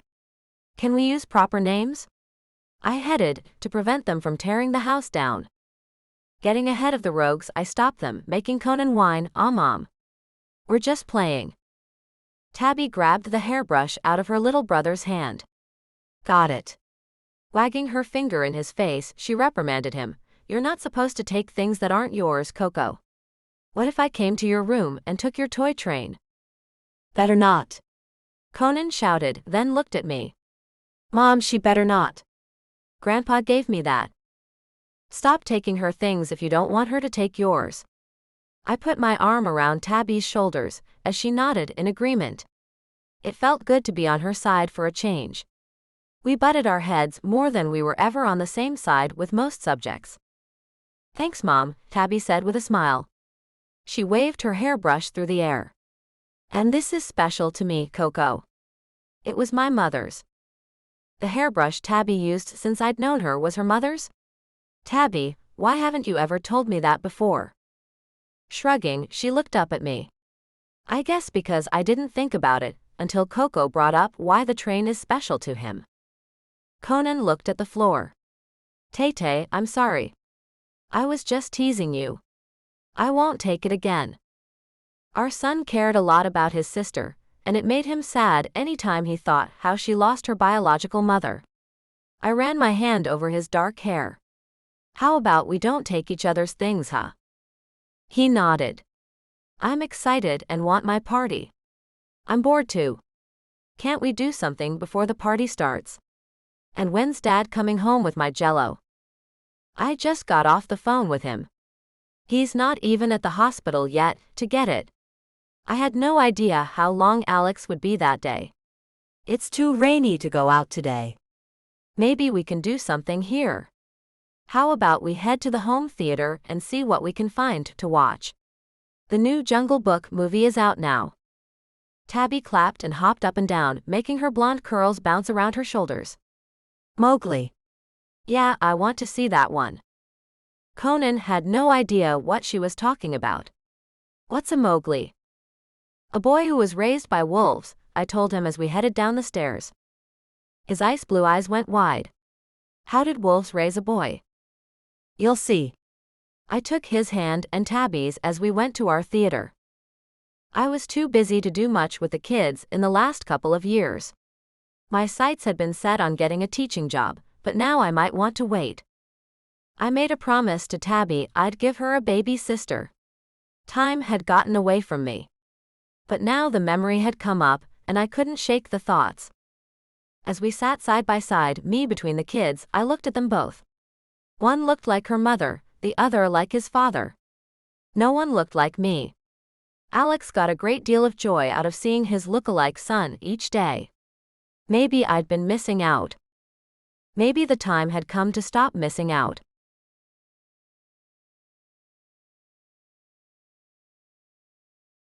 Alex. After a tense day at work, I got home to find the guests were already there. Coming into the kitchen, I gave Rudy the bowl of Jell-O. Here's Conan's treat. I had to wait an extra 30 minutes for this stuff. I could make it myself and pass it off as the stuff from the hospital, but Kai said he'd know. Rudy laughed. He can be so tenacious. Yes, he can. I went to the fridge and pulled out a cold beer. Today was a rough one. I'm really not in the party mood. Then don't go into the sunroom where the guests are, Rudy warned. It's a madhouse.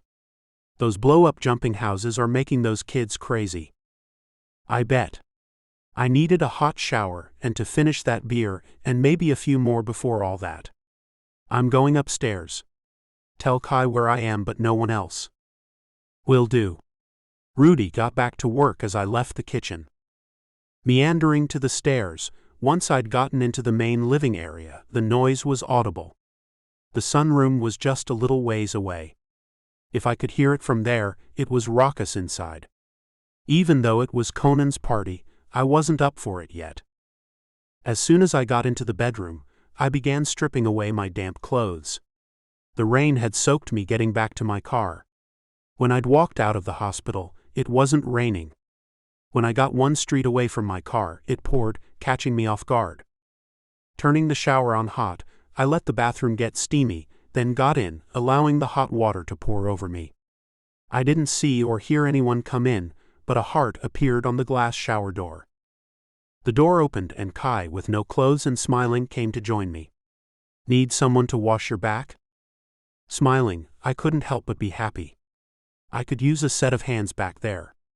I handed her my soap, then turned my back to her. Her soft hands, lathered in soap, moved all over my back, massaging it. Rudy told me you got a beer first when you got back. Tough day? Looking at the wall, as she continued to move her hands over my back, I nodded. Yeah, it wasn't the easiest. I was anxious about walking back to the car. It made me feel so damn stupid. I have to get this under control. With time, she said, then pulled me to turn around and face her. I've been thinking a lot today. Her face glowed with the hot steam, and I couldn't help but kiss her sweet lips as I ran my arms around her. About? The way her hazel eyes sparkled told me it was something she was genuinely interested in. Let's try for another baby, Alex. A smile took over my lips, and I nodded, feeling excited about the new endeavor. Then I want that too. I thought you would. She kissed me with passion, a long kiss that would last a while. Making babies with Kai was a hell of a lot of fun. The trouble of the day went away like magic. I picked her up, she wrapped her legs around me. Pulling her mouth off mine, we looked into each other's eyes. I'm glad you're on board with this so quickly. I want to have your baby, Alex. She smiled. And this time, try to make it a girl. I'll try my best. I told her but couldn't do it. What the hell, Alex? I thought you wanted to have another baby. When tears filled her eyes, I knew I made a mistake.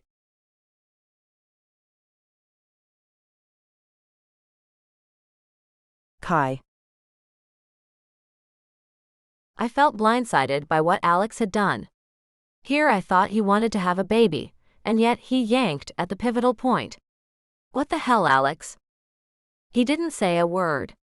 There was enough to impregnate me 3 times over. And he wasted it. Why? He was just playing with me about wanting to have another baby. I couldn't help it, the tears started falling without me understanding them. He let my legs go, and they fell on the bed as his lips pressed against my face, kissing the tears away. No, baby. Don't cry. I wrapped my arms around him, holding him to me. Why'd you do that? Pulling himself up, he looked at me with a grin. When you said to try to make it a girl, I remembered something I'd talked about with a fertility doctor at the hospital. We met in the cafeteria. I don't understand. I sniffled and wiped my eyes with my hands. Why would a doctor tell you to pull out, instead of putting that liquid gold where it would do the most good? You said you want a girl this time. He wasn't communicating effectively, and tried to start over. Okay, listen.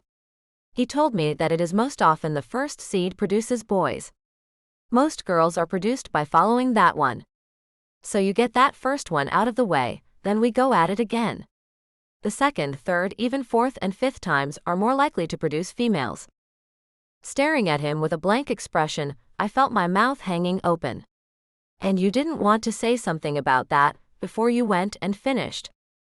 Where was the time, babe? He shrugged. I was about to blow. The words didn't have time to form before it all came out. Pointing to my belly, I asked, well, can we clean this up before we go at it again? Getting up, he went to get a towel, chuckling as he walked away. Sorry about making you feel bad. I didn't mean to. Why haven't you talked to me about that before?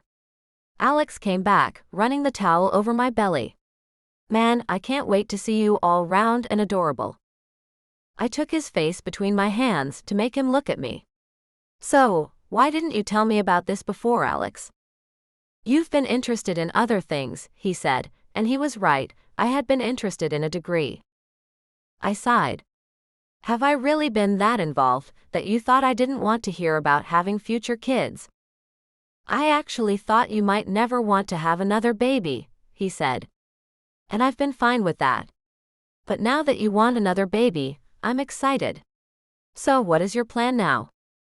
I'll put off the teaching job until our new baby is in school. I went into deep thought. I'm missing out on the kids. I didn't even know Tabby has been using the same brush all these years, because it once belonged to her mother. Maybe she and I have been butting heads so much because I'm just not as involved with her as I should be.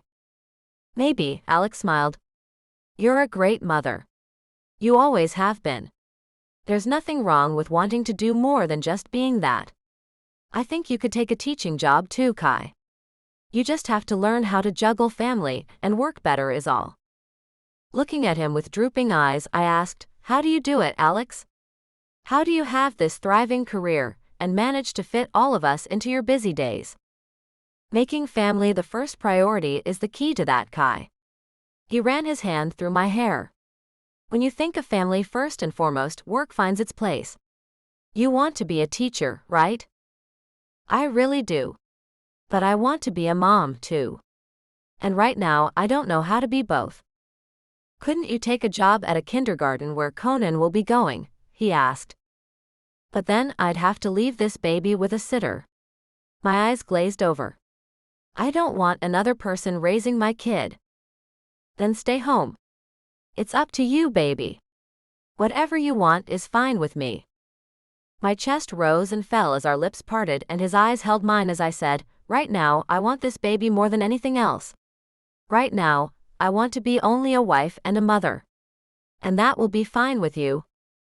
Nodding, he kissed me again. You can be whatever you want to be, Kai. I'll always have your back.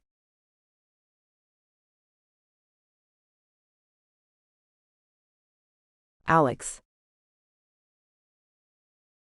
You want what? I asked my 8-month pregnant wife as she'd blown my mind with her request. Her face stone-cold serious, she said it again, banana pudding with sour pickles in it. Gross, Conan said as he made a silly face. That baby is making you crazy, Mom. Tabby added, Chef Rudy will never make that for you, Mom. Think of something else to eat for breakfast. Kai wasn't giving up. I've been thinking about that all night long. If I could have waddled my way to the kitchen last night, I would have made it myself. But you wouldn't wake up when I tapped you, Alex. I heard her mumbling about wanting to eat something and ignored her. I'm sorry, baby. Kai had gained too much weight with the pregnancy, and it was mostly because of those cravings. Tabby pulled out Kai's chair at the breakfast table. Here, Mom. Take a load off. Kai blew a lock of hair out of her face as she sat down. Thanks, Tab. If your little sister doesn't come soon, I'm going to turn into a beached whale. Yeah, you've gotten pretty big, Mom, Tabby said, making Kai's face fall. Way bigger than when you had Coco in your tummy. Tabby, I snapped. Mom's a little sensitive about her size, honey. She's right, Kai began to cry. I'm huge. Tabby knew she said the wrong thing. Mom, I'm sorry. You're big right now, but once Sabrina comes, you'll go back to normal size. I promise. Kai used a linen napkin to wipe her tears and blew her nose as I looked at Conan. Can you go grab your mother another napkin? Sure, Dad. He ran off to the bathroom. Tabby's eyes met mine, and I could see how sorry she was to have said anything to set Kai off. I'll be right back. She headed to the kitchen. Kai looked at me as she gathered herself. I'm sorry. My hormones are out of whack. God knows I'm as big as a house. Anything anyone says about me being large shouldn't get to me. You're still gorgeous, Kai. I leaned over to kiss her chubby cheek. You say that since you're the daddy of this little ballerina, dancing all night and day in my belly. She ran her hand over her round tummy. I can't wait for her to come on out of there. The kids came back, Conan with a new napkin and Tabby with a broad smile as she said, Get ready for some banana pudding with sour pickles, Mom. I begged Chef Rudy. My champion, Kai said with a smile as she held out her arms. Come, let me give you a hug, Tabby. You're Mama's biggest helper. Tabby ran into Kai's arms as my heart swelled with love and pride. My family. I shook my head. It's hard to believe it's still increasing. Conan took his seat, handing the napkin to me. Mom, after this baby, I want a brother. I can't be the only boy around here. Kai nodded in my direction. You're not the only boy around here, Conan. I will need a break from babies for a while, after your sister is born. And she meant that too. You'll be okay with having me as your best pal, Conan. I was absolutely cool with that. Kai's face went beet red for a moment, then she looked at me as she held her breath. What was going on with her? Something wasn't right. Kai, you okay? She shook her head and Tabby shouted, She's having the baby. No, I gasped. Kai nodded, then finally took a breath. Alex, I can feel something between my legs. No, no, no. I got up and turned her chair to the side, then looked at the kids. Turn your heads, please. They were quick to do what I'd said, and then I pulled her dress up and saw fluid running down both her legs. How long have you been having contractions, baby? That was the first one, I swear, she whimpered. And here comes another one, Alex. I got her onto a flat surface. Things were progressing way too fast. Looking at Tabby, I told her what I needed. Tabby, tell Rudy to call 911. A woman in her 8th month of pregnancy is in active labor. We need paramedics here stat. Got it, Dad. Tabby ran off. Conan was frozen. Conan, go with your sister. I'm taking Mom to the next room to lie down on a sofa.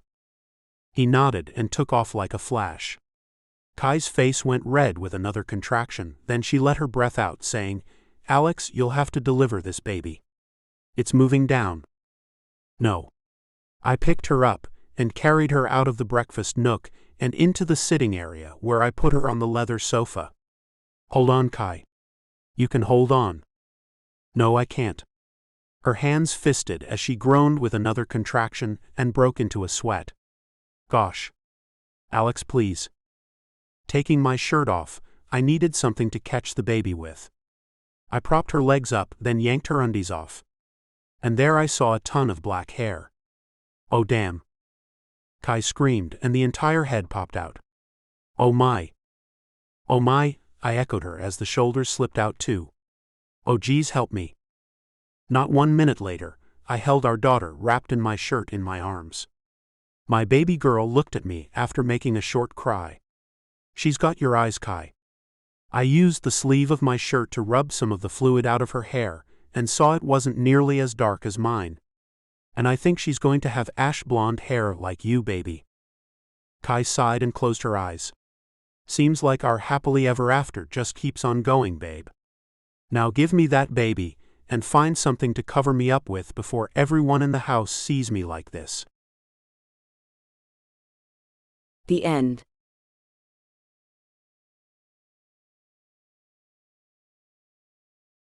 Preview of Dr. O by Michelle Love and Scarlett King. Chapter 1. Aaron. It's almost midnight by the time I drive my motorcycle out of Ravenwood Hospital's sprawling parking lot. It's a foggy night, turning the road into a tunnel and the surrounding forest into something ghostly and surreal. It's the perfect weather for Halloween. I love Halloween. I've been a horror movie buff since I was 10. I grew up on a ranch 20 miles from town in Wyoming, so the 31st of October meant a special dinner, pumpkin lanterns, and a lengthy horror movie marathon instead of trick-or-treating. I love those nights. I'm dead tired, and I don't mind that I won't be home in time for any Halloween parties. Behind my visor, my eyes are bleary from checking and rechecking dozens of forms.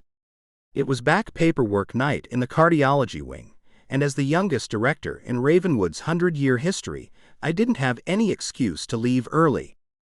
I had 2 assistants helping me out, Becky, a veteran of the department, and Kate, who was less experienced but a harder worker.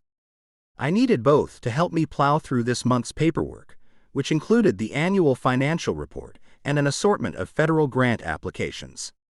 Now, each and every last scrap of paper has been filed, recycled, or followed up on, and I'm fleeing back to my mansion before more comes in. My head stings, my back aches, and I'm dehydrated. I know that enough fluids, a good meal, and a visit to my home gym and jacuzzi will fix everything. Meanwhile, though, I have to get home down a winding coastal road with wet streets and swirling wind to deal with.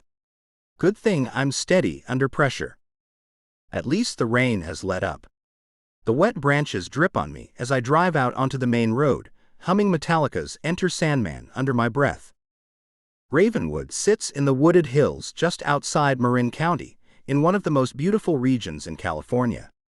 The air is clean here, there's plenty of rain and open land, and the sea goes on forever outside the Golden Gate. The area is at its best in high summer, with warm, slightly misty nights full of stars. In fall, however, I find it perfect, but some of my coworkers find it creepy as hell. Especially since we have to cross a gorge on our way off hospital grounds, and the spooky-looking bridge we have to use is always dark, falling under the shadow of towering trees with no lights to guide the way. At night, you have to use your high beams and pray there are no surprises waiting for you. I'm trying to sort out what movies to watch as I approach the stretch of road that leads to the bridge. The road is just wide enough that I can see the moon through the break in the trees, sailing ahead of me high and silver, with a pattern that always reminds me of watermarks. John Carpenter. I muse aloud. Classic horror is always good. The problem is, I already did a John Carpenter marathon a few months ago. Though I love his creepy stuff, I need a palate cleanser. I mutter. I have a bad habit of talking to myself when alone. Tales from the Crypt. Something from the MST3K collection. Nah, too campy. I frown as I go around a turn. I can see the faint shape of the bridge looming half a mile up the road.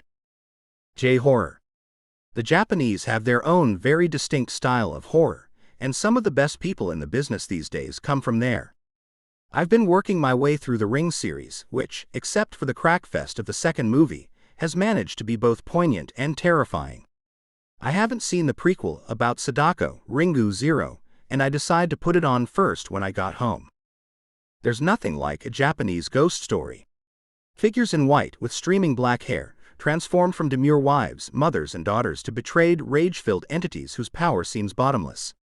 The fact that these horrible monsters are often played by fetchingly pretty actresses only adds another layer of creepiness to it all. I nod to myself, satisfied. That's one movie down to watch while I have my steak and beer. The household staff will be gone for the night except for my security team, but I'm sure I can sort out reheating my dinner. Too bad I have no date to share movie night with. Being a department head in my mid-30s tends to eat up all my free time. And a relationship requires a lot more than a quick date during my few spare hours on weekends. At least now, with the backlog of paperwork, phone calls, and meetings eliminated, I can think about going out to a bar or something this coming weekend. It's been a while since I even danced with a woman, let alone took one to my bed. I miss it in that bone-deep way that leads to dirty dreams and the occasional reckless decision. I'm almost at the bridge. My Harley's headlights splash across the weathered wood, and I peer ahead, catching sight of something emerging out of the fog. What the hell is that? I mutter. There is something white, standing in a misty patch of moonlight about halfway across the bridge. It's human-sized, if smaller than me, though almost everyone is. It has either black hair or a black shawl hanging over its shoulders, and it's dressed in flowing white, either a robe or a coat. For a moment, my tired brain goes, oh damn, and I'm certain that either this is a nightmare or reality just took a hard left. But a split second later, I get hold of myself and let out a laugh as I slow down. Oh man, no way. I'm not looking at a Japanese ghost. I'm looking at a young, living woman who just really looks the part. I slow down enough to have a better look and to give her a compliment on her costume. Not a catcall. That's not my style. But she did just scare the crap out of me, mission accomplished as far as dressing like Sadako. As I slow the bike down, she squints up at me, holding up one slim, pale hand to shade her eyes.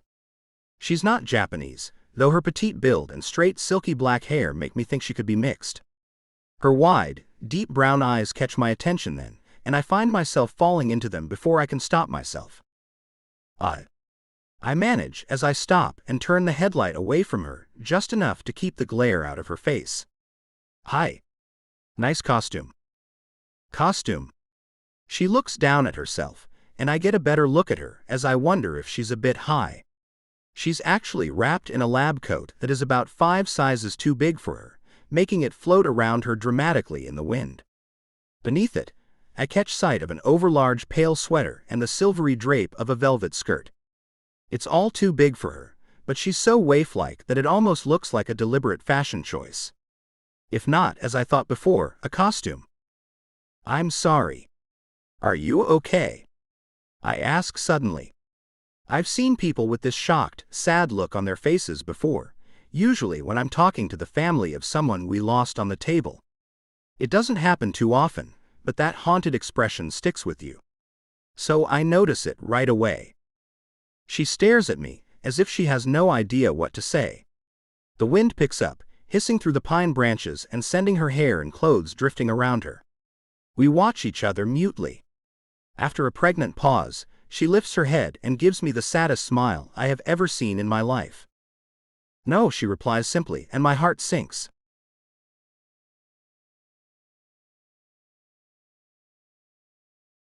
Chapter 2. Madeline. The sky is so enormous now that I am free. I have been indoors for so long that I feel dizzy as I stare up at the slowly disintegrating clouds, as if I will be overwhelmed if I don't look away. And it's not just the sky, the whole world outside the asylum is vast. I managed to avoid swallowing some of my meds before bed check, spitting them out and flushing them instead. It's been a good 2 hours since then, just enough time to slip out and steal clothes from the nurses' lockers and hike this far down the road.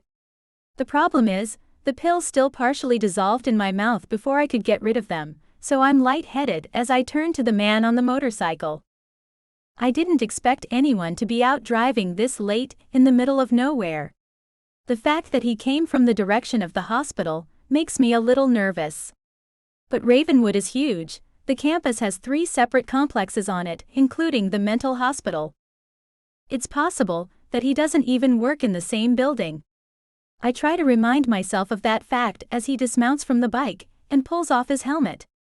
When I see his face, everything else leaves my mind for a few moments.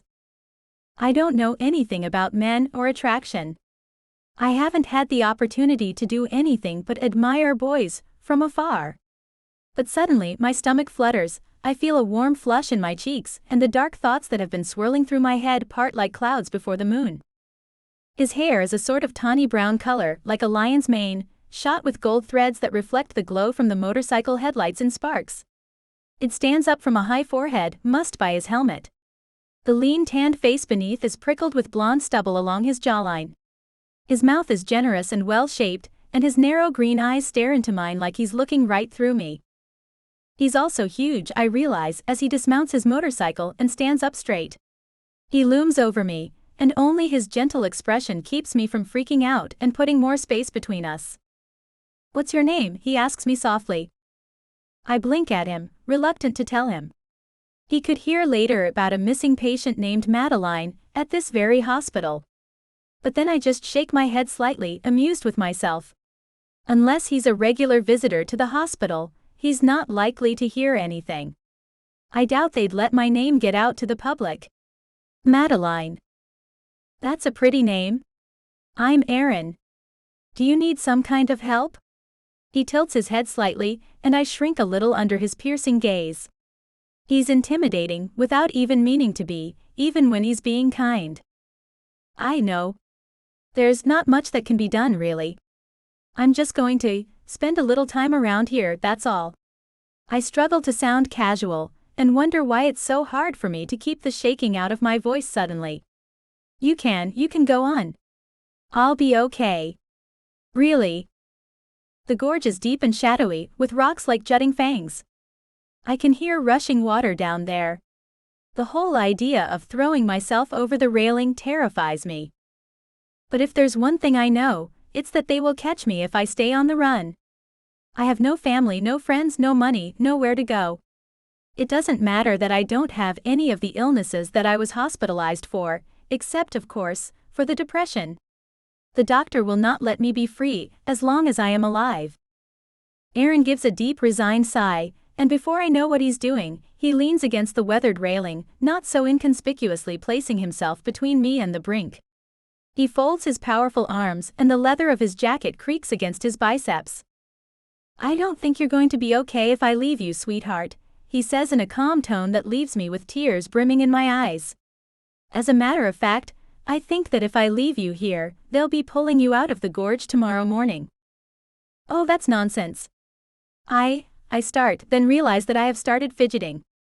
I just. Look, Aaron says softly, catching my eye. I don't know what's brought you out here like this.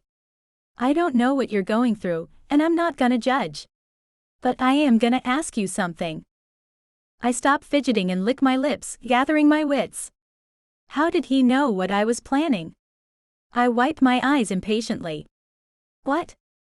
If you don't care whether you live or die anyway, then how about you come take a ride with me instead? His smile is charming, and his tone is reasonable. But his eyes bore into mine, seeking my answer. This wasn't in my plan.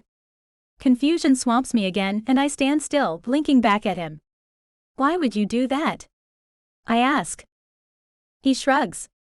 I can't just leave you. But I can't tell you what to do with your life either. If you don't mind my saying so, you look a little ambivalent about the whole situation here. I figure maybe a nice ride will help you clear your head. I hesitate. It's true that I have nothing left to lose. It's true that, if anything, taking this man up on his offer gives me a chance at a running start before the doctor finds out I'm missing. Escaping with my life might be possible after all. Or if it isn't, maybe I can just have a little fun before I go back to my first option. I walk over to the motorcycle, which gleams black and silver in the moonlight. It's huge and powerful looking, like its owner. Maybe he's a biker that was discharged from the emergency wing. Maybe he's not the type to turn me in. Nothing to lose but my life, and I was an inch from giving that up anyway. I look back at him and nod. Let's go.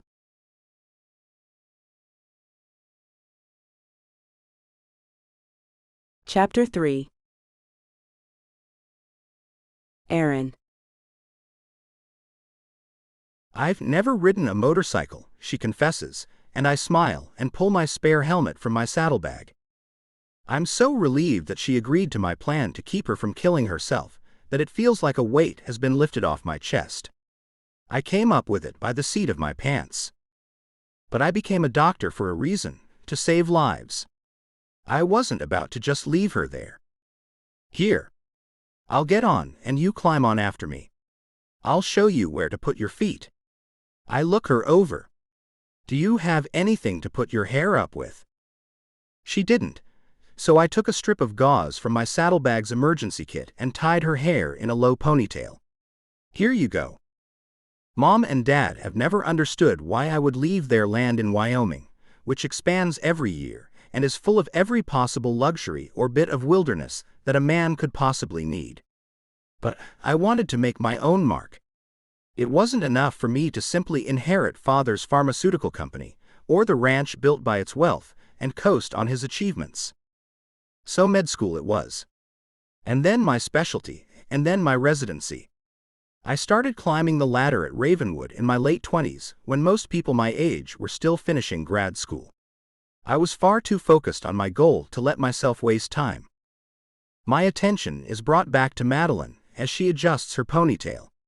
She's skittish, shifting nervously when I touch her. I don't feel too bad about that. I don't know what hell she has been through, but as long as she isn't jumping off a bridge, I figure she's better off for my intervention. I just know I can't expect her to treat me like a hero because of it. I help her get the helmet on, wrap her in my leather jacket, and get on the bike. After a few moments of hesitation, she gets on behind me. I feel her arms slip around my chest under my arms and feel an unexpected jolt of pleasure. Damn. This woman is distraught enough to be contemplating suicide. I can't even think about my attraction to her until she's stable. I absolutely have to make certain that she's okay first. First, do no harm, I think as I rev the engine. Okay. Hold on to me firmly, and if you get scared, let me know. She buries the front of her helmet in my back as we take off down the road. Her arms squeeze me tight, she's already scared. But she doesn't stiffen up and she doesn't tell me to stop, so I keep going. There's a possibility that she's playing me, and will jump off the damn bike as soon as we get up to speed. I don't know what I'll do if she does that, besides get an ambulance here as fast as I can. In a way, we're both forced to have faith in each other. As we leave the bridge behind and drive off into the dark, I can feel her relax just a little and continue to do so bit by bit as we get closer to the coastal highway. We can't talk, and besides monitoring her and the road, I'm pretty much left to my thoughts. I was made head of Ravenwood Hospital's cardiology department early last year, after the old head, Dr. Emile Blanchley, retired abruptly after breaking the nose of the head of the psychiatric wing. I can't say that I blame him one bit for landing that punch. Dr. Westridge is a jerk. But rules are rules, and while some members of the board chuckled about it, Blanchley was told to retire immediately if he wished to keep his pension.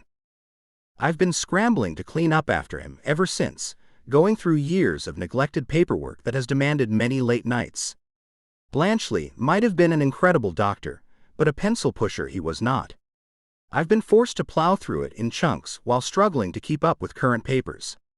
All this administrative crap frustrates me most because it does nothing to directly serve patients.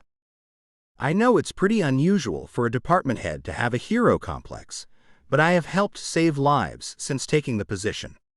It's just been indirect, not hands-on. But I do everything that I possibly can.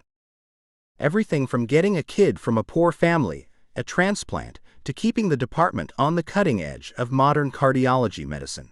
I go after it all with everything I have. I'm not an ex-army tough guy like my dad, but I still fight, for my patients and for my department, even if I have to fund the battles with my own money. This mess with Madeline is just another day at the office in that respect. I'm trying to save a life. But the question is, how best to do so? If she's suicidal, by law, I'm supposed to turn around and hand her right over to the psychiatric wing for a 48-hour hold. If I don't and she kills herself, I'm liable. But if I do, she'll end up in the hands of the worst department head on the entire Ravenwood staff. Dr. Westridge isn't just a bad doctor, he's a bad administrator. All kinds of rumors fly around this place about the psychiatric wing. Unacceptably high suicide levels. Unexplained deaths. Complaints of mistreatment. He and I have clashed on a variety of subjects, including his insistence on keeping certain mentally ill cardiac patients in restraints, even when it endangers them. He loves illicit substances, often keeping his patients on levels of sedatives that sometimes endanger them as well. And he loves petty power plays, even among his equals, making him nearly impossible to work with. The rest of us on staff keep hearing reports of complaints and lawsuits filed against Westridge, and wonder when he will finally run out of money for settlements. As far as I am concerned, he doesn't belong anywhere near a patient, ever. But so far, luck, money, and a talented lawyer have protected him from any serious consequences. I can't send Madeline to him. I know too well what will happen if I do. The man will make everything worse. He seems to have a talent for it. If I take her across state lines, though, and into a major city like Portland, I can get her into a hospital with someone who has to be more competent and ethical than Westridge. Now that she's starting to calm down, maybe I can get her to agree to that as a plan if she needs to be hospitalized. We emerge from the access road onto the coastal highway and sweep northward along its cliff-hugging curves, the sea shimmering under the moon to one side of us. I can see the gleam of lights from little hamlets dotting the hills above us, and the sheets of cloud from the dying storm have all lowered into a hilltop crown of fog. It's a view worth living to see. I hope my passenger notices. I check in with her, reaching back carefully to pat her hand with my gloved one. She squeezes my fingers briefly, and I go back to driving, temporarily satisfied. Well, she didn't bail back on the road, and I doubt she's going to jump now that we're out here. On we drive, past several cliffside houses and a rest stop, until finally I slow down to take a break at a turnoff that leads up the hill to my home. It has a couple of benches and an old phone booth. I pull up by one of the benches and get off to stretch my legs and talk to her. "How was that?" I ask as she awkwardly pulls off her helmet. "It was a little overwhelming, but I I'm glad you took me for a ride. Where are we going? Her voice sounds so hesitant and tentative that I wonder if she thinks I'm leaving her here. I open my mouth to offer her a ride back to my place, and then I have to stop and wonder at my motives. Behave. Well, I say slowly, where do you want to go? She looks out over the ocean silently, wrapping her arms around herself. As far from here as we can, she finally murmurs. That's where I want to go. I think about the 2 days off work I have coming, and mentally count the cash left in my wallet. I live more modestly than I have to, so I usually have a decent amount of liquid assets. I might have to visit a bank at some point, but... Any specifics? But of course, she shakes her head. She really wasn't thinking past tonight. I'm glad I was smart enough to pick up on that. All right, up the coastline it is then. I'll just get us some clothes to change into in the nearest large town. I give her a smile and see a gleam of something like hope in her eyes.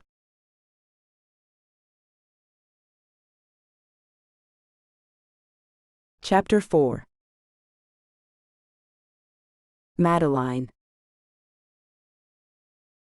I freeze up when he asks me where I want to go. Up until half an hour ago, I didn't want to be anywhere. But now, staring out over the silver sea and the wild night stretching above it, I start to think once again about an escape that doesn't involve dying. If I can get across state lines, I can ditch this hot but potentially over-curious guy and take off. By the time Aaron gets back home and discovers that the police are searching for me, I'll be nothing but a memory to him.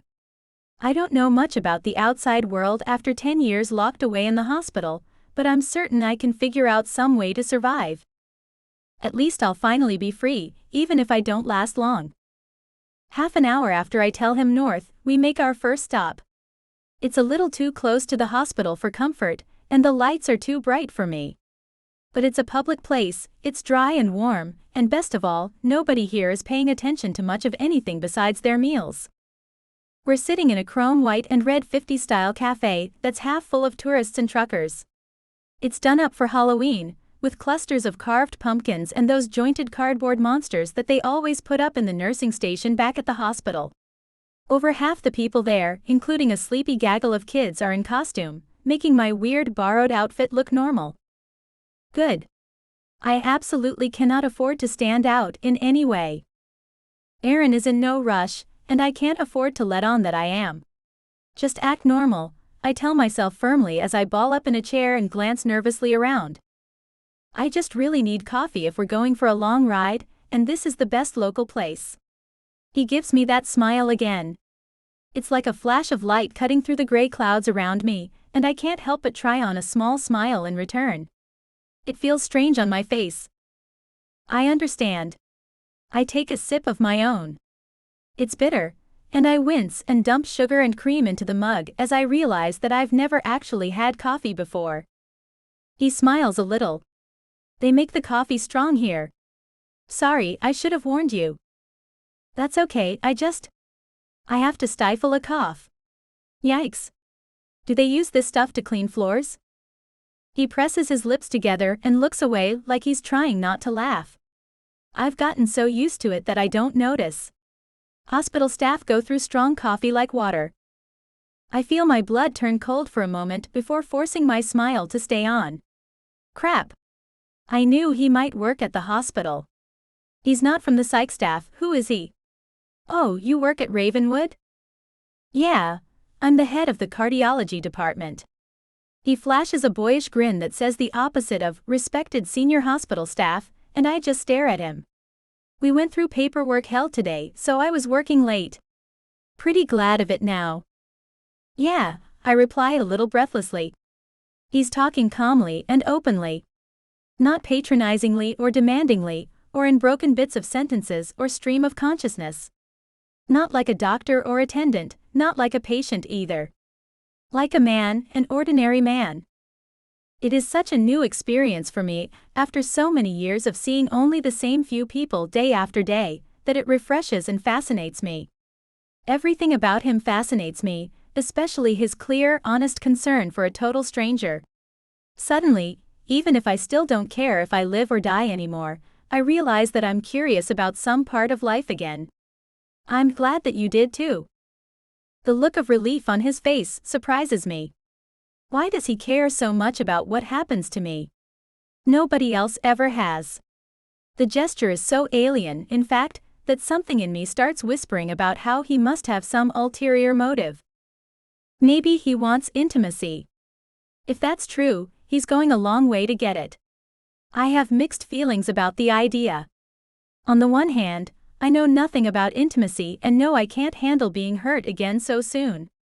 On the other, he's both hot and kind, a combination that I have never seen before. I really hope it isn't all an act. I'm pretty glad to hear you say that. The truth is, I was worried when you were pretty obviously thinking of jumping into the damn gorge. He takes a bite of his muffin while I blink at him, at a loss for what to say. He chews, swallows and goes on, never breaking eye contact. You want to tell me why? My stomach does a flip. I can't tell him about escaping the hospital if he works there, or he'll be obliged to bring me back. So, I decided to piece together the bits of truth that I could tell him. I'm careful not to lie, he deserves better than that, and he's smart enough that he would probably be able to tell. Well, I have been on my own since the age of 10 and I ended up in the custody of someone really terrible. I swallow more coffee and let it warm me. The cream has helped that bitter taste, but it still reminds me of soap. And, his eyes narrow slightly and I freeze for a moment, wondering if I'm being foolish by giving him any truth at all. But what's my best option? I can't just tell him nothing, not any more than I can lie to him. He had control over me. I mean, I was technically a ward of the state, but he was the one with custody. And it was nasty. And I'd rather not get into the details. I manage a bite of my blueberry muffin. It's fruity and subtler than I'm used to. Everything at the hospital was blandly sweet, and I barely ever tasted so much as an apple. He looks troubled but nods. That's understandable. So what happened? Did you become depressed? No, I say sadly. I finally escaped from him. But I was with him for 10 years since I was a kid. No schooling, no socializing, no access to the outside world. I spread my hands, wishing I was a lot more eloquent. Maybe if I had more practice with normal conversation, I would be better at this. He's staring at me in horror. So, he says finally in a low, shocked tone, you were someone's captive? He always said it was for my own good. That I was too sick to go outside. But the truth is, it was a game to him. A power trip. My head is already clearing. This is the longest I have gone without a full dose of tranquilizers in 10 years. He sounds insane, he mumbles in amazement, setting down his cup. Yes, he is all of that and more, I agree distractedly. He doesn't legally have the right to keep me anywhere anymore since I'm 20 now. I should have been able to get away when I turned 18, but he simply didn't let me go. It was worse than that, a lot worse. The illicit substances, the mind games, the doctor constantly trying to tell me that I was sicker than I was and that I could not trust my own mind. It makes me sick to think about it, and I quickly distract myself by nibbling on my muffin. How did you escape? He takes a swallow of his coffee, still staring at me wide-eyed. I managed to keep from swallowing some of my tranquilizers and slipped out. I've never given him any trouble, so I was never watched too closely after lights out. It's all true and comes out smoothly. Let him think I'm talking about a private home, and not a ward in his own hospital. Geez. Do you know what this guy had you on, and where he was getting it? He sounds outraged, for me. That's something completely new. I stare at him, really not sure what to say. I of course know the meds that have been forced on me. 3 amber ovals of Seroquel totaling maybe 1,200 milligrams daily, and 4 2-milligram bars of Xanax totaling 8 milligrams.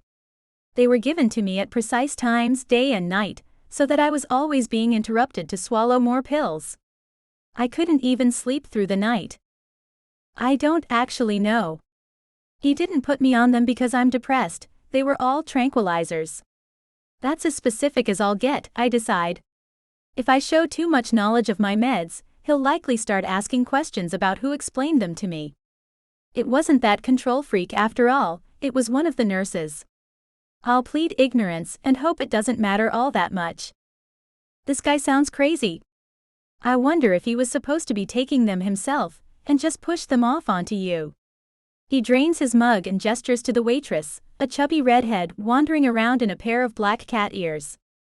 Do you think he'll come after you? I'm absolutely sure of it. He's possessive. He will want to get me back. And I would rather die than go back. It's the truth, and it's all the truth I can manage. So you're not suicidally depressed, he starts, and I cut him off more sharply than I intended. No. He always told me I was crazy, so I wouldn't have any confidence in myself, but it's crap. I was depressed because of my circumstances, and I wanted to kill myself because I thought it was the only way out. You came by and offered me an alternative. I took it. I stare him firmly in the eyes, clinging tight to my one scrap of pride. He rakes a hand back through his spiky bronze hair and sighs. That's both a relief and a problem, because if even half of what you are saying is true, then you have bigger issues than just recovering from depression. I know, I reply softly, picking at my muffin, then look up at him again. That's why I need you to get me as far away from here as possible. If you really want to help me, that is what I need. Those intense green eyes hold me captive. I have no idea what he thinks of me right now. I only pray that he believes me and sympathizes. Then slowly he nods. Well, for what it's worth, I believe you. I'll make arrangements for some accommodations in Southern Oregon. That way, we'll have a place to shoot for by the time we both wear out. I manage another tiny smile. Something like hope is creeping into my heart, and I nod. That sounds fine. I know I won't be able to sleep for a long time as is. End of sneak peek for Dr. O by Michelle Love and Scarlett King.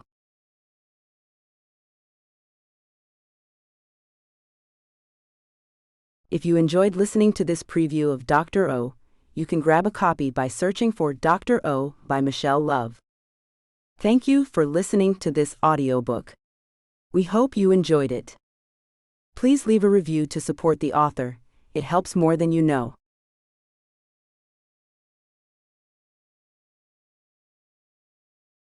This has been The Doctor's Nanny, a single dad and nanny romance.